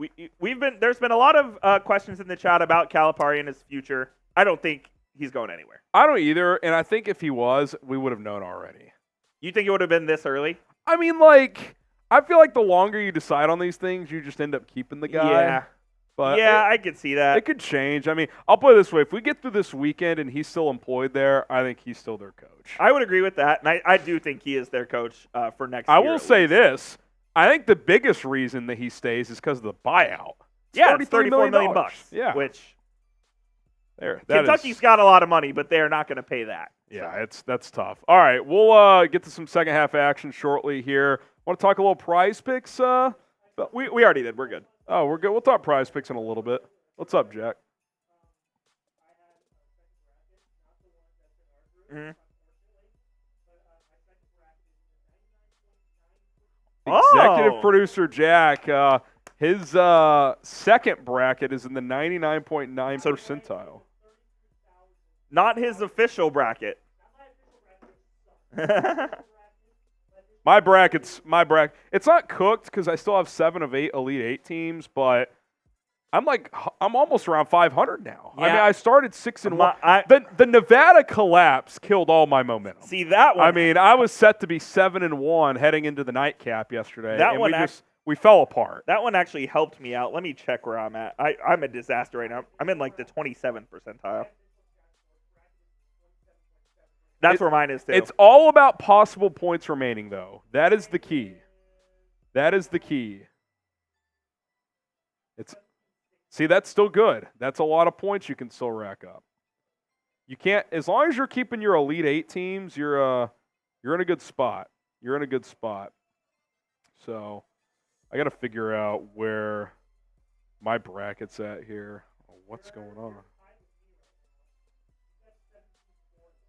17:40 left. All right, I'm cool with that. You just want to hang. Want to hang around. You can lose your bracket pool on day 1 and day 2, but you can't win it. All right, we need some second half action here. Which game got to halftime first? It was right at the same time. Yeah, a couple games coming up. We got Auburn and Yale, like we mentioned. If you want to push this across, Coop. At 4:15 Eastern, that time got pushed back. It's now 4:33 Eastern, so less than 10 minutes. And then Colorado, Florida is 4:38 Eastern, so that's coming up in about 15 minutes. So there we go. Lots of action coming up here in just a second. Where's Rolly? What's Rolly doing? He's pushing Pats out, then he's taking over. Nic Rohloff, a.k.a. Rolly, is going to take over for Coop here in about 5 minutes or so, and then we'll be good. Keep this thing rolling here. You might lose your money there, boss. What's the line in that game? I would imagine it's pretty large. I don't know. 20-something? Grambling's not good. They are not very good this year. Oh, man. Who's winning our company pool right now, by the way? I think it's Mitch. Of course it is. Exactly. The less you know, the more the you better. Know. Yep, absolutely. It's actually Tom and Mitch are tied, 94.6 percentile. Yoder's in second, as is Barefoot. Female Foot is her bracket name. Did you see Chip's bracket name, by the way? Just be better than Coop. Wow. I live rent-free in so many people's heads at this company. Bijan's bracket is officially not perfect anymore. Yeah, the Western Kentucky thing fell apart. Dude, they were up 8 too. Fell apart quick. No doubt about it. These halftime shows have to be condensed. It's a joke. I mean, it's. Yeah, it was like 12 minutes. Well, Petey, that one was 22. Oh, 22-minute halftime. Absolute joke. Let's go ahead and make the feature game, by the way. Clemson, New Mexico. Looks like second half action going to get going there. UConn, Stetson. I mean, the walk-ons might start the second half. All right. For the Rolly's taking over for me. I'll see you guys later. There goes It's been Coop. a pleasure. Appreciate Coop and Tyler Jones holding it down here. And Harrison Graham, Nic Rohloff going to hop on screen with me here in just a couple moments as looks like second half action for Clemson, New Mexico, and UConn and who is UConn playing? Stetson should get going momentarily, and then Auburn, Yale will get underway, as will Colorado and Florida, which I'm actually really excited for that game. So we'll keep it rolling here. In the chat, who do you guys have winning March Madness this year? Who cuts down the nets? Let us know. Join Jen in the chat, said, who here at Duquesne to win? By the way, Rolly, who we started yesterday with, realized after we got off, he did pick Duquesne in his bracket. So it was always the Dukes. Q's going with Bruce Pearl and Auburn. He says all his Elite Eight teams are still there as well. He does have James Madison in the Elite Eight, so we'll see how that ages. We are underway, second half, Clemson, New Mexico. The Tigers pulling up from Mitty is good. Clemson's been cooking from the field, up to 44 points on the afternoon. Rolly's still riding with the Lobos. I did pick New Mexico to the Sweet 16. I rode that trendy pick, and it's not looking good early. They try to work a little two-man game inside, and New Mexico turns it over. Not a good start to the half for Richard Pitino's squad. Clemson had a really good non-conference this year, and then they slowed down in conference play, but they're playing good here today. Clemson up 16 with the basketball. Dribble curl, kick it out, 3. Good. Clemson can't miss, 47-28. We'll get those scores updated. We're getting Rolly framed up here, and then we'll get that rolling. Is it really? Onions. Mexico gets downhill, lays it up, no good, but contact. Go to the line for 2.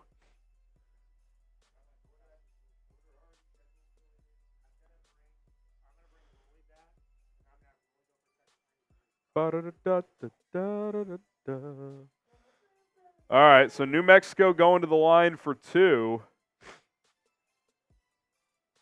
As Jamal Mashburn Jr. I forgot he played for them. So they have Jamal Mashburn Jr. and they have Eric House's son. That is something. First one's good. 47-29. Second one is good as well. 47-30. 2 minutes into the second half. The Lobos showing some full court pressure here. A ridiculous foul, 75 feet from the basket, trying to reach in. All right.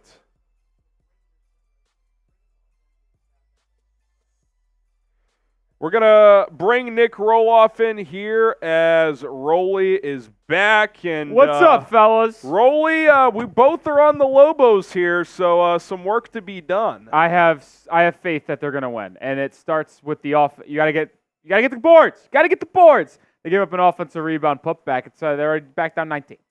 All right, I'm going to hop off for a sec. We got to fix something on my side of things. I'll be right back. Yeah, I mean, listen, New Mexico is the most trendy 11th seeded to be picked. But the issue here is that all 11 seeds yesterday won. So coming into the day of the 11th seed being 3-0, that was the kiss of death for New Mexico. Yeah, that's not ideal. You were never going to complete the sweep of 11 seeds going 4-0. And P.J. Hall, who has been playing at an elite level for the Tigers all year long. Now, Clemson has struggled as of late, and there's always that one team. There is always the one that struggles, limps into the tournament, but somehow plays elite basketball when it matters the most. It kills me. I remember when UCLA got in that one year, and everybody was like, why are they in? And then they made the Sweet 16. I think Alford was still the coach. I think This that a was when while they were in ago. the first four. They beat, I think they beat SMU in the first round. I can't remember. But you're right. There's always a team that's on the bubble, gets in, shouldn't have. I know they weren't on the bubble this year, but a team that wasn't playing their best ball, then all of a sudden they're in the Sweet 16. But it also works the other way, Harrison, is there's always one team that comes in scorching hot but goes out early. And my pick for that potentially here is the Auburn Tigers.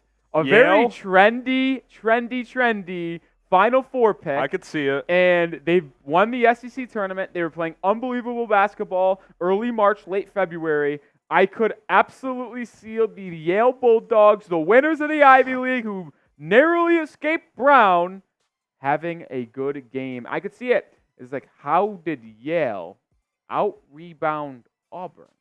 If you know, you know. Oh, the real ones know. Shout out to Torian Prince. Listen, I still think that Auburn will win Allen Brooks, just so you know. Like, I'm still picking Auburn. I just think if there is a team that was coming in hot that could go out super early, I think it could potentially be the Auburn Tigers. I kind of thought NC State would be that classic bid stealer team that loses first round. Texas Tech stinks.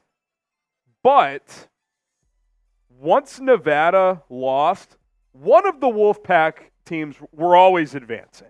I'll say this They as weren't well. both going home. Something to keep your eye out for here as Colorado and Florida take shape here in just a second as well. A team from the first four has won a game in the round of 64 every year for the past, I think, 6 or 7 seasons. I think it's happened every year of existence except once. This is the last chance, unless you think that Houston. No, this is the last chance, actually. Well, Grambling versus Purdue. Oh, I but forgot that game's tonight. But- this is the last realistic chance. So is Colorado going to take down Florida? That's my biggest question. I'm on the Gators big time. And Florida's been hot coming in. They did lose their center for the season to that nasty leg injury. it's not So good. I think he was their backup center though. Coop said it was the starter, but it starter? I'm not sure. I know he keeps up with Florida a little bit, but yeah, it's an interesting. I think the winner of that game can play with Marquette. I think whoever wins that game's got a Marquette's shot. vulnerable, that's for sure. Yeah, I think the winner of that game's got a shot. So we'll see what plays out there, but. I mean, that's a good point, though, right here. Like, let us know down below. I want to know with the people as we're joining you for the first time today, Harrison and Nic Rohloff here. Who is your favorite Cinderella team? What Love team that. do you think can make a run, high seed, maybe in the double digits? Mine was New Mexico, if I'm going to be blatantly honest, but a lot of people were on the Lobos as well. I was also a big fan of McNeese, and they got absolutely hammered by Gonzaga yesterday. Yeah, that was ugly. My biggest one that wasn't really a trendy one, I don't think, was Grand Canyon. I have them to the Sweet 16. It should be a fun one They tonight. play tonight. Actually, I believe they're the nightcap. Final game of the night, Yeah. 10:05 Eastern. So get your coffee going. But I like the Lopes. They're a good team. Look, I didn't pick them, but Oakland now gets a shot at an 11 seed in the second round. By the way, you weren't in here. I said it out there. NC State is going to win by 50. They might. And I did see this nugget. In NCAA tournament history, 6 career games of 11 versus 14s in the second round. The 11 seeds are 6-0. So historically, when that happens, the 14 seed does not advance to the Sweet 16. Golke had one hell of a game yesterday. He will not do that. Can't deny that again. He will go 3 for 12. Him going on Pat McAfee today, just booked a Kiss 2 of for death. 12. 2 for 12 shooting performance tomorrow. They have no answer for DJ Burns inside. The spread, at least the last time I checked earlier today, was only 5.5. If you want to make cheddar, fellas, I'm Gas telling NC you State. right now, go gas NC State minus 5.5. It might be my biggest play of the entire NCAA tournament. It's inbound tomorrow, baby. That is a hammer play. By the way, I might even reverse teaser that and go minus 8.5. NC State by double digits. They're going to win big time. Yeah, I kind of agree with you. Clemson with a little turnover here. If New Mexico can turn over Clemson, they have a chance in this ball game. Listen, we saw Samford go down by 21 early in the second half last night against Kansas. Storm back, should have won, got absolutely hosed by the Pac-12/Big 12 officials out there. Why is it /Big 12? Because only Big 12 officials would make that call. I don't They care didn't what they though. say. The Pac-12 did. But Pac-12 is the Big 12 now, so same thing. Sort of. Kickball out of bounds here. Yeah, that was a brutal call. I mean, look, who knows what happens, but Samford had all the momentum at that point. There's no doubt. We're also underway in Yale Auburn. Let's go, baby. So we now have, what is that, 3 games? Three Close to games 4? going. Colorado, Florida tips off in less than 5 minutes. So We're gonna have the get 4 some games busy set, action baby. going here. New Mexico almost had an and one opportunity, but they will go to the line for I'm 2. telling you, New Mexico will be down by less than 10 by the 10-minute mark. Okay. A lot of people on the Lobo train might have hopped off by now because of how bad that first half went. I will not fall out of this little group that we're in. I'm taking the Lobos to still win this ball game, but you do need to make your free throws. I think the biggest concern is they actually finished the first half fairly strong to get it to 14, but they're down 19 now. So anytime you get down, coaches will tell you all the time, these 4-minute chunks between TV timeouts, you got to chip away. So I'd say by the under 12, they got to get this to around 10 to 12 points by then. Right now they're down 18, so we'll see what they That's can an do. illegal screen, sir. The turnover anyway, that's off Clemson. Oh, it's going to stay with Clemson. I thought that ball knocked off his leg. If it was final 2 minutes, we'd review it for 5. That wasn't a legal screen. He was still moving. I'm still telling you, I feel like that's turnover. By the way, that Dayton, Nevada game, I'm telling you, I haven't seen a replay yet. That guy's foot was on the line. That game killed my momentum, man. I was rolling. That one's an illegal There's an screen. illegal Can't do that, PJ Hall. Big call, too, because he buried the 3. Coming the other way, New Mexico. Now, Under 16-minute mark now, so TV timeout. even though I said that Auburn could be the team that comes in hot and loses, They might also win will by s- 20. they could, because Auburn is a very physical, athletic team. That might just put Yale in the dirt. Yeah. And they've jumped out. Ooh, they're going to say it's a foot on the line 3. So, don't look now. Stetson cut it down to 27. They were just down by 34.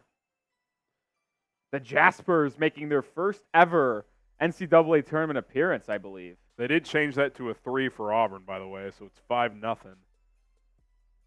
Yale playing a little inside out. Oh, deep step back, too. Wow. What a Bad shot there. analytical shot, but it falls for the Bulldogs as they look to have an upset. 4 seeds are, I believe, 1-0. Did we have another 4-seed play? No, because we have Auburn, Duke, and Alabama still to go tonight. So this is. I think Bama could be on upset alert. They don't play any defense. But here's the thing.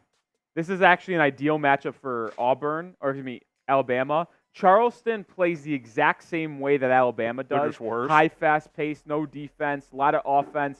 But in those matchups, I'm just going to take the team that play the same way. I'm going to take the team that does it better. Yeah, And that's Alabama. I picked Bama. It's just one of those where as soon as Bama has an off shooting night in this tournament, they're going to lose. Yeah. Pretty much whoever they play. And that could happen tonight. San Diego State just survived, which would be an interesting 4-5 as Auburn goes up 10-2 10 here. points, 2 minutes into the game. It's actually would be a very interesting matchup between St. Mary's and Alabama in the 4-5 game if both teams happen to escape. That'd be a great game.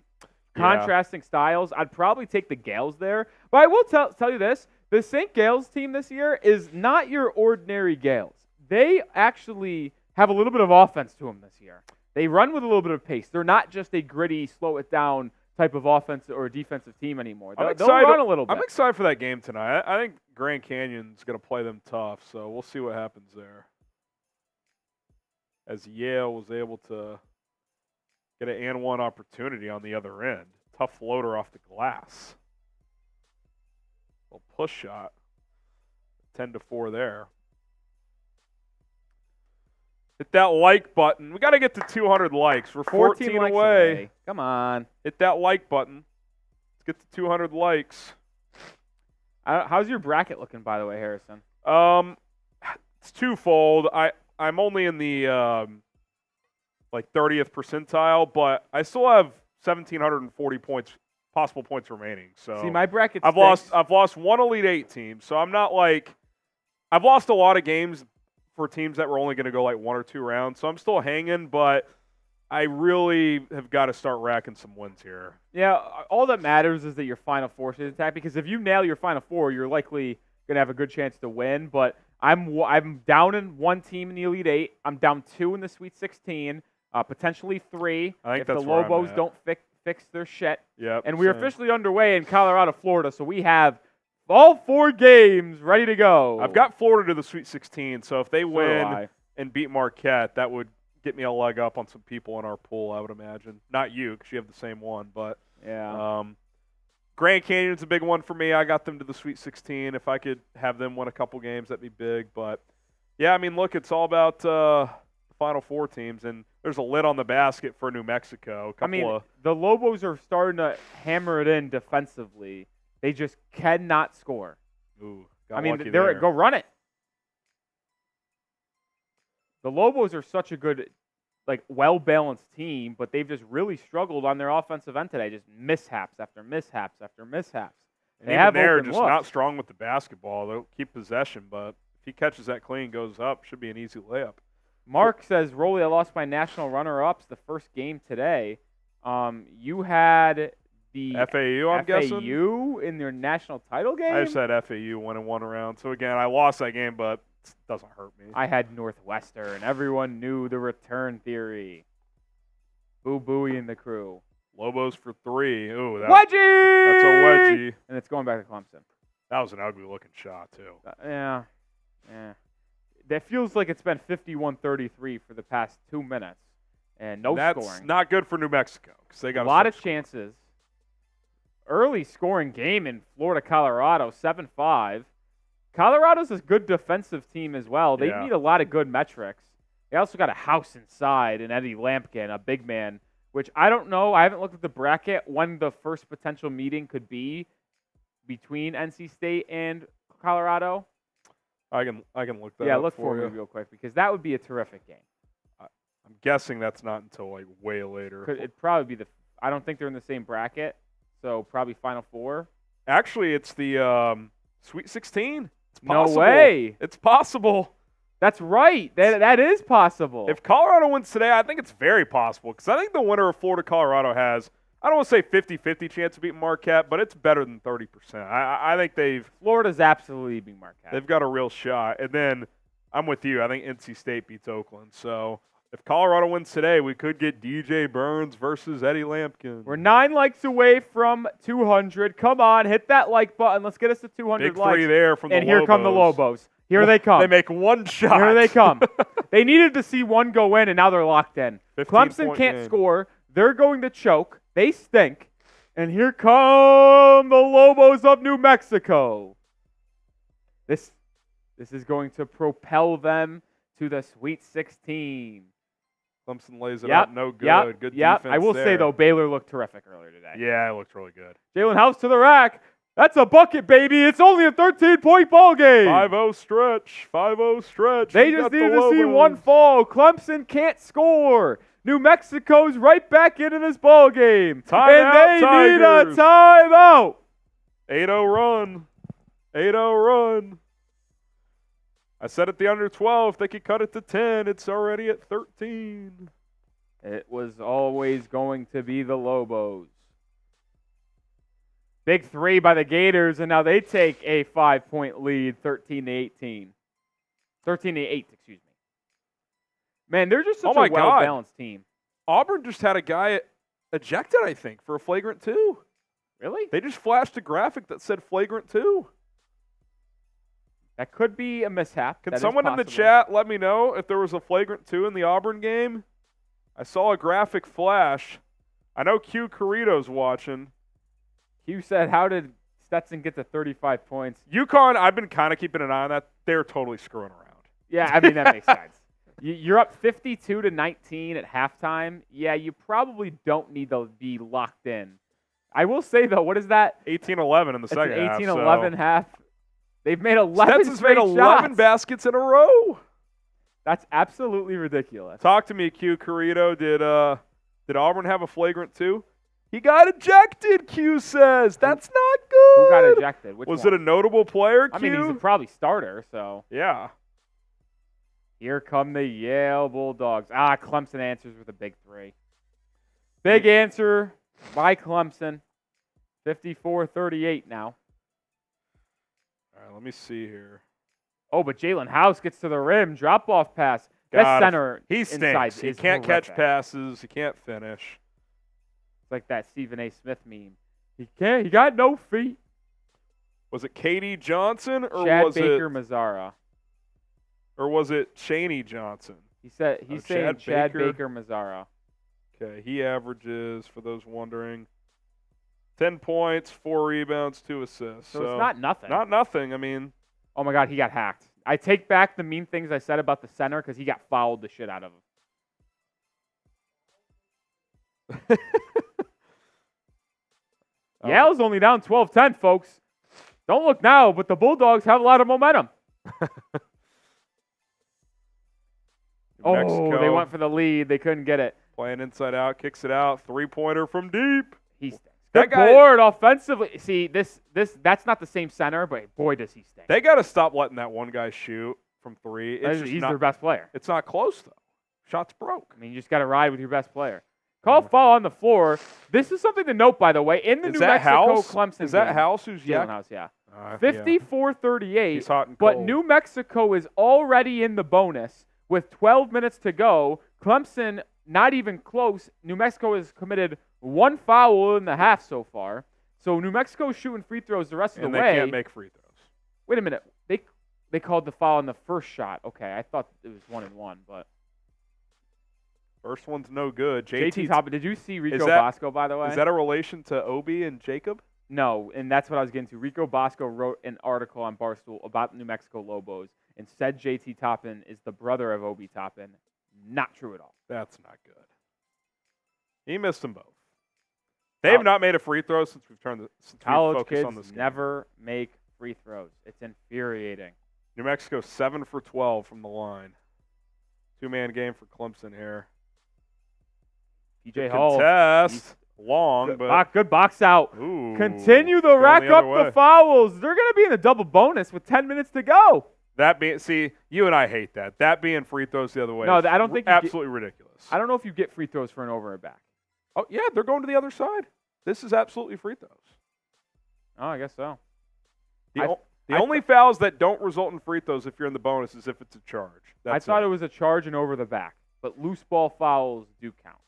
I think over the back just falls into that category, which is dumb because, like, late in the game, if you're up 1, you're, like, scared to fight for a rebound. Because if Yeah. you get called for a foul, it's going the other way. 6 likes away from 200. Hit that like button, folks. Come on. Yeah, we got to get to 200 likes. This just isn't cutting it. 200 likes or we're cutting the stream off. 54-40. Got to get this to under 10. I mean, that's the key. Once you get to single digits, the pressure starts to mount on the team with the lead. 5 likes away. Jamal 2 likes Mashburn away. Jr. Come on. Oh, my goodness. Oh, that looked clean. And now we're going to head to a timeout. Under 12. This is a good time to tell you guys about our sponsor today. That, of course, is Prize Picks. We told you to download the app before March Madness, but the beauty for all of you is that it's not too late. Go to prizepicks.com/CLNS. Use the code CLNS to get a $100 deposit match right now with that code CLNS. You get a freebie out the gate with Caitlin Clark, half a point. You just take the more there, and then you pair that with up to 6 players or as few as 2 to 6 player entries, more or less than stats on points, rebounds, assists, combos, 3-pointers made, fantasy score. Tons of options available. You look at some of the plays on the board here. These are just a few of hundreds. Go check them out. prizepicks.com/CLNS. Use the code CLNS. If college basketball, if you don't know enough, well, do the NBA, do NHL. You can cross over sports with your picks as well. You can even take the Caitlin Clark freebie and pair that with an NBA pick that you like. So get going today. prizepicks.com/CLNS. Use the code CLNS right now. All right. TV timeout here on our featured game, Clemson, New Mexico. UConn comfortably in the lead by 28, Rolly. A couple of early games as well. That Florida-Colorado game seems to have a pretty good pace. If you're Colorado, you don't want to get into a track meet with Florida. No, and that's why a lot of people gave Colorado a good chance to get the upset here. And I know we don't clarify a 7-10, or classify, I should say, as a really upset. Slight upset. I think it would be an upset because Florida, to me, should have been on the 6th line. They got way underseeded. Colorado was also a first 4 team. Yeah, but they also kind of got screwed They too. did. I They thought should not have been Colorado in should have been in the 9-8 game, not in Dayton, but they go to Dayton. They take care of business against Boise State, which was to be expected, and then they matched up with Florida. This is an intriguing game here. Yep. But Florida's really good. Walter Clayton, maybe one of the best players in the country. Not many people talk about, which they should, because he's one of the better point guards in the entire SEC, and a big 3 from the Gators to go up 8. It's their largest lead of the game. Florida's just a dynamic offensive team, but they also play solid defense, and they're not out of any game. They can fall behind 15, 16 points, but as long as there's 10-plus minutes to go, I'm still going to give the Gators a fighter's chance. If you remember, I think out of all the teams that are seeded lower than a 5, they're at or near the top of the list, even with the injury to their center, of those that can make it to, I don't know, the Elite 8. I think and it's also, possible. if you remember, in the SEC tournament, the game against Auburn in the championship, they fell way behind in that ball game and battled all the way back. Or am I thinking of the semifinals against Texas A&M? One of those two. They got beat pretty good by Auburn in the national. So I think I was thinking about the semifinal game. Texas A&M, they were down by a lot, like 15, 18 points. They came all the way back to win. So yeah, they're battle tested. Food Recipe says you guys are biased. Biased towards what? I mean, just like give us examples. Like we make picks for the game, so we talk about our picks. Probably a Clemson fan. Not too many of those out there. PJ Hull turns it over. Suck that, Food Recipes. I'm just going to associate you as a Clemson fan now. Also, you guys are biased. If your chat was good, we would like. Well, you clearly haven't found something better, Food Recipes. 2 of 10. Fast break for the Tigers. Oh, nice take. Gets it to go and 1. Clemson with the big basket to go up 16. Auburn and Yale are even at 16, folks. That I tell you what, the Bulldogs have a fighting chance in that one. And by the way, we make picks, but like we're not gonna like I don't know, we're not like putting like pom-poms in the air for New Mexico or something like that. I am. I got my pom-pom. Okay. Chase Hunter, 12 points. He's at the free throw line. New Mexico, they're just not stringing together. Like, they'll go on like a 4-0 spurt, but then, like, they just stop. Back up to 17 again. So, like, I will say this is the most shocking. They've still lost ground this half by 3 points. I'm surprised Clemson's played so well today. They have not played well the last month and a half. And I just don't think they should have been seeded as high as they were. Like that, to me, them and Florida should have been flipped. Jalen House has just played a horrific game. Yeah, bad turnover there. And Yale is taking their first lead of the ball game, 18-16. Here come the Bulldogs. Oh, almost a trap turnover there. Oh, good pass there. I will say New Mexico chaos defense could favor them if they really start turning Clemson over. But they got to get scores, though. That's their issue. Yeah. 11 minutes left, down 17. They do get a stop there. Here come the Lobos, driving it down out to not a foul. Oh, my God. This team stinks. Another turnover. Bad few possessions for the Lobos here. As Richard Pitino looks asleep on the sideline. No Patinos in the round of 32. There's always next year. Florida, 24 points in 8 minutes. They are humming. They're on pace to score over 100. We're Big on pace, guys. Yeah. Did you do a over-under in that game, or did you do No, I just have Florida money line. Florida money line. Clemson looking to expand their lead here. I officially. Oh, wild take and gets it to go. Reverse layup is good, and the Lobos are on life support, down 19 midway through the second half. I still that's the best pass. I give them a chance. They just got to get it to, I think, 12 with 8 to go. So they got to go on a little 7-0 spurt in the next 2 minutes. Ooh. That's going to help. They're going to go to the free throw line for just still 1-1. But if they can get it to 12 with 8 minutes left, they have a chance. Yeah, I mean, they're just not showing much signs of life here. See if they can get 2 free throws here.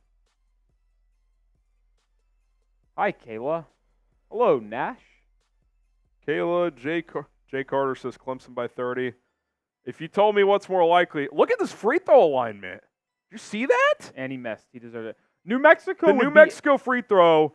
So, like, they'd imagine, be in this game too if they didn't miss so imagine many you're free lined up throws. in the center where you would for free throws. He was over here. He was almost out of the legal parameters of where you can stand. I've never seen that. I think they're 0 for 5 on free throws since we've turned the game on, by the way. Nah, they had that one guy make a couple, but. I must have blinked. I don't even remember that. Oh, ref show. Clemson keeps possession here. Kayla says, do you know what I do for my free time? I don't know what you do for your free time, Kayla. I think it would be concerning if we did know. You would think. Clemson to inbound. Basket here, and they're up 20. Rolly, if Clemson scores here, I'm declaring this game over. Clemson for 3. It's good. Up 22. The fat lady is warming up as the Tigers looking to get to the round of 32. New Mexico responds with a mid-range J to cut it to 20. Still not calling the game over yet. There is a run in this team. I do ballerina, dancing, singing, gymnastics, and rapping. All right. It's quite the array. It's a lot of exercise there, and what's the word I'm looking for? Hobbies. Definitely got a lot on your plate, it seems like. Rolly and I are just talking March Madness. That's what we do. This has got to be the best Clemson's played in a while. Not a great showing from the Mountain West in the tournament. They got 6 teams in, and if New Mexico loses, who's left? You got Utah State tonight. Who else? Colorado State's out. Boise's out.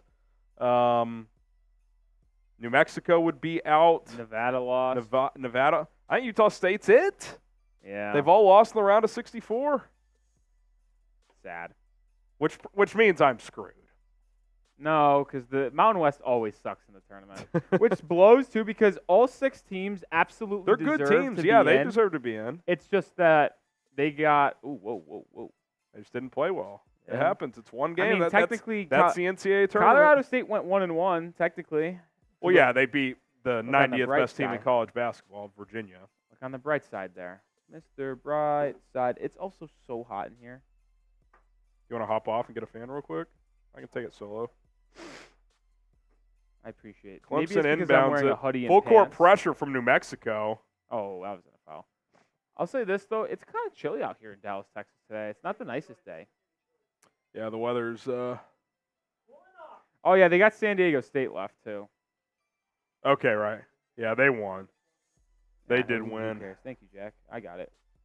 Yeah, what is the weather looking like? So tomorrow, No, that one sucks. I'd put it in this one. high of 69 tomorrow. So Very cool. nice. Nope. I don't Hello? think the Mountain West is overrated. They just had a poor showing. Thank you. The NCAA tournament, like obviously results matter when determining conferences. It's one game though. Like things happen. That's why I love shitting on conferences. It's just all by your narrative. New Mexico kicks it out for 3, short. Good offensive rebound. Back to the shooter, lays it up, smoked the layup. Didn't even hit the rim. Up again and in. He just wanted to get 3 points. Exactly. I'm going to miss this layup on purpose, get it back, get fouled, and make it to cut it to 18. Now, if you remember, there was a team that came back in the final 6-7 minutes of that game, 24-4 run to win. That were the Flyers. I'm not saying it's over just yet. They overcame I don't know. They didn't overcome a 20-point deficit. They were but had down a 17 or 18. swing. Yeah. By the way, I am shocked that Hurley is still playing some of his guys up 30 with 9 minutes left. Yeah, it's a bit odd. Like, literally all of them are still out there. They made the free throw that time, Rolly. 17-point game. You said 12 by the 8-minute mark, so they need a little burst here. Oh, the press has been broken. 2-on-1. Clemson. See, that's a turnover. That's a bad call, sir. I already know that's a bad call. Oh, it's staying with the Tigers. I already know that's a bad call. I'll tell you this, though. I was not a Baylor Bear guy. You can book the Baylor Bears against Clemson. Baylor's good, man. They come out slow in some games, but they're capable. As painful as it makes me to say that. Clemson working on the block, little baby hook. That was I will give PJ Hall credit. He's very, good. very good. Really skilled around the basket. Under 8 to go now. 19-point deficit for the Lobos. Time is now if they're going to make a push. Kick it out, swing it, swing again. Get into the paint, wild shot. Offensive rebound, no good. That's going to stay with New Mexico. TV timeout with 7:42 to go. Oh, man, oh, man, oh, man. Also, have these games been going by much quicker than usual today? Well, the first one didn't. Yeah, but like think about it. Like these are our last games before we hop off. In general, I'd say yes. I think it's probably there hadn't been that many close games. I guess San Diego State, that game was close. It does feel a little quicker. The night session last night, my goodness. That took forever. It was midnight. But that's what I like, though. That's exactly what I want because I'm not working, so I just get to enjoy it all. I had to get up early, so I was like, I need this to wrap up. At what point do we change our featured game? I think we consider it here. I was going to bring it up to you. I know you have intrigue in this game, but do we go away from it, and then if they go on a run, we go back? Yeah, that's what I did with Samford last night. I stopped watching, and next thing you knew, they were down 6. Let's go Auburn Yale here. We'll go Auburn Yale here midway through the first half as the Tigers and Bulldogs are battling things out. We'll keep tabs on Clemson, New Mexico, and every other game as always. UConn just airballed the 3 here. TNT. By the way, I got hit with the biggest all-time March things of all time yesterday. Samford, Kansas ends. And Practical Jokers just shows up on my television. And I started watching. And Practical Jokers is they were even teasing it. And Practical Jokers is the real reason I watch March Madness, just so I can come out of nowhere and be like, oh, shit, there's Murr, Q, and Sal on my TV. Do they still make new episodes? Yes. That's incredible. What year is this? They have no Joe anymore, but they have guests on every show. How many years have they been doing this? Like 15? Oh, I don't know, 15. 10? I was going to say, I feel like 10's pretty close to being accurate here. Oh, backdoor cut. Swing it out for 3. The Bulldogs, no good. That Ivy League offense. I don't know what they do up in the Ivy League, but they usually have some good shooters. Offenses. Cornell's had some good shooting teams over the years. Princeton offense is a famous term, that free-flowing three-point type of offense, and it just feels like every Ivy League team just can score the ball. Auburn fouled going to the rack. It feels like it's every year the Ivy League is a 13 or 14 seed. Yeah. Every year. Yeah, they're never usually on the 15 or 16 line. Remember back in the day when the Ivy League didn't have a conference tournament, so the champion of their league didn't play for like 2 weeks? Their season would end, and then they would just wait for Selection Sunday. And then they went to a 4-team tournament. Well, that's where it is right now. Is that still where it is? Yeah. Only the top 4? Interesting model. It's rewarding their regular season. It's less chaotic.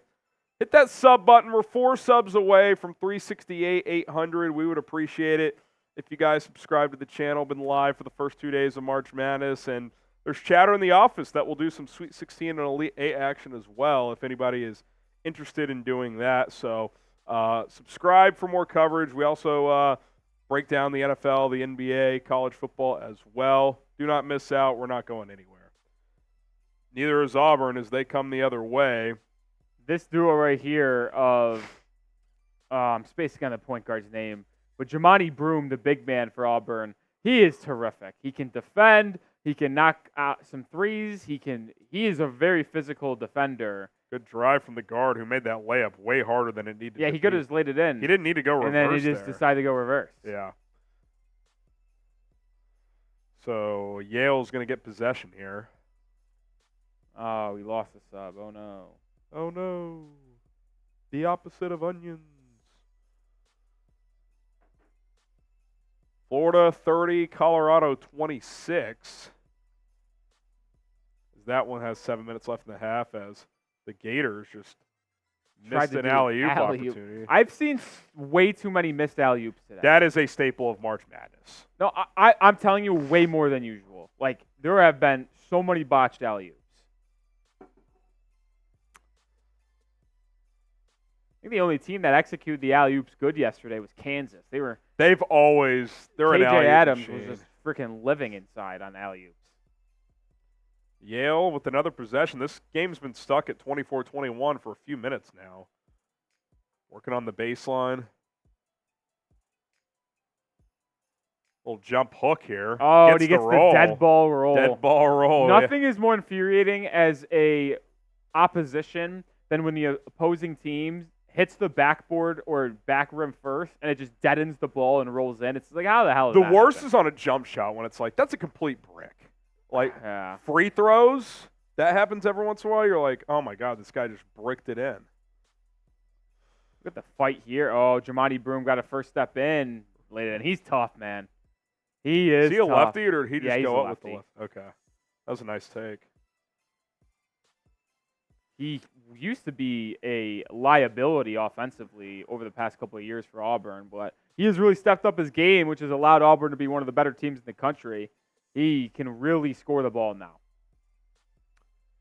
Yale coming the other way, under 8 to go in the first half. Playing 5 out right now. Backdoor cut now as they move around. Left corner, 5 on the shot clock. Kick it out to the top of the key. 4-3. Kicks it inside. Going to have to get a shot up. They do, and they score. Good awareness of clock, time, where you are on the court. Flash to the high post with 5 on the shot clock. Get the ball, quick left hook turnaround. That's how it's done right there.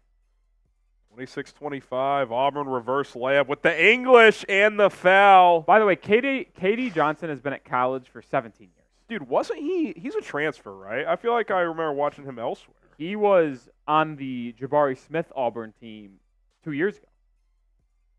Okay. So he has just been there for ages. And now he's benched. Not benched, but comes off the bench. He started with Jabari Smith 2 years ago. New Mexico down 20 now. You declaring that game over? How much time is left? 6 minutes. It's over. I'll have to wait till the 4-minute mark. Is that your heart talking or your betting No, it's or your bracket? if they go on Jalen House is out. Now it's done. Never mind, it is over. Jalen House is out. Because I'm being dead serious here. If they were able to cut it to 14 with if they went on a 6-0 or 8-0 run to cut it to 12 with 4 minutes to go, at least a tiny chance. like there is a chance. They just have not sustained any momentum in this game. They had that little 8-0 spurt, but that's it. Oh, UConn back up by 35. The Stetson Hatters with a wild miss. 5.5 to go. Poor 1 seeds. Poor 16 seeds. We're just getting blown out this year. It feels like everyone was like, who's going to be the 1 or the 2 or 1 seed to lose? It's going to be none of them. Yeah. They're all going to shit pump them this year. I think people forget, we've had 2 recently, how, not only rare is it to, it never happened before until 4 years ago or whatever, but, rare it is to even be, within 5 or 6 points. Usually they lose by, I bet the average margin of victory in the last 25 years, 1/16, is over 20 points. I mean, it's just not close. There used to be a time where people wouldn't even think about ever picking against a 1 or 2 in the first round. Oh, Stephon Castle, I see you. Well, it never happened. And Well, I mean, they're 2-seed upsets. There's been a few twos. But yeah. now everyone, when they're filling out their bracket, who's the 2-seed that can lose this year? Because they're looking for it now. Yeah. It's just not going to happen. It's still incredibly a little bit of a improbable. scare with Marquette earlier today. They still won by 20. They still covered, too. They were 14.5-point favorites. They were down by 8 at one point, and then they come back and win by 20 or 18 or whatever it was. And they cover. Like, these 2 seeds in Arizona 1 seeds yesterday, same story. are very, very good this year. Like, sure, we got a 3-seed Kentucky losing. That's probably going to be your biggest upset. Yeah.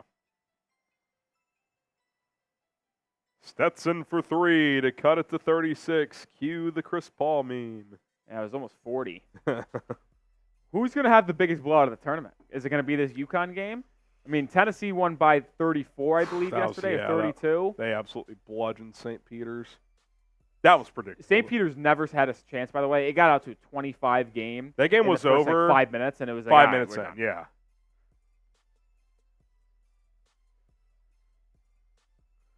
yeah. Uh, 20-point deficit for the Lobos with 5 minutes left.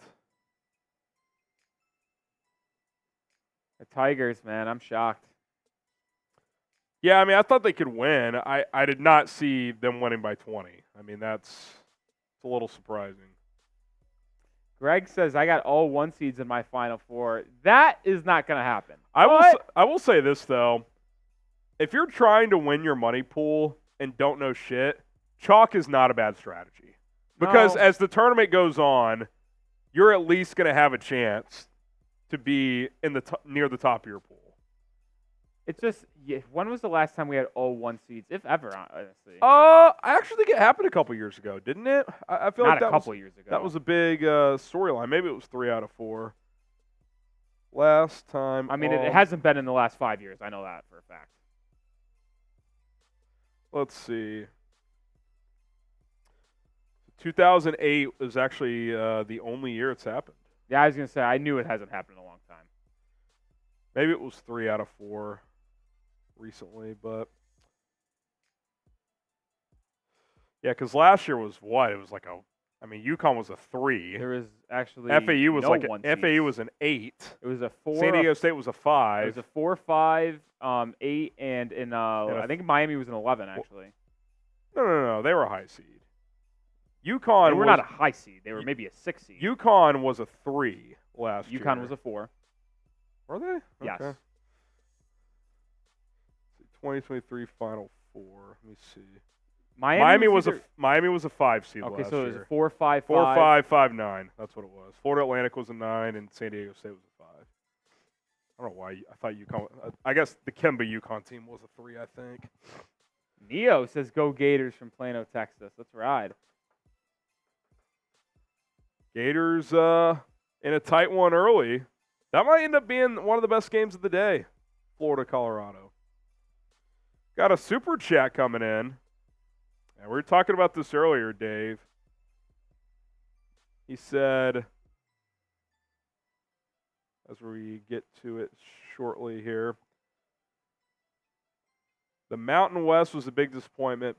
Yeah, I try not to judge conferences, especially smaller ones, too harshly on the NCAA tournament. It's one game. It's matchups. Weird shit can happen. I still think the Mountain West was worthy of having 5 or 6 teams in the field. But, yeah, I mean, this New Mexico – I will say this New Mexico performance is definitely a disappointment.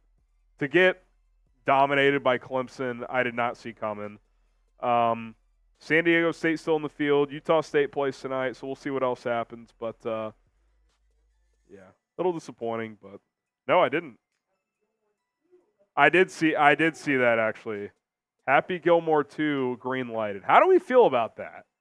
I have to see what the story is before I can give my honest opinion. I will say this. Everyone always says, just don't ruin the original. Do sequels ever really ruin the original? Like if you like the original, especially a 20-year later sequel, I don't think it's gonna make you dislike the original. You can ruin it. Now, it won't make you dislike the first one, but you can ruin it by creating plot points that completely undermine what happened in the first movie, which is how you ruin it. But I'm trying to think of a key example though of Like, Jack, you're the movie buff. What is a movie sequel that completely undermined the first one or just tarnished it in some way? Because I know they exist, but, like, I don't know, like Lion King 2, not very good. Still, I don't think it had an impact on Lion King 1. There's plenty of comedy sequels that suck, but I can't think. Like, I never saw this, so you guys could answer. What was the Will Ferrell sequel they finally made like 5 years ago? Anchorman 2. Did that ruin the first one? No. Like, Hangover 2 is not as good as the first one, but it's still White says funny. Terminator. I will say this. I am so lost in the Terminator movies. Never seen the Terminator movies. Jack says Terminator 2 is better than the first one. But I will say this. There are so many Terminators where I feel like it's hard to keep track of, like, where we are in the timeline. I never watched those movies. Raul says Caddyshack 2 is really bad. I got to be honest, I didn't even know they made it. But that's not my question. Did that ruin the first one? Because sequels suck all the time, but did they ruin the first one? It's probably going to be a Happy Gilmore, like, he's going to be a teacher, I'd assume. What if, like... There's no way he's still playing. What if Shooter McGavin, like, what's his role in it? He's definitely got to return. Oh, he announced he's returning. Oh, the actor hopped on radio and was like, yeah, I'm back. The only thing that Twitter anyone account, knows by about the way, is going to be stronger than ever when Yeah. that movie comes out. Such a good Auburn's starting to parody insert account. their dominance here a little bit. Big three No good. doesn't go, but they've just been starting to clamp down on Yale. That would have felt like a early mini dagger. Ooh. Kind of a wild shot there by Broom. No good, and Yale takes back over. Step Brothers 2 is coming, and you know that'll be great. Has that been true? greenlit? Juggalotus says, Will Ferrell isn't funny to me. See, yeah, I think, I'll say this, Juggalotus, he's lost his fastball, but in his prime, he's up there, man. He had about a decade where he was extremely funny. Here come the Bulldogs for a nice little reverse layup. Yale gets a deuce. That was a nice full court pass on the inbound. Auburn running a press, trying to just strangle the life out of the Yale Bulldogs. Colorado's taking their first lead, I believe, against Florida, but Florida takes it right back, and they go up 37-36. That's right.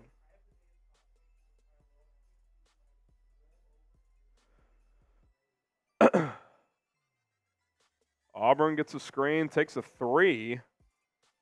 No good. Yale hanging around here, trying to push the tempo here, but no numbers. 3 on 5, they'll slow it down with 4:55 to go. Good Great pass pass inside, inside. lays it up. Not going and to count. in. They're going to call a foul on the floor.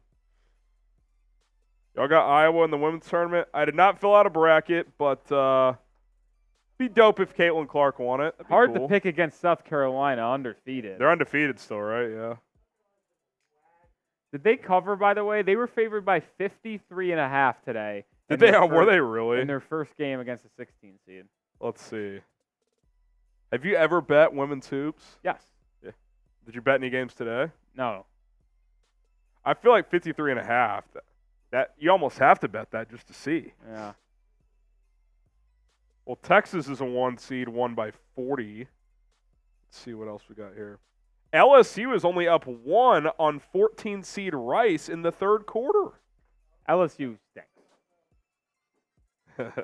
LSU actually. South Carolina won by 52. Wow. Odds makers know the line. And that's with winning the fourth quarter 17-2. Wow. So they were only up like 35 entering the fourth. Only. Let's see. 11 seed Middle Tennessee beat 6 seeded Louisville. Good backdoor cut. Oh, he almost smoked the layup. He missed it. 4 minutes left in the first half. Auburn up 33-29. If you're Yale, Rolly, you just want to hang around. Yeah, the football bros right here. We're highlighting the game. Auburn-Yale. Auburn only leads by 4. It's been a back-and-forth first half, but make it a 7-point lead Deep for the three. Tigers after a deep 3. That Colorado-Florida game fun as well. We're definitely going to have to focus in on that one some too, especially in the second half. How is that game going to halftime first? But it's likely going to go to halftime Yeah, first. tip later. Less free throws, less fouls. That's really the only thing I can think of. We did have an ejection, so that took up some time. Yeah, that probably was a big part of it. Wild shot from Auburn is no good. Yale sprinting out here. Again, don't have numbers, but swing it to the weak side. Kicks it in now. One-on-one. Cross-court pass. 3. Good. That was some beautiful passing, Rolly. Yeah, I mean, the Yale knows how to move the ball. Also, Those guy, Ivy League teams know how to play. Pukalakis, I don't know how to say his name. I definitely just butchered that. I feel like he's been at Yale, or there's been another version of him, an AKA brother, very, very recently. Offensive foul on Auburn, legal screen. Yale will get the ball back down 4 with 2:45 to go in the first half after they head to the TV timeout of under 4 minutes. Mark Kern says the first ever women's 16-over-1 happened, but that's not true because A, Stanford is not a 1 seed, and B, they haven't played yet. So that is not the case. No, ever in history, not now. Oh, I thought you just meant today. No, he said the women's game had the first ever 16-1 upset. It's kind of a random thing to bring up. Okay. When did that happen? I don't even remember. Was that like way back when?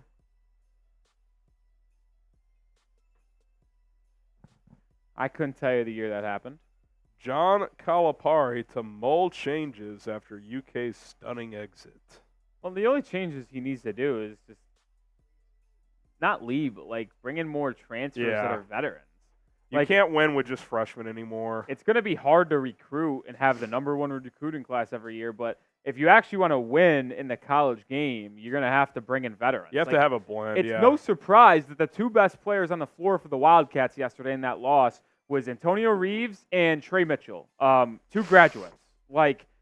They just had to rely on Dillingham and Reed Shepherd, and I love them. And they're going to be 2 top 10 picks in the NBA draft, but they're just simply not experienced enough to handle a team that's been 4 or 5. Those are 18-year-olds playing against 23, 24-year-olds in Oakland. And yes, it's Oakland, but they've played college basketball for 5, 6 years. They're going to be more experienced and be more physical, and that just evidently was the case. And that's why always those been the teams issue. always lose to veteran teams. It's always been the issue with Calipari's teams, even when they were winning more consistently in the tournament. When they would lose, they would run into these teams that are just super experienced. But now there's just way more of those teams because of NIL, and guys are staying longer, and especially in the last few years, people have extra years because of COVID. So I think still recruiting at a high level and getting these one-and-done guys is fine, but to your point, they have to be more willing to bring in 2 to 3 transfers a year to have more experience on that roster. You can't go 4 or 5 freshmen playing major roles and expect to win 6 games in a row in a 64-team tournament. Yeah, that game's going final in UConn. 91-52 is likely going to be the final. The Huskies do end up covering. It was a 26.5-point spread. They win by 32 or 39. Probably the biggest deficit or point margin in this tournament, if I had to guess. At least to this point. Unless Houston or Purdue later tonight. The Stetson Hatters get ready for baseball season, which is already underway. I'll also say this, Greg. I don't think Oakland will make it past NC State. It just is a classic. That kid gets cold. And maybe he stays hot, maybe he does. But I just don't see a way that Golchi guy goes off again. Yeah, I mean, you got to think, if they're going to win, someone else is going to have to step up. You can't expect that guy to go nuclear again. Also, do they have anybody that can defend DJ Burns? No. I mean, that seems like a problem. And the thing with NC State that, to me, is how were they even so bad during the regular season? It's not just DJ Burns. They had an all-time game from Middlebrooks last night. He was great. Career high against Texas Tech. They have Diarra as well. They also have they have a trio of big men that just rotate, that crash the glass, get physical inside. They're a good team. I don't know how they sucked all year long, and they have a good guard in DJ Horn. I don't get how they were bad all year long. Yeah. Colorado, Florida. I did not expect this to be in the 40s at halftime, Rolly. I don't know what the over-under was set at, but I'm guessing the over is clearly on pace here. We're also setting up for a disaster class where we're going to have a long, because there's no games until like until an hour and a half from now. Yeah, 6:50 Eastern. So there's only going to be 2 games the rest of the way, and they're both going to be on the same exact clock, basically. Yeah, it's tough. That is brutal. We could use another long review here. Auburn, Yale, potentially. Okay, there's a foul. That's good. Yeah, Clemson takes care of New Mexico, 77-56. Bit of a stunner, that one being a blowout.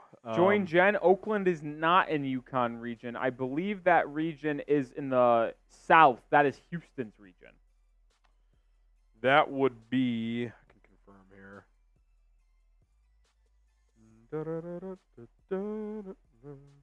Pull up my brackets. Actually, I'm willing to lock that in. I'm 99.9% positive it is. Who's he asking about? Oakland. Oakland is in the south region. That would be Houston's region. Marquette, the 2 seed in that region. Auburn buries a free throw here. 38-34, 2:21 left to go in the first half.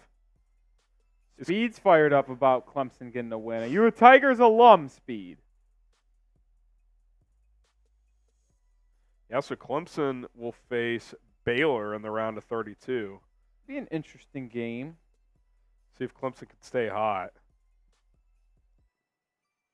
Ooh, high pass here. That's going to lead to a turnover. Here comes Auburn the other way. Ooh, choose to slow that down. Under 2 minutes to go in the first half. The Tigers looking to extend their lead. Swing it over to Broom, back to the top of the key. Broom asking for it. He gets it on the left block. Spin move, lays it up. Oh, passes last second, turns it over. Good defense by Yale. Yale has 5 on 4. You got to go. Running the other way. Good drop down pass, and then the big kicks it off his knee, but it's saved. And now they'll reset a little bit here. Top of the key here, minute 30 to go. Clemson switches the pick and roll defensively. 10 on the shot clock. Left side, driving in. Cut off by the defender. Fade away. Air ball. Not a good shot there. That was a tough shot if that was able to fall. Fade away on the baseline, going away from your strong hand. That would be quite the bucket. Obviously, it didn't go. 1 minute left in the opening frame here. Tigers would like to extend this lead as they take a tough driving layup. No good. Offensive rebound. Broom going to reset here. Swing it to the right side. Drive in. Dunk. And one. Wow. Got to get rebounds, especially when you're the underdog, and Auburn takes a 40-34 lead. That is something about Auburn, by the way. KD Johnson, he brings a lot of energy to that squad, but he takes some ridiculous shots at times. But listen, when you got Broom inside to clean things up for you, you can afford to take some of those ill-advised shots. That was just stupid. I mean, he hits him in the face. You just got to let him go at that point. Florida leading Colorado 42-41 with under a minute to go. Colorado has it. De Silva inside. Turnaround right hook goes. De Silva has been absolutely terrific today so far. 43-42. I did not think that would be that high scoring. 9 points for the potential first-round pick out of Colorado. Gators coming the other way. Take a corner three. Good. 45-43, and Colorado's going to hold for the final shot. Talk about an overfest over there. No doubt about it.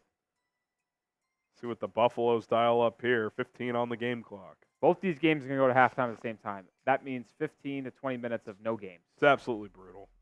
That is horrific. It's as bad as it gets. Driving in, fade away. Good! And we're going to go to the locker room tied at 45. And then in the Yale Auburn, 7 seconds to go in the first half. Now 6 seconds. They changed the clock. Take a timeout, Auburn. It's use it or lose it. Nah, there's no need. It's use it or lose it. We need to stagger these games just by every second we can get. Well, did you take a bunch of unders here? Yeah, Colorado, Florida being tied at 45 at the halftime is pretty wild. Colorado's one of the better defensive teams. Yale, Turns it wild, turns it over, That's and the half. Auburn takes a 7-point lead into halftime. And we have no games for 20 minutes, so Yeah. should we play some beer that's- pong? that's Should we? devastating. What's the play here? We can hit off all of our things on the check sheet. And still have 15 minutes to go. Let's start with the sponsor. All right. Well, this is a perfect time to download the Prize Picks app because there's no action right now. 2 games at halftime. And, hey, Prize Picks actually has second half plays you can make as well. So go check out what's available between Auburn and Yale and Florida, Colorado right now at prizepicks.com/CLNS. Full game 1, second half picks available, points, rebounds, assists, 3-pointers made, points plus rebounds and assists. Tons of plays available on the board for the rest of the slate here today. Go to prizepicks.com/CLNS to get a deposit match up to $100. Again, you got the freebie with Caitlin Clark, half a point. She plays tomorrow as you take the more there. Pair that with another play in the NBA and March Madness in the NHL. Doesn't matter. 2 to 6 player entries. If you hit on all your picks, you make money. It's very simple. The more players you put in your picks, the more you can win. PrizePicks.com/CLNS. Use the code CLNS. What's cool about Prize Picks and daily fantasy in general, it's different every day. You're not stuck with the same players like you are in your normal fantasy leagues. Go check it out. Link is in the live chat right now. Well, Shout out your favorite team in the comments section. I want to know who you're rooting for. spam the who you're chat for repping. the next 20 minutes. Who are you going to rep?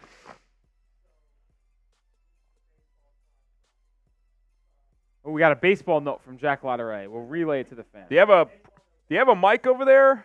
Mic Yeah, up if you're get going on to the talk. mic. We need more. Rolly and I need more airtime filled for the next Okay. 20 minutes. So, in a spring training game today, Start making heat graphics. You can hop off screen if you need to. in a spring training game today, a Chicago Cubs ace, Justin Steele, takes Oh, yes. a ball off of his ankle or something like that and leaves injured. Oh, no. Not great. Okay? So he tweets 7 minutes ago, I'm okay, ... Dot, dot, My dot. bracket is not. Oh, what a loser. No, that's a big time attention on me guy right there. By the way, official reaction/analysis to JD Martinez. Oh, it's actually such a good signing. Is he going to bounce? He's been bad for like 2 years. Right? No, he was terrific No. last year for the He was- Dodgers. and he he only was got great. $12 million bucks. And he was And it's great in Boston. deferred. No. So What I does that made mean? I made a video We don't about have this to pay last him night. until 2034, 2038. So he's getting like Is that even worth it for that little money? Oh, Why yeah. not just pay him now? I don't He's know, getting Steve like Cohen's broke. he's getting like $4 million this year, and then like the 8 after. I How made did a he vi- sign for such little money? He had 33 tanks last year. Well, OPS of you can almost thank 900. you can thank Scott Boras and the horrible free agency market for that. I made a video about it last night. I actually think that JD is a great fit in New York. Because now we have protection for Pete Alonso. That's on our lineup. exactly what I was about to say. Is he strictly a DH at this Yes. point? Yeah, he can't do actually anything. He was fantastic with the Red Sox, and I wish He they would was have brought great, him back. yeah, with Boston a few years He ago. had a bad second half in 2022 after having a really good first half, and then a torched 23 with the Dodgers. And then obviously he's going to be with the Mets in 24. He's going to start in the minors league, I think they said, to just get his reps and get more like at bats. So they'll probably be without him for the first week of the season potentially. But I mean, that is a really good signing for New York. I mean, a mid-March signing, you'd take that. That's crazy. That is crazy. Guy was the ace for the World Series team, and he hasn't signed. It's absurd. We got Soul Man rocking with the San Diego State Aztecs as they just survived. Also rocking a San Diego Padres icon in the chat. KEU knows that we know that he is an Auburn supporter. Mark asking if Purdue loses, does Matt Painter get fired? I say yes. I do too. If you lose in back-to-back seasons as a 16 and you already had question marks surrounding your ability to go deep in the March prior You're to done. the back-to-back years, at what point does your AD, your fan base, say, well, this guy clearly can't lead us to the promised land. Sure, he can recruit. Sure, he can build a decent program. but what's the point if we're never going to get anything out of it? Yeah, because they haven't even made a Final Four under Painter. No, the closest they got was the Elite Eight when they lost to Virginia in 2019. Was that the year Carson Virginia... Edwards in the crew? That was the year they should have been in the Final Four, but they gave up a Carson buzzer Edwards beater. was such a bucket. Yeah, dude, Carson had 10 threes, I think, in that game. which was tied last night. Yeah. Oh, man. Coming up on tonight's slate, by the way, since we're just in a lull here, Texas A&M and Nebraska. Yeah, Jack, could we get like a featured of like the next slate of games? Yeah, I'll just kind of read them off, and we'll flash them on screen here as well. Texas A&M, Nebraska gets going in just about an hour and 15 minutes, 6:50 Eastern time. As we'll get to that one. We might be here for the start of that game. We'll see. We got to sign off That around game is 7 going to Eastern. be. Can't see my arm because I can't point to it. Nebraska, Texas A&M is going to be the best game of the day, in my opinion. It's the best 8-9 game. This reminds me a lot. Obviously, it's going to be hard to top Northwestern FAU because that game was absolutely bonkers. So was San Diego State UAB.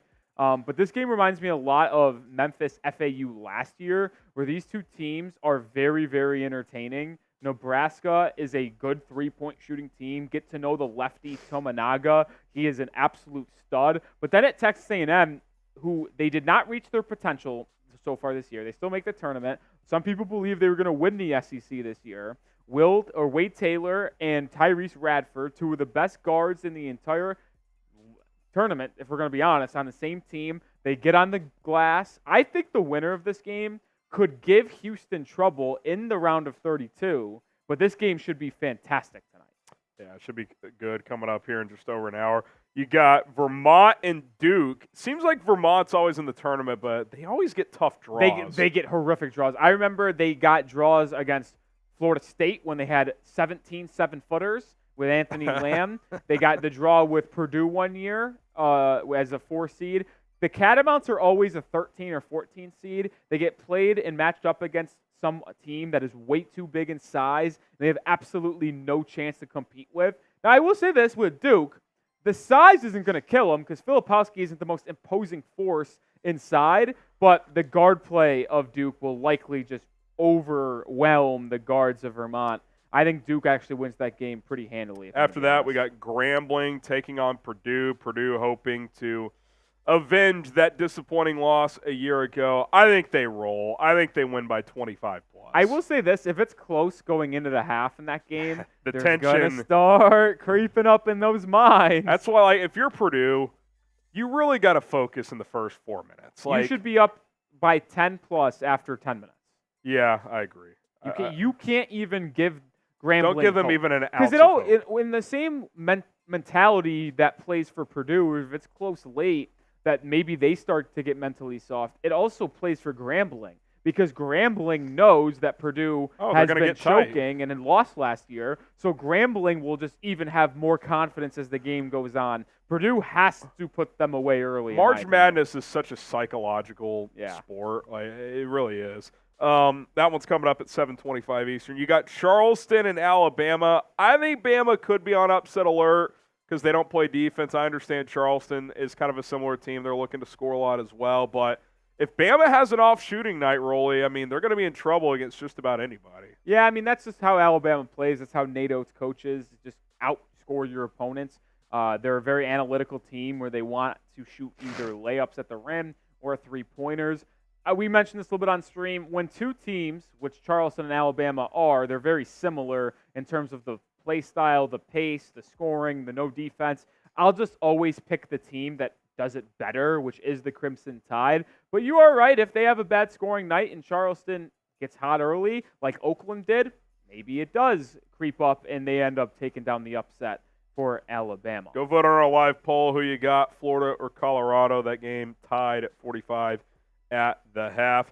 The final 4 games of the night at 9:20 Eastern. It gets kicked off with Houston, the number 1 seed in the South region. They take on 16th seeded Longwood. I have a note here. I thought Houston was going to win this game by 40. Like I thought it's going to be absolute drubbing after they got beat bad by Iowa State in the Big 12 championship game.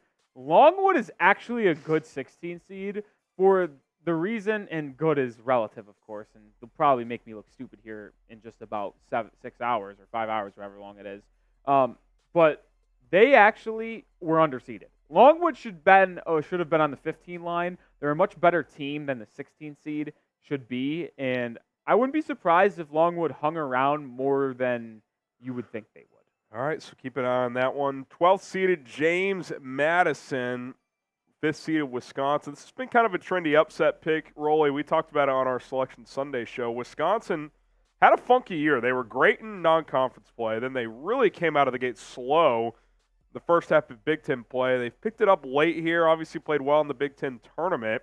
We're calling this one the Pardon My Take game. Yeah, I mean, this is the Pardon My Take night. You have Big Cats, Big Wisconsin, Cat, Badgers. Wisconsin, and PFT's JMU Dukes. But if you went a little bit earlier, you had Jake Mart's Catamounts in Vermont playing Hank's Duke Blue Devils. So fascinating there. And those are all playing each other, right? Yeah, the winners will play each other, so they're going to get two That's crazy. PMT games no matter what.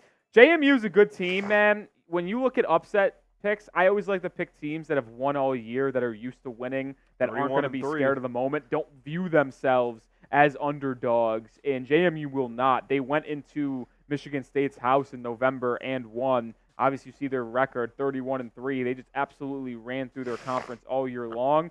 We talked a little bit earlier as well. There's always a team that gets hot late and struggles in the tournament. I think I kind of labeled Auburn as a team that came in hot, that could go bad in game one and go out early. Wisconsin is also one of those teams for me that was scorching hot, almost won the Big Ten tournament. I could see them losing tonight against JMU. They're a little erratic. They're very up and down, which I think their record suggests at 22-13.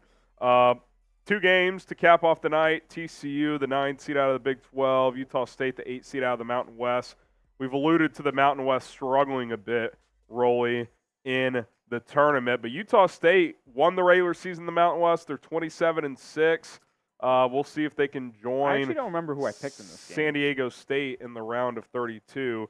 TCU, for the first time in school history in 3 straight tournaments, also looking for 3 straight round of 64 wins. Yeah, how's your confidence meter? I'll go 6 out of 10. I think we got a pretty good shot of winning tonight.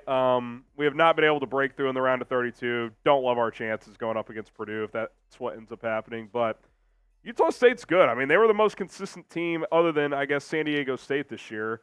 But, I mean, they actually won the regular season in the Mountain West. So I picked TCU. you look at it that way. TCU likes to run and gun. They lead the country in fast break points at, I think, 20 or 22 a game. So if they can get out and run, they're definitely going to have the more athletic team here. That's true most nights they take the court. So if they can play that style, I think they'll be fine. If Utah State can slow it down, that could be a problem. TCU's offense in the half court has been very up and down all season. Yeah, and then we got the nightcap tonight, the St. 10:05 Mary Gals Eastern. and the Grand Canyon Antelopes. That will be a fun one. Those are 2 5-12. fun games in the night, to be honest. Well, those 3 games of JMU, Wisconsin. Yeah, it's a good and nightcap. then the last 3 games are fantastic outside of Houston Longwood. I picked Grand Canyon. Did I pick Grand Canyon? I got Grand Canyon. Kind of your logic with JMU, a team that's just won Grand Canyon. a team that's won consistently all year. Listen, St. Mary's is a really good team this year. They have not been a team that's done well in the tournament, though. No, they They struggled in typically the lose tournament. early. At most, they win 1 round. So And the odds makers thinks it's a very even game. For a 5-12 game, for the 5 to only be favored by 5.5 points. I think Lopes' money line for bettors out there is a decent play. I like the Lopes. I got them winning 2 rounds. So, and my issue with the Gales has always been this: is they are always such a well-balanced team, which that can help. But to me, if you want to be a deep tournament team and consistently get wins, you need to have a guy you can go to and trust in the big moments. They don't quite have that. GCU does have that. And Tyan Grant Foster averages 20 points per game. He's a senior. He's 6'7". He plays the guard/wing, shoots 45% from the field. Not the best three-point shooter, only shooting 33%, but he can get to the rack. And listen, he averaged a lot. But I will say this. I like some of the guys in St. Mary's. They got Dukas for the Gals. He's a really good ball player. It wouldn't shock me if they're able to make a run. I will say this. If St. Mary's beats Grand Canyon, I will pick them to beat Alabama. In my bracket, I have Grand Canyon and Alabama winning, but if it's St. Mary's, Alabama in the round of 32, I would bet on St. Mary's because I think that would be a better chance for St. Mary's to muck it up, make it more of a defensive game. And even though St. Mary's can run, but they can really make it a slower paced game, which isn't how Alabama likes to play. We'll take a look at some of the games tomorrow as well. We don't have to get those made or anything, Jack, but before we do that, as we continue to kill some time here at halftime of Yale and Auburn, 41-34 Auburn, and then Colorado, Florida, which may have to become our feature game here. Tied at 45. Yeah, Daddy Ruff getting loud in the chat. Hit that subscribe button. If you want us to go live for more of March Madness, I don't think the plan is to go live for the round of 32, but we were going to pick it back up next week in the Sweet 16 and Elite 8. If you guys want that to happen, subscribe today here to Chat Sports. We appreciate the love and the support you guys have given us the last couple of days, so do that if you haven't already. We also cover the NFL, the NBA, college football as well. So just looking ahead, Rolly, tomorrow's games are all set. They're all scheduled, obviously, based on yesterday's outcomes.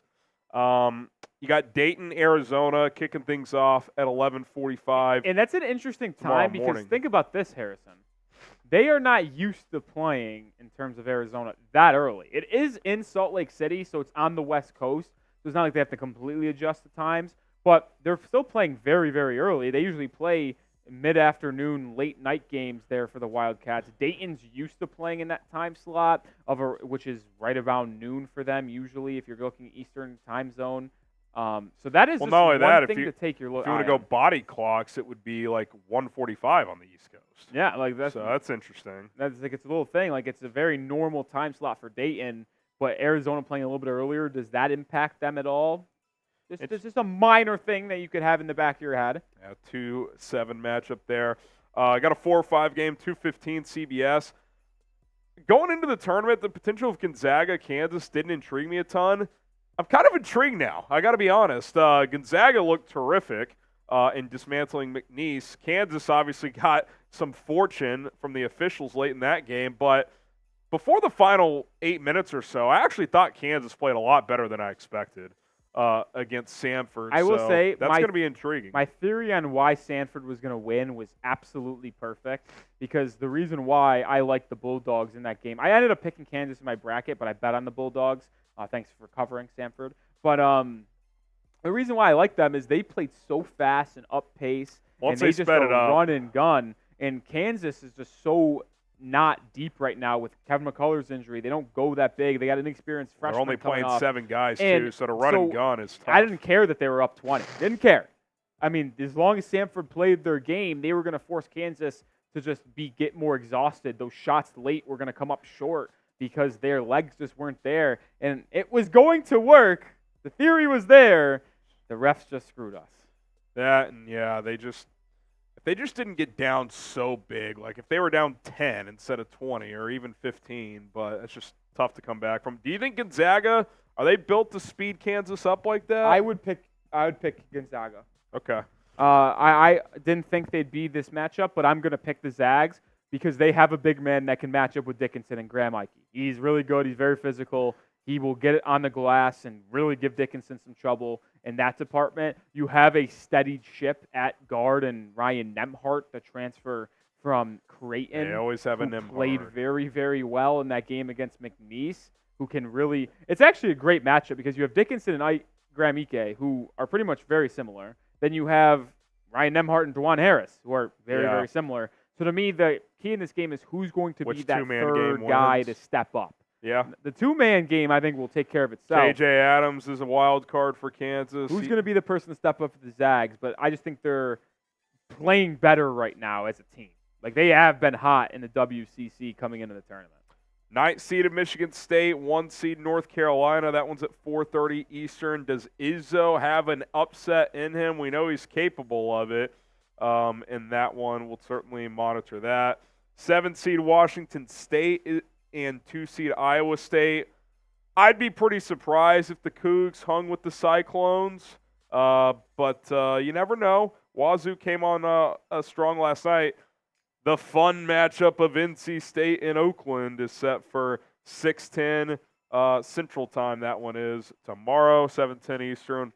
You got Texas, Tennessee, 8 o'clock Eastern Time. The Rick Barnes game, Rolly.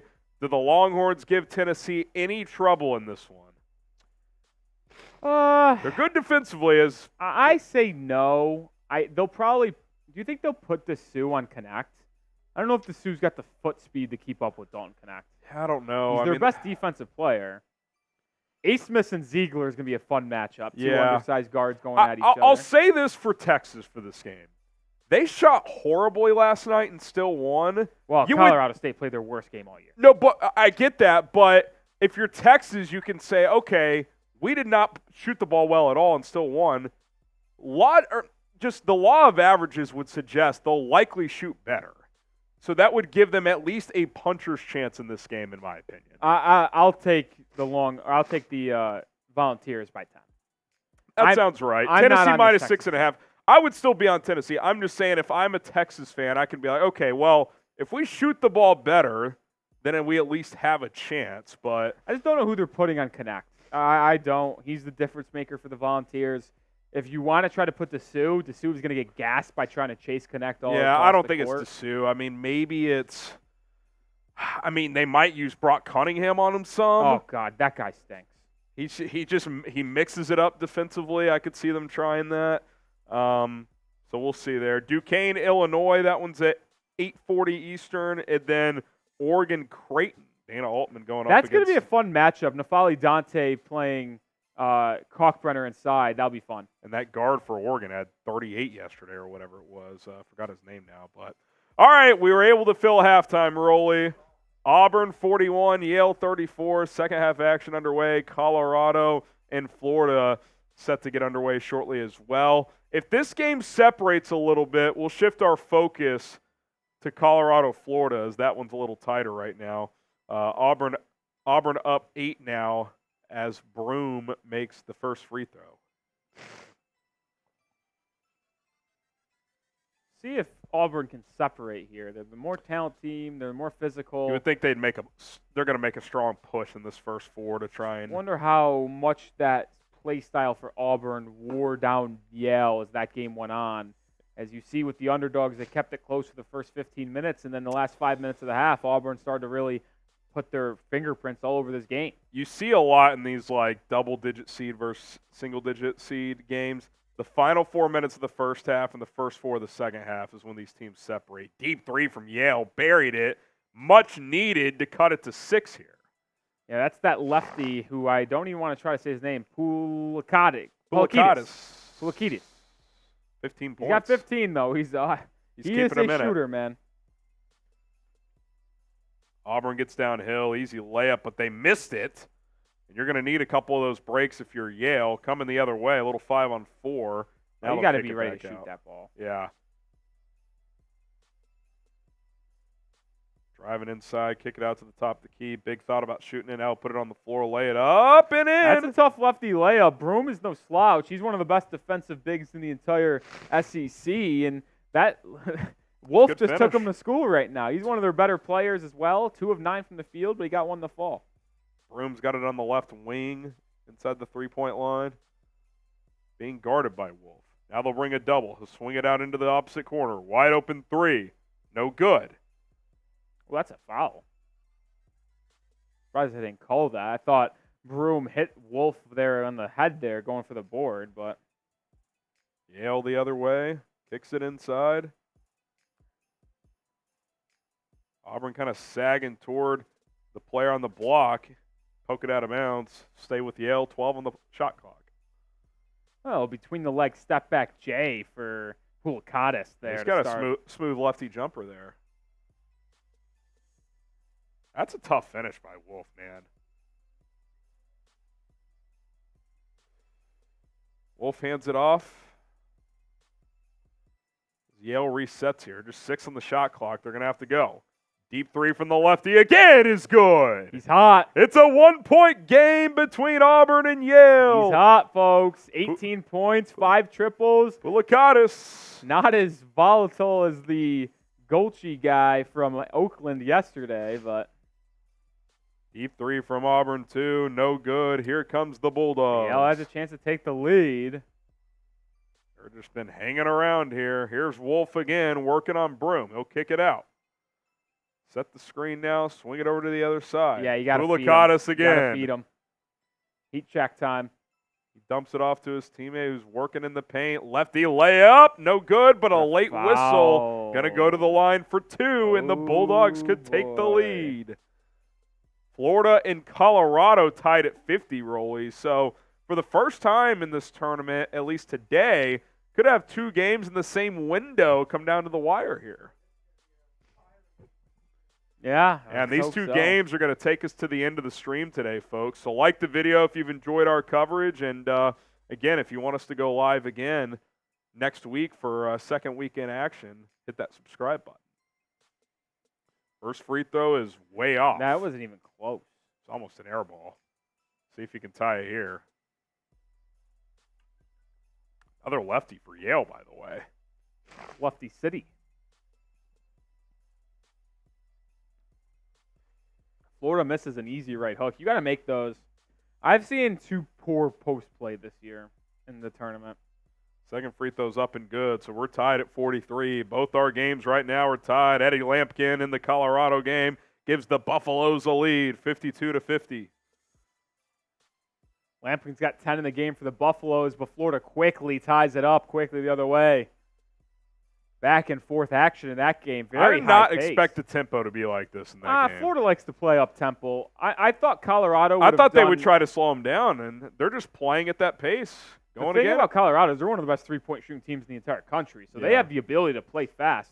That's the best part about this Buffalo They're team. versatile. They're so dynamic. They can beat you in a lot of different ways. Tie game in both of these. Broom, spin move, foul. Travel. Bruce Pearl doesn't agree. When you spin like that, you got to be very cautious of where your back foot is. And Broom Just slid it a found little out.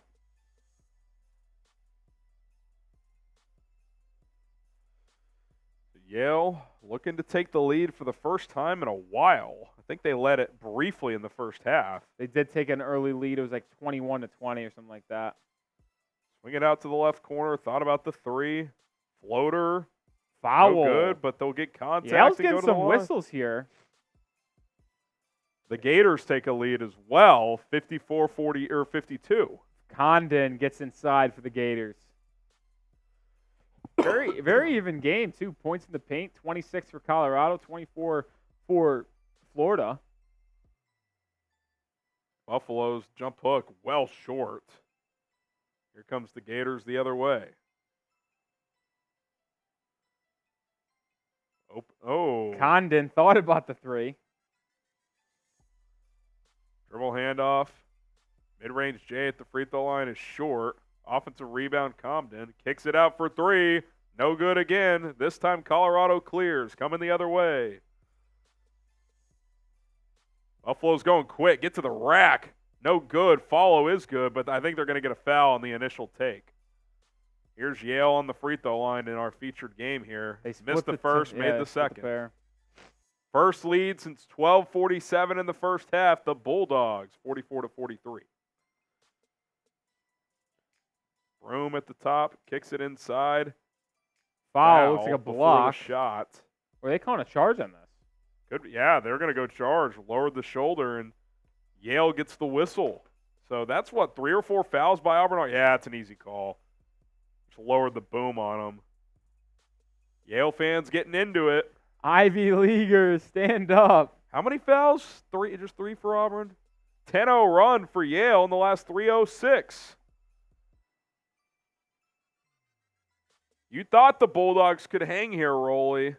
Yeah, there's just always the one team that comes into the tournament hot and disappoints. I thought it could be Auburn, and now they're going to be. Pass, Oh, what a blocked block! by Broom. Oh, we needed that official yesterday. Auburn quickly the other way, swings it back out wildly. Broom able to retrieve. They'll reset. And then especially after the ejection happened in the first 3 minutes of the ball game for a player that averages double digits for the Tigers, then you really thought momentum could be potentially on Yale. Give Yale credit. Auburn, you felt like was potentially on the cusp of not blowing this one open, but taking control. And now they've locked in defensively and slowed things down. And they've gone on a 10-0 run. And now Broome is down and a little banged up here. That's the last thing you want to see if you're an Auburn Tiger fan. No doubt about it.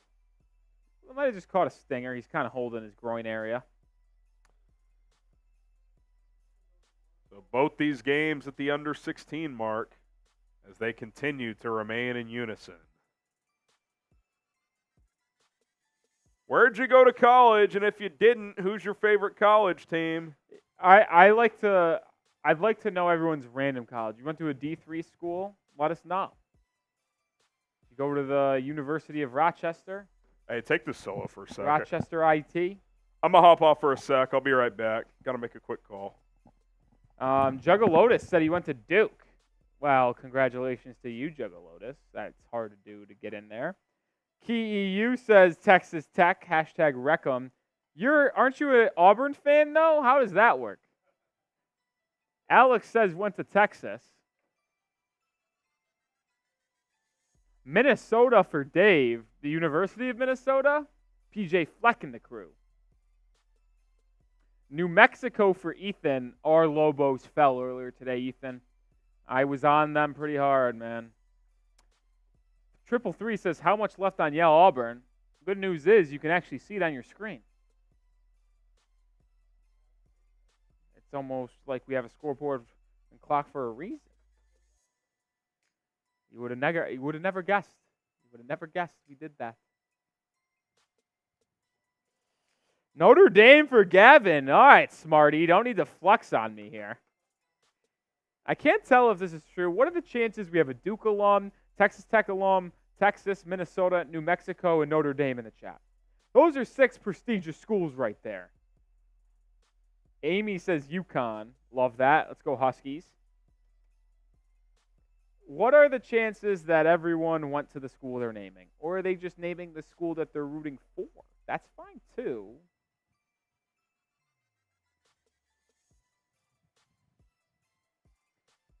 Q says, unfortunately, lived in Bama, became a diehard Auburn fan, moved to Houston, got into Auburn, but couldn't afford out-of-state tuition. I respect that.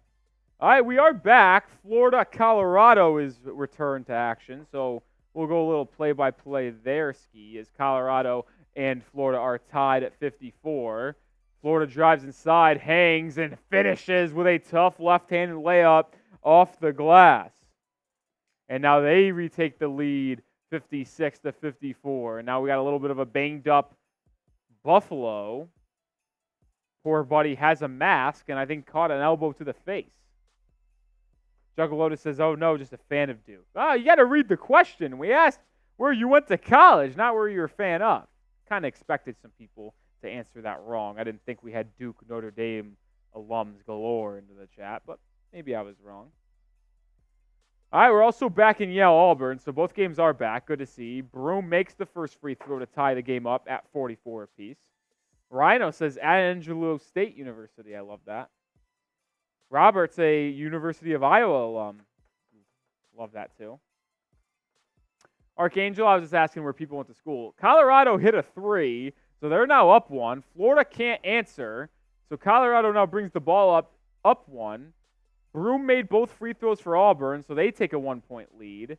Colorado just barely misses a jumper, and then Yale with an and one. Little bit of a pressure from the Tigers, but Yale beats it easily, gets down the floor, gets the bucket, and the harm. Yale hanging around with the Tigers. 3 for Condon and the Gators, no good. Colorado chance to extend the lead. But how about the Yale Bulldogs hanging around against the Auburn SEC champion Tigers? And a bucket inside for Eddie Lampkin in Colorado, and they now go up 3 points. And Yale could not convert the 3-point play. Kids, you got to make your free throws. Got to make your free throws. Auburn hands it off. Swung around to Katie Johnson. Florida got the stop, so it's 59-56. They have it. Working inside, Condon, Eddie Lampkin, left hook, easy. 59-58 now. And now Auburn answers with a triple to go up 2. And we're seeing back and forth action in both games live right now. Drive inside, fouled. Simpson, the leading scorer for Colorado, will head to the line to extend that 1-point lead. Yale looking to answer the Auburn 3 the other way. Pulakatis drives, step back. He made him touch earth, but a rejection. Weak side help rejected the 3-point attempt.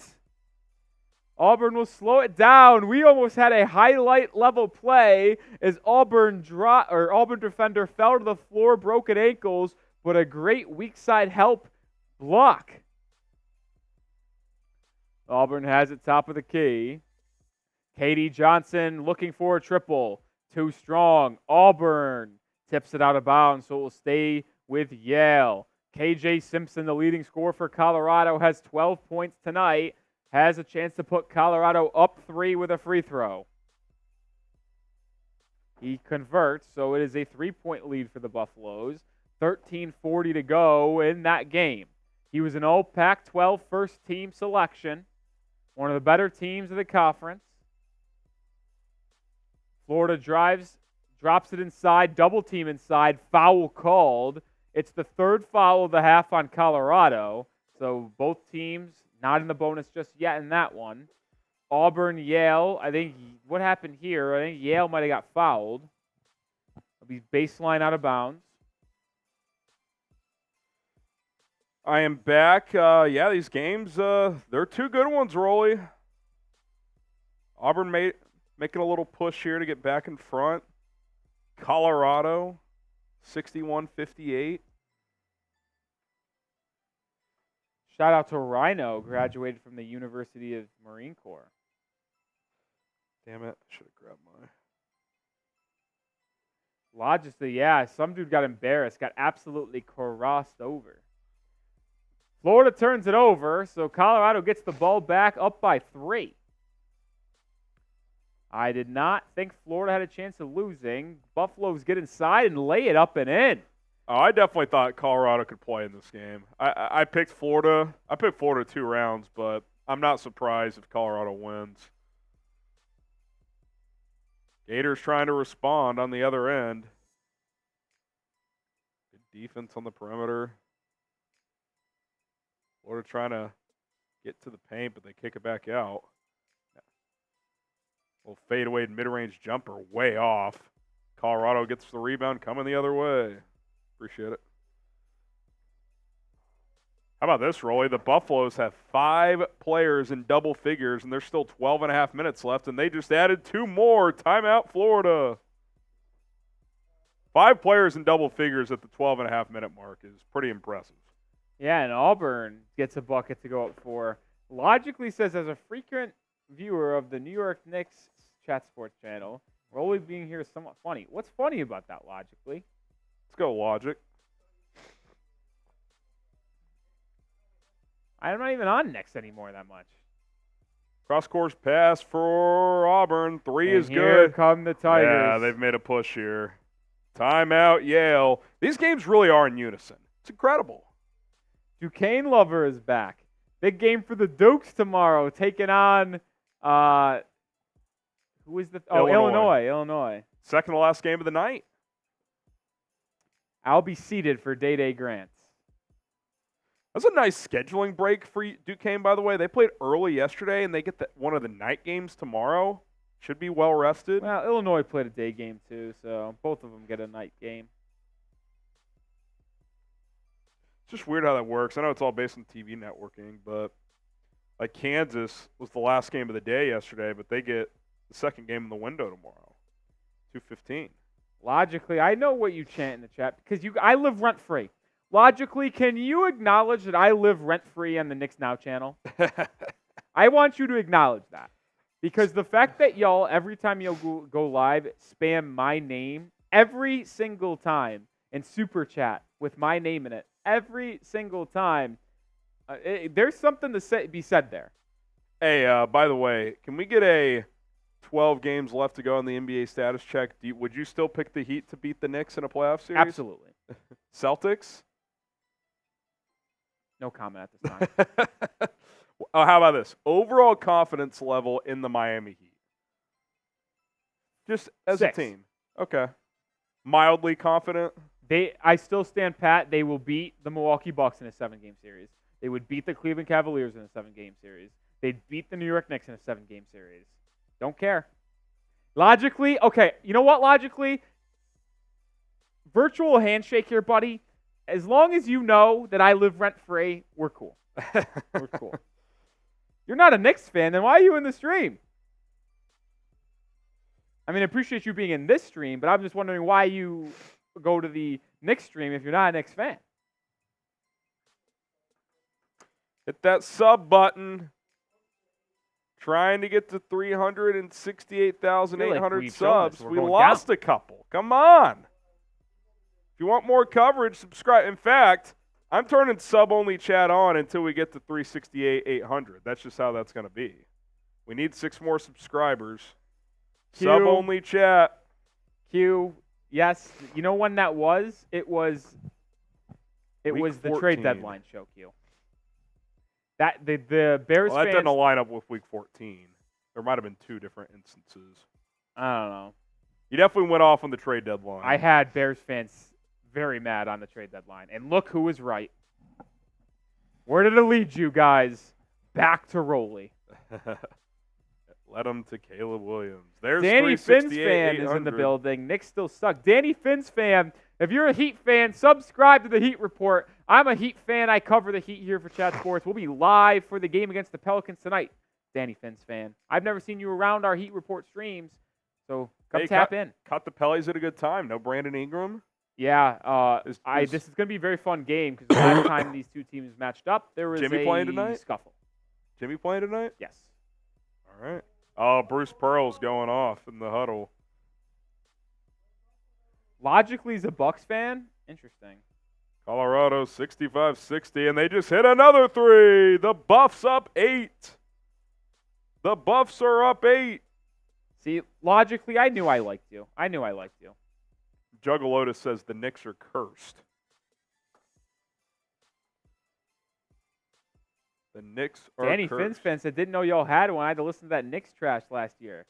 Look us up. Heat Report by Chat Heat Sports, Report baby. by Chat Sports. You'll find it. Little red background with the Chat Sports logo in white. Danny Finn's fan, just for you because I like you a lot, I'm going to throw the sub link in the chat. There you go, Danny Finn's fan. Yale misses a critical 1-1. Down 7. Can't happen. Can't have that. Just cannot have it. Auburn's on an 8-0 run in the last 2 minutes and change. Under 12 timeout in Colorado, Florida. That game's a 6-point ball game. Crossover move from Auburn, resetting at the top here. 10 on the shot clock. 3-pointer here would make it a 10-point game. They get a screen, pass it off, 5 on the shot clock, step back, deep 3, well short. Should have had the offensive rebound, but Yale will get possession after it goes out of bounds. Appreciate it, Danny Finn's fan. We also put out daily content, man. So it's either a watch party or a video. We'll have you covered. Rolly's got you covered on the Heat Report. We get active. We get active, man. The Bulls just signed Javonte Green to a 10-day deal. Thank. Yale thought about a 3 there, didn't take it. Where's the lefty sniper? Got to get him going again. Oh, he's open in the corner. He missed him. Little jump hook. No good. I will Auburn say, as much as I wanted Yale to upset this game, my Auburn minus 13.5 bet has life. Yeah, it does. Absolutely has life. Florida money line, that needs to happen. How much you put on that? Couple yuns. Couple yuns. $40. Auburn on the post. Good defense from Yale. Wow, that's just a good That's shot. a tough bucket, man. A post hook, not in the paint, but probably about 13, 14 feet away 10, from the 12 basket, feet footer. fading away. That is tough. Not easy. 9-point game here, and Yale's on the ropes. They It's really need a danger bucket time. here. It's danger Step time. back from the lefty. It's good. Just give it to Pulakatis and let him work. Yeah, Pulakatis is cooking. 20 points, 7 of 10 from the field. Auburn's gotten it to this range a few times, and Yale's battled back. We'll see if they can do it again here with 11:15 to go. Plenty of time. And we got a foul on Yale. It's only the fourth of the half for them. So Auburn's not in the bonus yet, but we're headed to the under 12 timeout. And when we return, it'll be side out of bounds for Auburn with a 7-point lead. Here we go. Both these games, man, they're like just right in the same range here. We're going to sign off after these two games, but coming up, Texas A&M, Nebraska at 6:50 Eastern. That's a fun game to kick off the second half of the day, Rolly. Yeah, very fun. Very, very fun. I'm seeing a lot of Smitty tweets when I looked on Twitter. It's starting an investigation. Good. Kick him out of the league.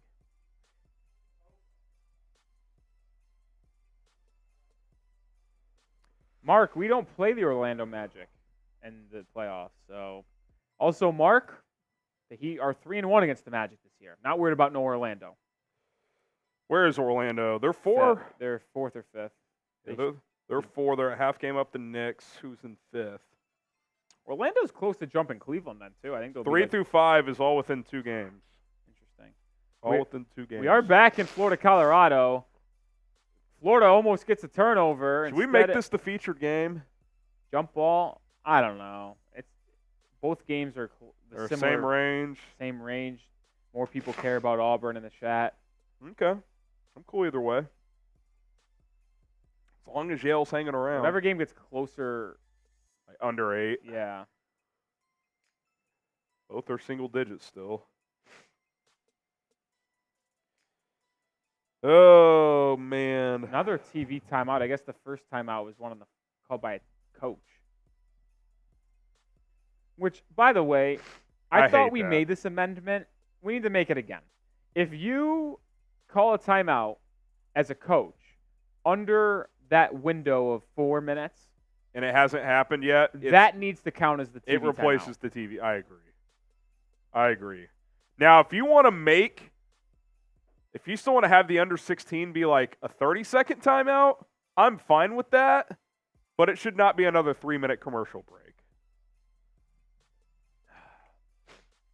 And we are back in Colorado, Florida, so maybe they listen to us.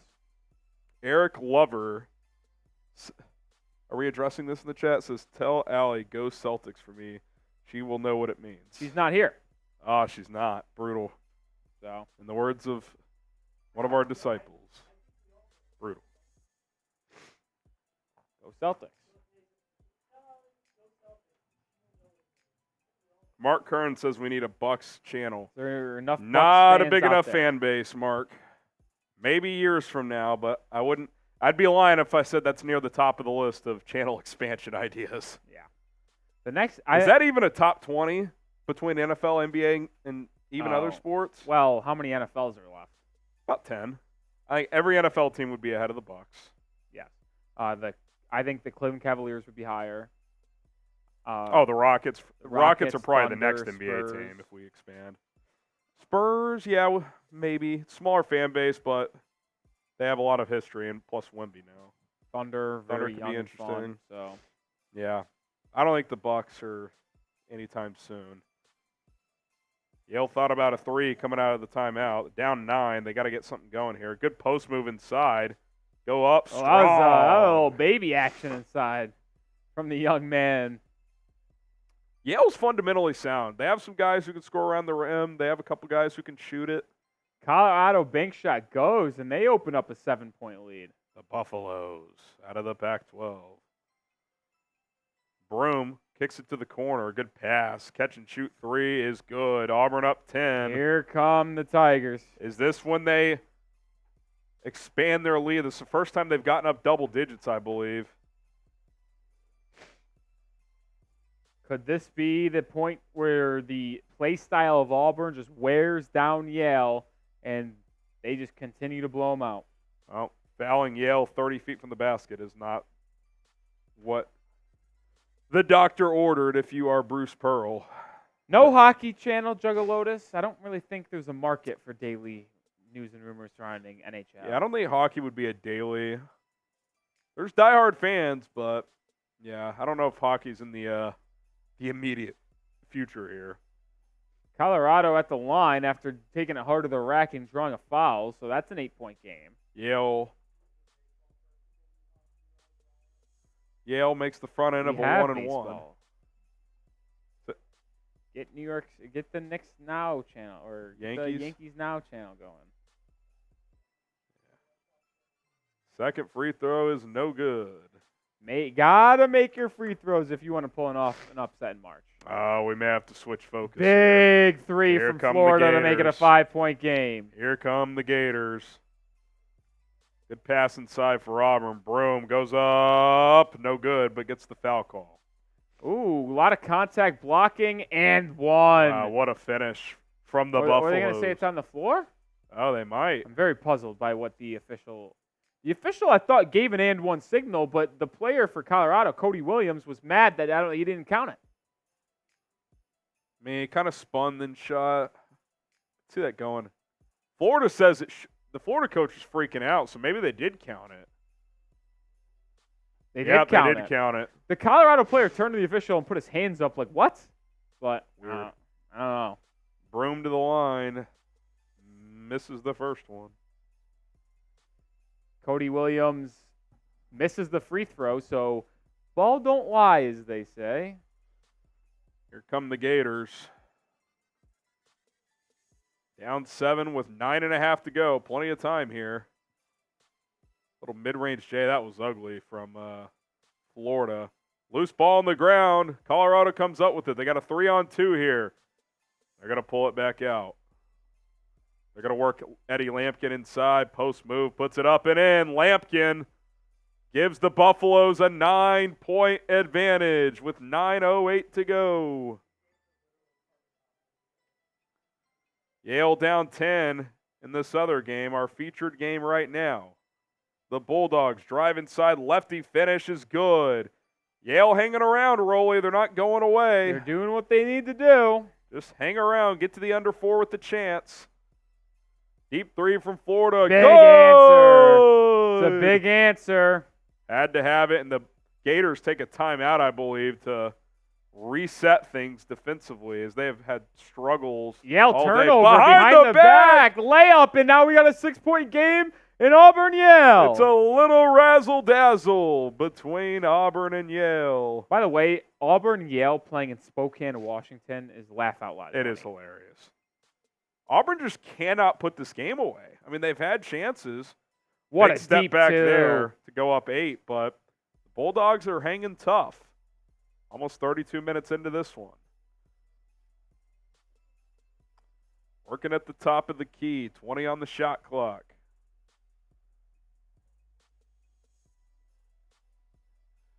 Yale not getting much action inside the three-point line. They'll take a 3 here. Good! Big shot by the Bulldogs. Wolf makes it a 5-point game. And we have a bowl game.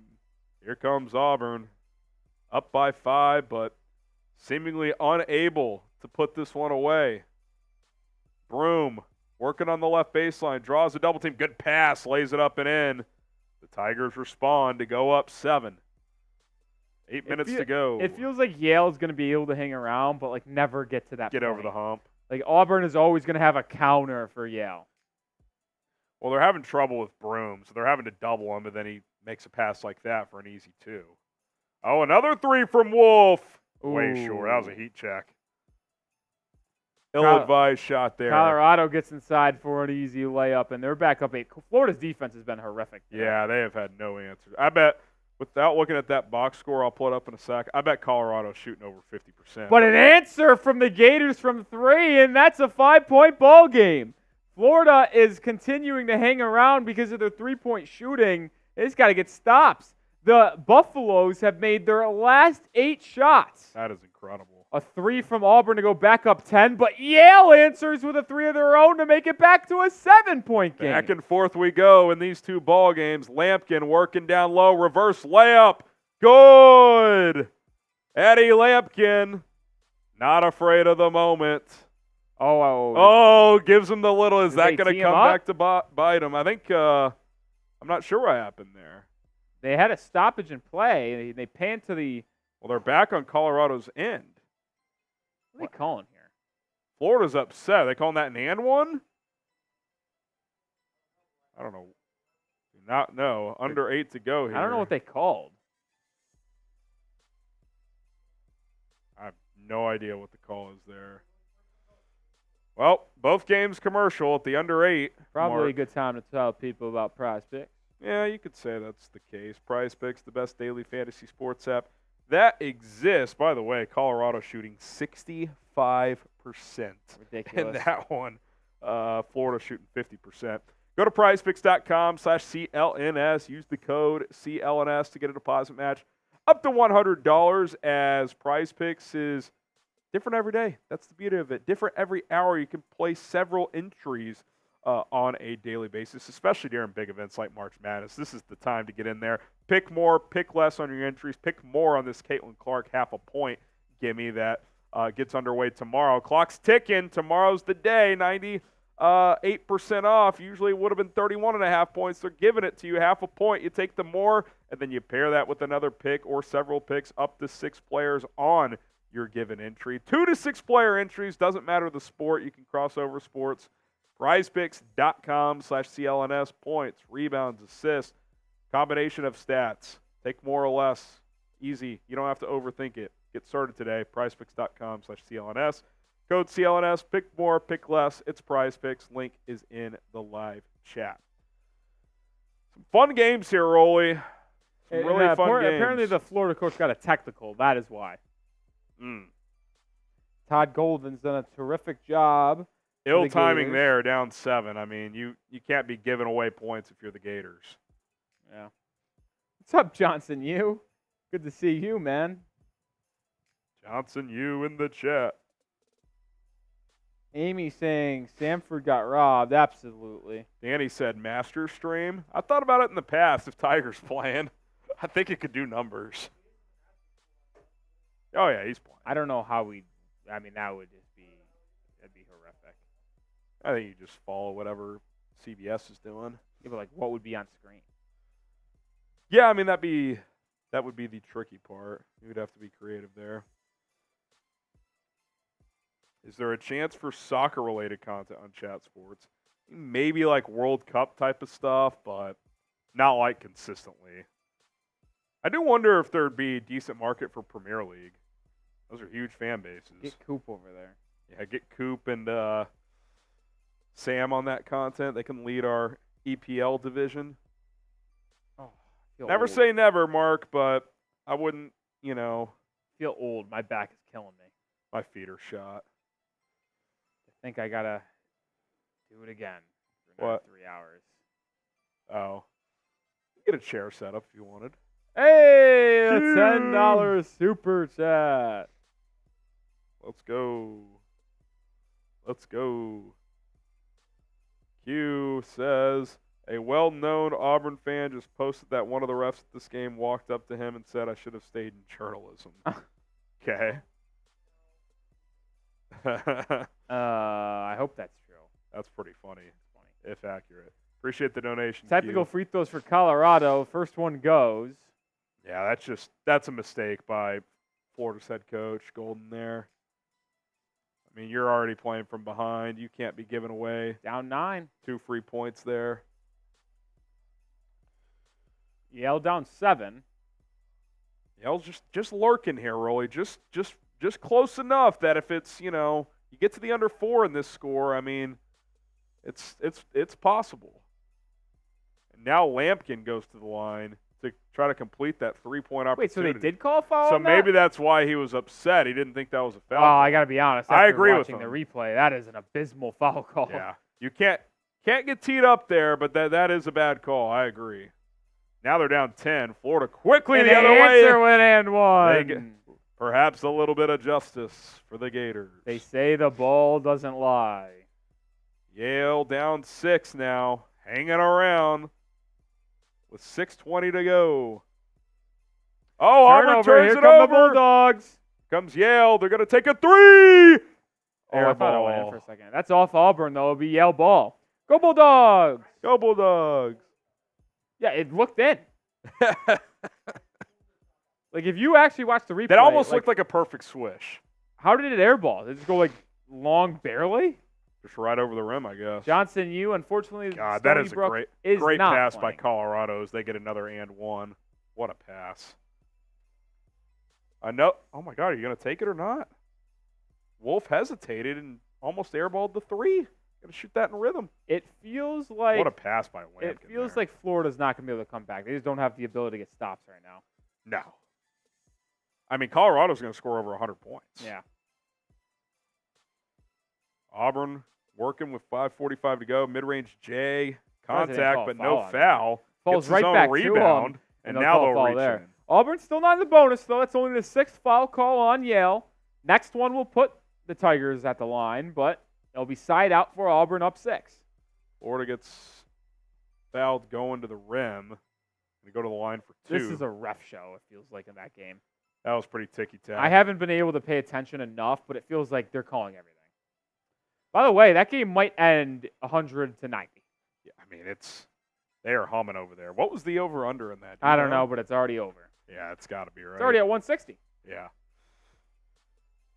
Auburn inbounds it, 5:40 to go. Turnover. Oh, turnover! Here comes Yale. Don't really have numbers. We'll pull it back out here. Now they're reviewing something. Now they'll kick inside. Little two-man game. Swing it out. Weak side 3. Left it Short. Oh, that's off. Oh! Maybe that did pop off the shoulder of Yale Yeah, there. he didn't argue it. That did look. Let's see here. Looking at the replay. Yeah. Oh, he did that. That what was a a good play by the Auburn Savvy Tiger. play. Yeah, that was nice. Cardwell just throwed it right off the guy's shoulder. Q said Harrison going against. I'm not going against Auburn. I just want a close finish, man. Give me a close finish. Florida makes a pair of free throws, so they're down 8. 8-point game. With how much both those teams are scoring, I mean, it just takes one quick burst, and that game could be tight. Colorado's made the last 10 shots. It's you But you are right. It just takes one If team they to get go 2 cold stops for, in a row, I mean, you all it feel takes like is one team to go cold for 2 minutes, 3 minutes, no field goals in 3 minutes of game action, and it's either a comeback city or a blowout. But it's hard to play defense when anything you do is called a foul. yeah, they're calling everything over. I mean, there. that just looked like good physical defense. No, not even hand checking, just moving his body. Call foul. Yeah, it's tough. Yale for 3. Oh, Rims out. toilet bowl out. Fighting for the offensive rebound. Jump ball will stay with Yale. Man, that would have been huge if that went in. For the That was Bulldogs. Pulakatis there. First free throw's good for Colorado. I don't know how this doesn't go in. And this was almost down twice. Yeah, Pulakatis, he's feeling it. Even when he's missing, it's not by much. Buffalo split the free throw, so they're up 9 with Florida coming the other way. That feels like a stop for Florida, only giving up 1 point. If you had to sign up Todd Golden for 1 point of possession, I think he'd say yes. Oh, absolutely. They're shooting 65% from the field. Florida swinging it around the perimeter. 10 on the shot clock. Getting into the paint. Spin move. Layup. No good. You got to make those. Surprised they didn't call a foul on the rebound. Here comes Colorado. Colorado is 13 of 18 from the field this half. It's just ridiculous. But the fact that Florida's 12 of 24 is even more ridiculous. Lampkin swings it back out to the perimeter, drives it up. Another basket. They cannot miss. I mean, that wasn't even that bad of defense. It no, was a I mean, that contested floater. was not an easy shot. I mean, it's not like that was a straight-up layup. Buffs up 11. Florida got to get going quickly here. Still got time, but got a lot of ground to make up. Step back 2. No good. Fighting for the offensive rebound. The Buffaloes come out with it, and here they come running. Now they'll pull it out. Here at Auburn, Yale. Keeping the possession here. Oh. Can't review it, Can't man. review at 4:46. I can't stand that they do that. It drives me up a wall. This. I mean, Know the the rules of the rules. game. Yeah. There's no coaches' challenges, and you can't review anything under 2 minutes. I'm not even sure they're right, to be honest. I I think actually it think is that's Yale Yale ball. ball. Yeah. Yale keeps it here. 15 on the shot clock, inbound. Pulakatis turning the corner. Little floater. It's good. 4-point game. 4-point game. Wasim. Wasim. No points in the last 3 minutes for Auburn. This is your window if you're Yale. Get a stop and score before the under 4. Make it a one-possession game. Auburn working some clock here. 5 on the shot clock. 4, 3, crossover, paint, floater. Wow, that was really a tough good bucket. basket. Back up 6. Colorado are up 13. It's starting to really get dangerous for the Gators. Yeah, it's not over, but they're in trouble. There's no doubt. It might be the year of the Pac-12, fellas. Could be. Yale swinging it around the perimeter. Florida gets a bucket there to cut it to 11. I mean, you have 79 points with 5 minutes to go, and you're down double figures. That's pretty hard to do at the college level. Step back from Poulicatis. He's kid's feeling unconscious. it. He's unbelievable. The kid's unconscious. 4-point game. Has the Pac-12 lost yet? Poulicatis. No, they only have 4 teams in the field. Oregon won. Oh, yeah, they're undefeated then. Yeah, they haven't lost yet. Oregon and Washington State had that comeback against Drake last night. The year of the Pac before it goes away forever. Only makes me feel stronger and stronger about my pick to win the national championship. That super chat from Wasim. He says, I'm here for Harrison and Rowley. Shout out to you, Wasim. Shout out to you, Wasim. Wasim, you going to tune in for the Heat game tonight? Yeah, the Heat coming up, hour 15 you'll be live? I'll be live in an hour and 10 minutes. There we go. Seems unfathomable, kind of. Hit that like button. How many likes we got? 239. Can we get to 300? 59 more likes. We're at 241. Let's get to, or we could just get to 269. Wasim, love that. Love that. Hit the like button. Let's go. Wasim tuning into the Heat Report tonight. If you love March Madness, like the video. I mean, the fact that they're going to score 100 pretty easily is wild. Florida takes it to the rack and gets fouled. Trying to chip and claw back into There's this. still life for the Gators. We know they can score. It's can they get stops? I mean, they've got 80 points. With And Colorado's a 4.5 good to go. free throw shooting team as well, so.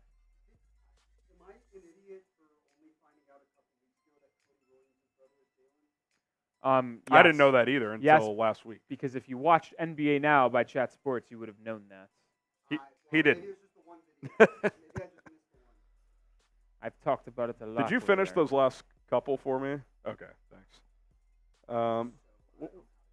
I know. Oh, I'm out of juice too, and I still got another watch party to do. I got to film with Bears after this. I gotta chug a. You hear that, Wasim couple and black Q? coffee. I got another Bears I'm filming for you guys.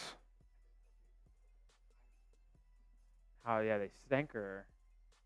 Yeah, how's the pool going? Geese. Join Jen. Oh, What? Chip's buddy. Clemson Oh. guy? Is he an Eagles fan? Is it another Eagles fan? I don't know if I. Oh my God! We're knocking him down a peg. If Rolly and I get in on that interview, we're knocking him down a peg. Am I ever going to be trusted to be on an interview? Maybe in the future.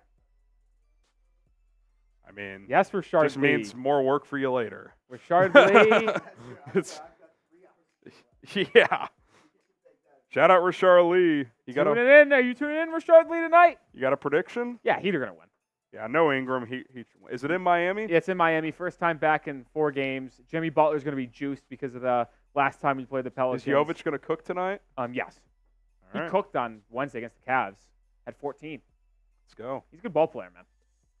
John Poulicatis. I've said officially next year, year 3, Jovic, if he's still on the team, is going to be ridiculously good. What do you think he averages next year? 15? No, he'll be like a 10, but like he'll average like 10, 10, 6, 5, and 5. But Yeah. he'll be like it's like a super impactful 10, 6, and 5. What's he averaging this year? Like 6 points? Yeah, 6 points. I actually think it's what it is exactly. All right, we're back in Yale, Auburn. 3:20 to go. We'll also keep an eye in Colorado, Florida, as they go to their under 4 timeout. That's a 10-point ball game. That was the 7th foul of the half from Yale. That's also the 4th by Wolf, who's been pretty good. At this point, though, you just got to ride him out. Yeah, they took him out. I was surprised. There's 3:20 to go. You got to ride with your guys.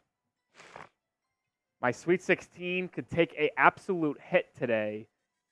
If Florida loses, I've already got a loss team in New Mexico. I'll be down 4 Sweet 16 teams. Broom at the free throw line misses the 1-and-1. It'd be 5 if Auburn loses. Here comes Yale. I don't down care. 4. Because if Auburn loses, UConn is high-stepping to the Elite Eights. Yale, little ISO game. Oh, got a man in kicks the it to corner. Now to Wolf. Wolf's been initiator at the offense. Spins inside on Broom. Lefty layup. That's just a bad shot selection going wanted against the one of the foul. best defensive players on the court. But a turnover by Katie That's Johnson. a foul. That's the other going to way, be free and throws. they foul. Yale's going to go to the line. 1-and-1. I don't know why Auburn felt the need to just push the needle there. Katie Johnson is unhinged. He is a psychopath. For better or for worse. Like, when Katie Johnson's playing well, Auburn is unbeatable because of how unhinged he is. But if he has a bad game, it will absolutely cost them, like Yeah. you're just watching right there. I mean, that's just an unnecessary push. Like you get the rebound, just take your time. Take your time. Auburn up 4, Yale to the line for a critical 1-and-1. First one's good. First. By the way, that was 1-and-1, and no one was moving for that rebound. I don't think they knew that was 1-and-1. I don't think they did either. And the next foul on Auburn will actually put Yale into the double bonus. So it's going to be 2 free throws the rest of the way for Yale. Yale still has a couple of fouls to give in the 1-and-1 range. Makes both. We got a 2-point two-point game. Onions! Could the Tigers be going down? Auburn 70, scoreboard. Yale 68. The Tigers have failed to put this game away. Step Deep back 2. 2. No good. Broom. Offensive rebound. Over and They're back. going to call it on Auburn. Yale's going to get 2 free throws to tie the game up at 70. Broom does not agree, and neither does Brucey Pearl. I don't know if I agree either, Rolly. That's just fighting for the ball. Maybe slightly over the back, but that's a tough call if you're Auburn. Q, are you nervous? Be honest with me. All my friends had Auburn in the Final Four. They're Oh, petrified. Man. Oh, see, that turns into free throws. I hate that. But Yale's got a chance to tie it. First free throw's up. And good. It's a 1-point game. With 2.5 to go. I don't love that over the back call. I mean, I guess his arm's kind of on him, but it's a tough one. Danny Wolf. I think there's 2 Wolves. No, that's the same Wolf. Yeah, it is the same Wolf. I swear, did his hair look a little more red there? He makes both, and we're even at 70 with 2.5 to go. They sub Wolf out. They're trying to preserve him to not foul. Because he has 4, yeah. Trying to. I think you can do that maybe for the next possession or 2. Then you're just going to have to ride him. Got 2 timeouts, so you could always use the timeout to sub him back in if you needed to. Big possession in this ball game. They get it to Broom inside. Broom Takes it out. back out. Back to Broom. Got to ride through him. Left hook. Was that a goaltend? It was. It was, yep. That can't happen. Yeah, I mean, this is kind of a flat shot, so you're going to have to get it early. Yeah, clear. Honestly, I think it was going to go in anyway. Yeah. But you was just starting to simply come can't down. give away 2 points like Yale just did. Yeah. Also, quick peek there. 8-point game in Colorado, Florida. That game's not over with 3:40 to go. They get a turnover or 2. They're starting to full court press, which Colorado breaks with ease. Yeah, there's still time. Ooh, that honestly was close, Harrison. Second review on this Colorado goaltend. turns it over. That was much closer than I thought. It was starting to come down. It wasn't a cylinder issue. It was starting to come down. I don't even know if it was coming down. You made a point of it being I thought like the a line backside drive angle. shot. I thought the backside angle showed it was coming down. It was close, but I do think it was goaltending. Deep feed from Pulakatis. It's good! Yale takes the lead! With 2 minutes to go! The walk-ons on Yale's bench are going nuts. The first lead since 46-45. Here come the Bulldogs. Auburn down by 1. The pressure mounting. Broom inside. Turns Strip! it over. Here comes Yale. Here comes Yale. You got to run a set for Poulicatis. You absolutely do. You can tell he wants the rock. He wants the rock. They get it to him. 14 on the shot clock. Wolf sets the screen. It is Poulicatis. Poulicatis saying, go away. I'm going ISO. Step back. Poulicatis kicks inside. Fade away. No good. Offensive rebound. Oh, my. Poulicatis has it back, and now he'll swing it over. Timeout, Yale. Jack 73-72. Yale has a 1-point lead, 73-72. Could we see an upset? I think this would be more of an upset than Kentucky losing to Oakland. I'm willing to put that out there. Yeah, Kentucky's, they've got a reputation. I think more these people games. picked Auburn to go to the Elite Eight / Final Four than they did Kentucky. Could be wrong. In Florida, Colorado, by the way, still an 8-point game. Colorado commits a foul. Florida's going to get 2 free throws to make it a 6-point game potentially with just over 2 to go. We Colorado got 2 barn offensively burners. has been unbelievable in this game. Florida has given up points on 16 of 19 possessions. Dude, I checked earlier.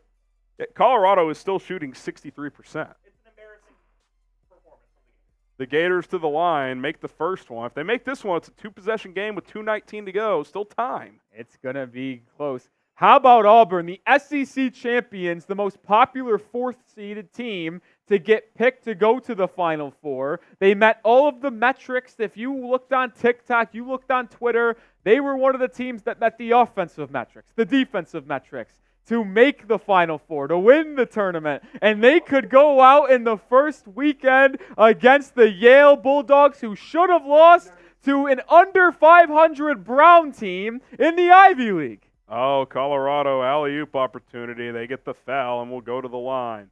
That's why they call it March Madness, Rolly. Screw your metrics. The Ivy League is metric Did proof. we get a double timeout here, by the way? I think Yale called a timeout, and then I think Auburn followed up with a timeout. Yeah, I think you're right. What's the situation in Studio A looking like, by the way? Here we go. Are they finishing up? All right, trying to game plan of where I'm going live. Here we go. Ideally, honestly, I'd just stay in here, go live, and somehow have March Madness games and NBA games. You can stay in here. That's fine. I actually think this could work, because if I just leave this setup, I'm already framed up.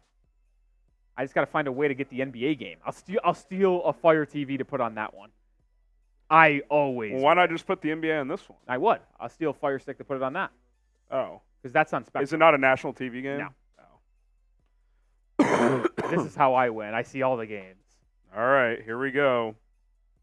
Oh, we Yale, got the Auburn entire from the Chat TV. Sports studios coming in. CBS selling some ads, and now we're set to resume. It's the final 2 minutes. And then Rolly's going on the Heat report. Yeah. Yale's got it. Oh, almost turned it over. Yale retrieves. 8 on the on shot the clock. Got to get it to Poulicatis. Into the paint. Step back. Air ball. Shot clock violation. 6-point game Shot in clock Florida. violation. Colorado, by the way. Colorado breaks Don't the you have press to with foul 2 if minutes you're to go. Florida? Oh With 2 no, minutes? I thought I misread the clock. I thought it was a minute left, but it was 2 minutes.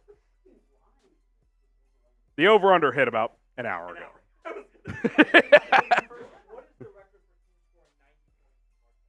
It's got to I be feel like it's got to be 98. 100%. 98. Florida's got to be. It might be Colorado the first team. step back. No, you know No what? good offensive rebound. I'm pretty sure UCLA Gonzaga in the Final Four ended in the 90s when Suggs hit the half-court Yeah, that buzzer was a beater. high-scoring game. All right, so 55 seconds left. Yale and Auburn.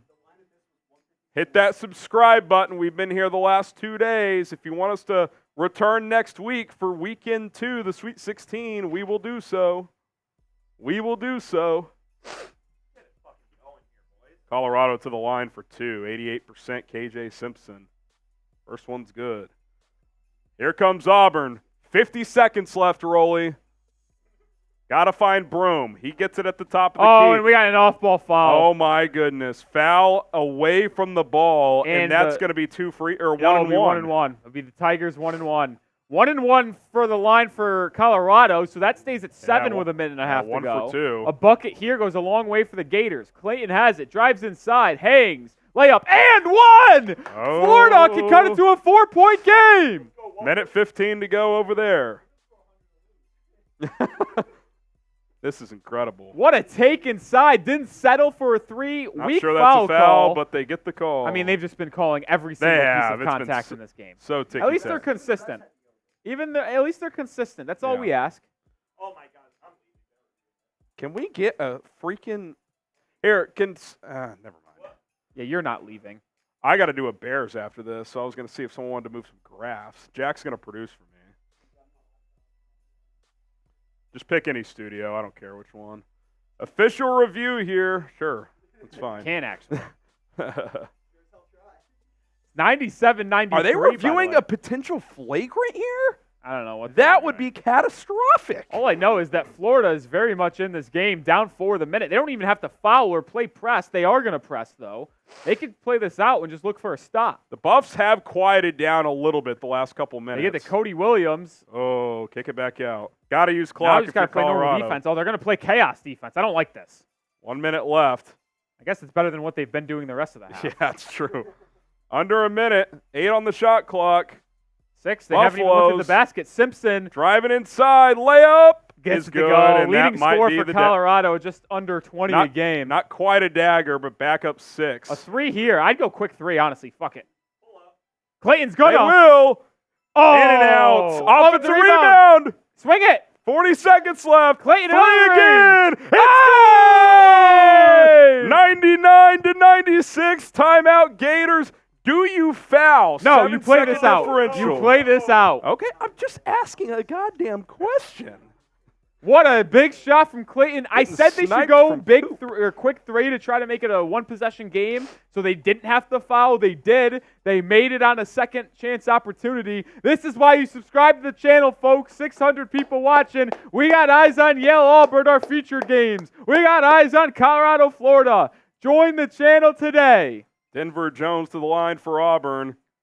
Oh! He missed the 1 and 1. An 87% free throw shooter misses, and then they foul Why are Danny they- Wolf, and now Yale has a chance to make it a 3-point game with 2 free throws. Why are they fouling? The SEC is absolutely melting down in the tournament. No, they are. All of them. They're They giving have up one, 100 points. They have 1 win, and it's Tennessee. And I think they only have 1 team left. Charleston and plays it's Texas Bama A&M. tonight. Oh, and Alabama. Texas A&M, Alabama. Danny Wolf to the line 11 for 2. points, 71.1%. They are in free the throw double shooter. bonus. Chance to go up 3 here on the 4th-seeded Auburn Tigers. First one is up and It's good. That's the important one. Get Yeah. the first one so you can guarantee being up by 2, but this one could make it a 3-point game. Danny Wolf looks like someone named Danny Wolf. He looks like a wolf. Yeah, Yes. I don't hate that. He is a Danny Wolf. I am Danny. The Bulldogs looking What did you eat, Danny? to make it a 3-point game. They Nails do. it. You don't need a 3 here if you're Auburn. Just get a quality look. 45 seconds left. Here come the Tigers. Both teams have 1 timeout. We're down to 40. Brooms gets it in the corner. Driving inside. Reverse layup. No good, but he gets fouled. I thought he was going to go reverse. Broom shaking up a little bit. He's not a good free throw shooter, by the way. Man, that would have been Colorado huge. having struggle getting it in. They do.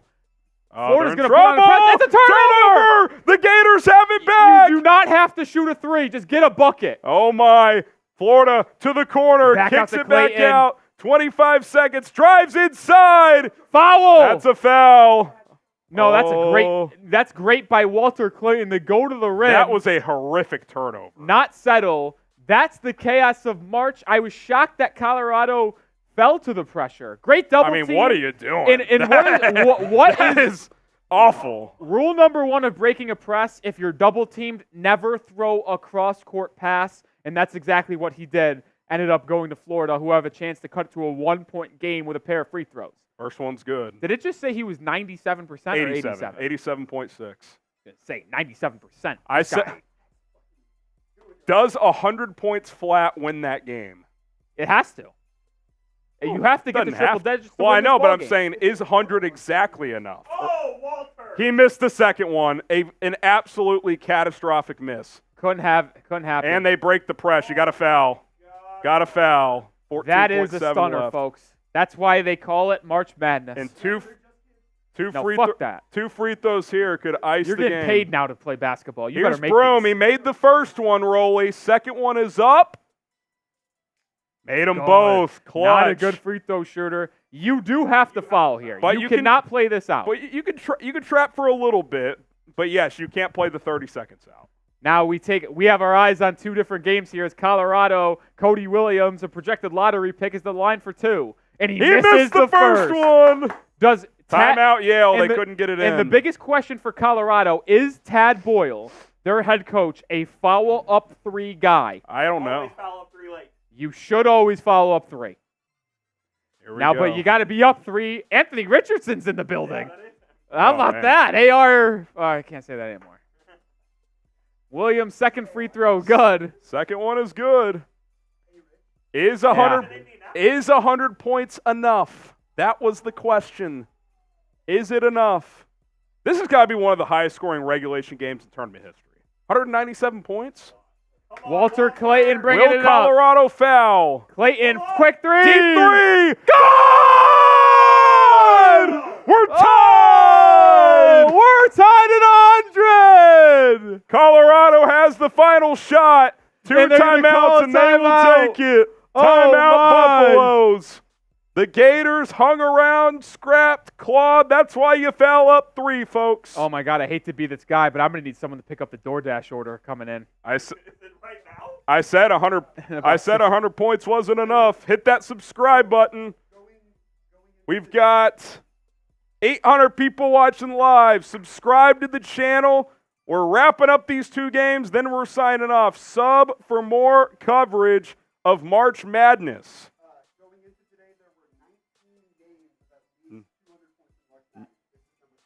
Wow. I wonder how many of those took overtime, though. Who hit that sub button? Sub for more coverage. We'll We're be back covering next both week. games. Florida, we go. Colorado, and Auburn, Yale. We'll shift our attention back to Auburn, Yale, as those two are coming out of timeout. It's 75-74, Yale inbounding. Yale's having That's trouble. They're not going to call a foul on that? That is egregious. What is the? I think they did call a foul. They did call a foul, it looks like. First time since 2008 that an NCAA tournament game has reached Not gonna 200 lie. points or more. This game going to overtime is catastrophic.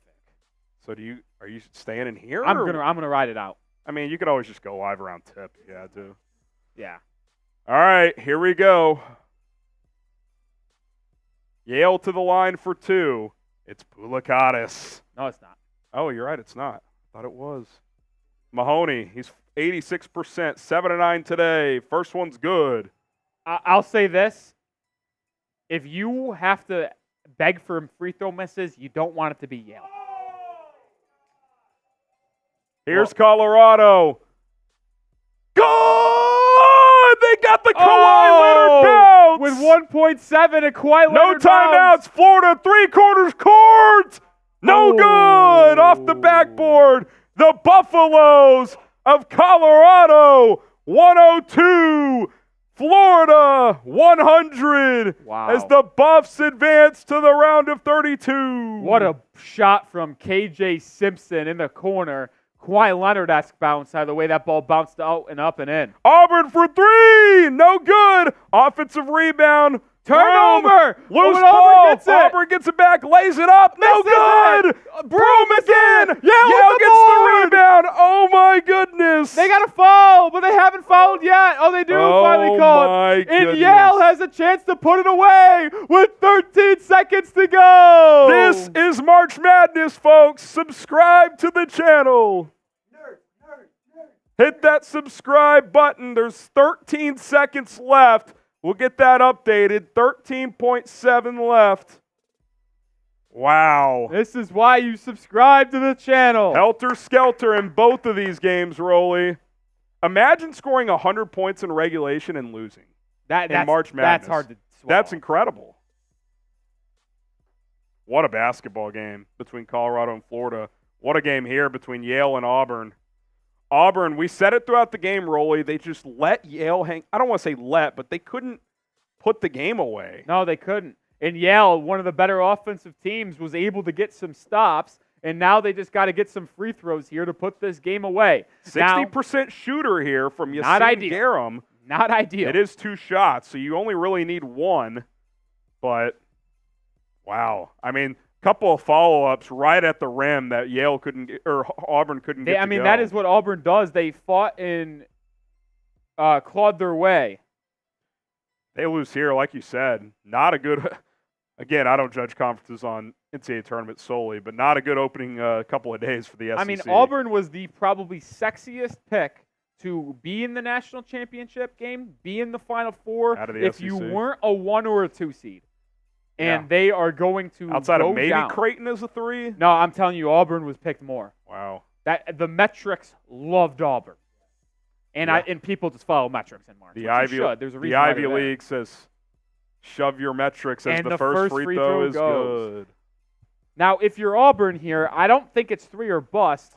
If you're down 5, I think you have to go 3. You just got to get points to try to extend the game. We'll see.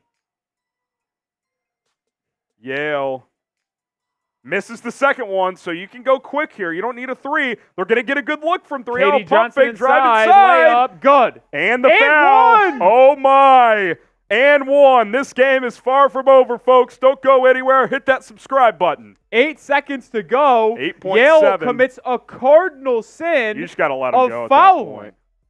I think once the initial guys beat here, you kind of just let them go. It's also not a foul. Not much of a foul. That's also not a foul. Straight up. Still, it's like, I mean, he really did go straight up. My goodness. Where's the foul call? that's tough, yeah. I mean, it's. I don't want to be mean to the officials too much, but it's just like every year you get these big games and you just see on display how bad these officials really are. If you touch them, it's a foul It's down disgusting. the stretch. It's Yeah, gross. Katie Johnson, a very experienced player at Auburn, was on that 79%. team with Jabari Smith when they were the 1 seed in the NCAA tournament just 2 years ago. Excuse me, they were a 2 seed that year. You definitely make this. 9.4 left. They put a little time back on. He Johnson missed it! misses. Oh, my God. Ball Loose ball. loose. It's going to be a jump ball, Yale. Yale gets possession. Yale gets possession. That is a brutal miss.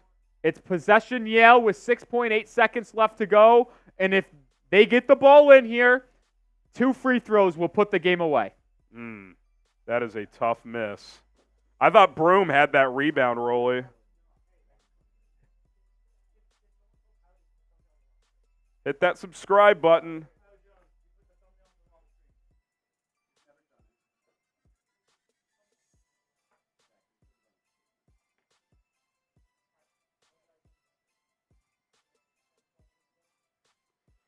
Auburn down 2. By the way, you don't have to update it, Jack. You know what? Fuck it. Just take it off this board. Yeah. We're signing off after, signing off after this game. Oh, inside Wait, pass! how is it Auburn ball? Yeah, so the telecast had it wrong. Possession arrow was actually Auburn. They inbound it, foul, go to the line for 2. So the telecast all over the place That needs here. to be relayed to me earlier than it did. I didn't notice it until just now. That was also not a foul. I need a better replay. Let's see here. There's body there. I mean, he just absolutely smothers the ball. Yeah, I thought he got him in the lower back. That 2 first free throws for Auburn to they tie the cannot game, and make he a free missed. throw. Do you miss this one? Yeah, yes. 6.1. I think I'd actually, still I make don't it. hate a foul. You still I have a don't hate it. timeout, so Yeah. you could set up an inbound play still. Second free throw is up. Missed He it. missed it. Oh, rebound. Offensive rebound. Boom. No good. Again. Blocked Blocked. again. Auburn 3, has a shot. 2, for the win. 1. No good. Yale Oh my escapes. goodness. How many chances did Auburn have in the final 30 seconds, Rolly? Oh, they got multiple offensive rebounds. Ball was kicked out after a block. A KD Johnson three-point attempt to win it, and he could not get it to fall. The Yale Bulldogs get their second win in NCAA history in terms of their school. The last one coming against Baylor in 2016, and they upset a hot Auburn team. Oh, Wow. my. That was a wild finish. Auburn couldn't make free throws, couldn't finish around the rim. Broome is still down at the end of the game, and that is how Auburn's season ends. Unbelievable. Hugh Carrito, I apologize. Oh, my. I apologize. Well, what a day. What a This couple of has games been a there. day. That's the best two-game stretch together so far in the tournament. Yeah, absolutely. Colorado, Florida, and Yale, Auburn. Wow. The larger seed in terms of numerical. By the way, the first winning four continues. Colorado. Colorado, first 4-team winning. All right, we do have to sign off. Nic Rohloff has NBA coverage tonight. I got to get to some other stuff as well. Please subscribe, like the stream if you want us to come back next week and do Sweet 16 and Elite 8 action. We had a lot of fun doing it. We'd like to do more of it, so we would appreciate it. I'm Harrison Graham. He's Nic Rohloff signing off.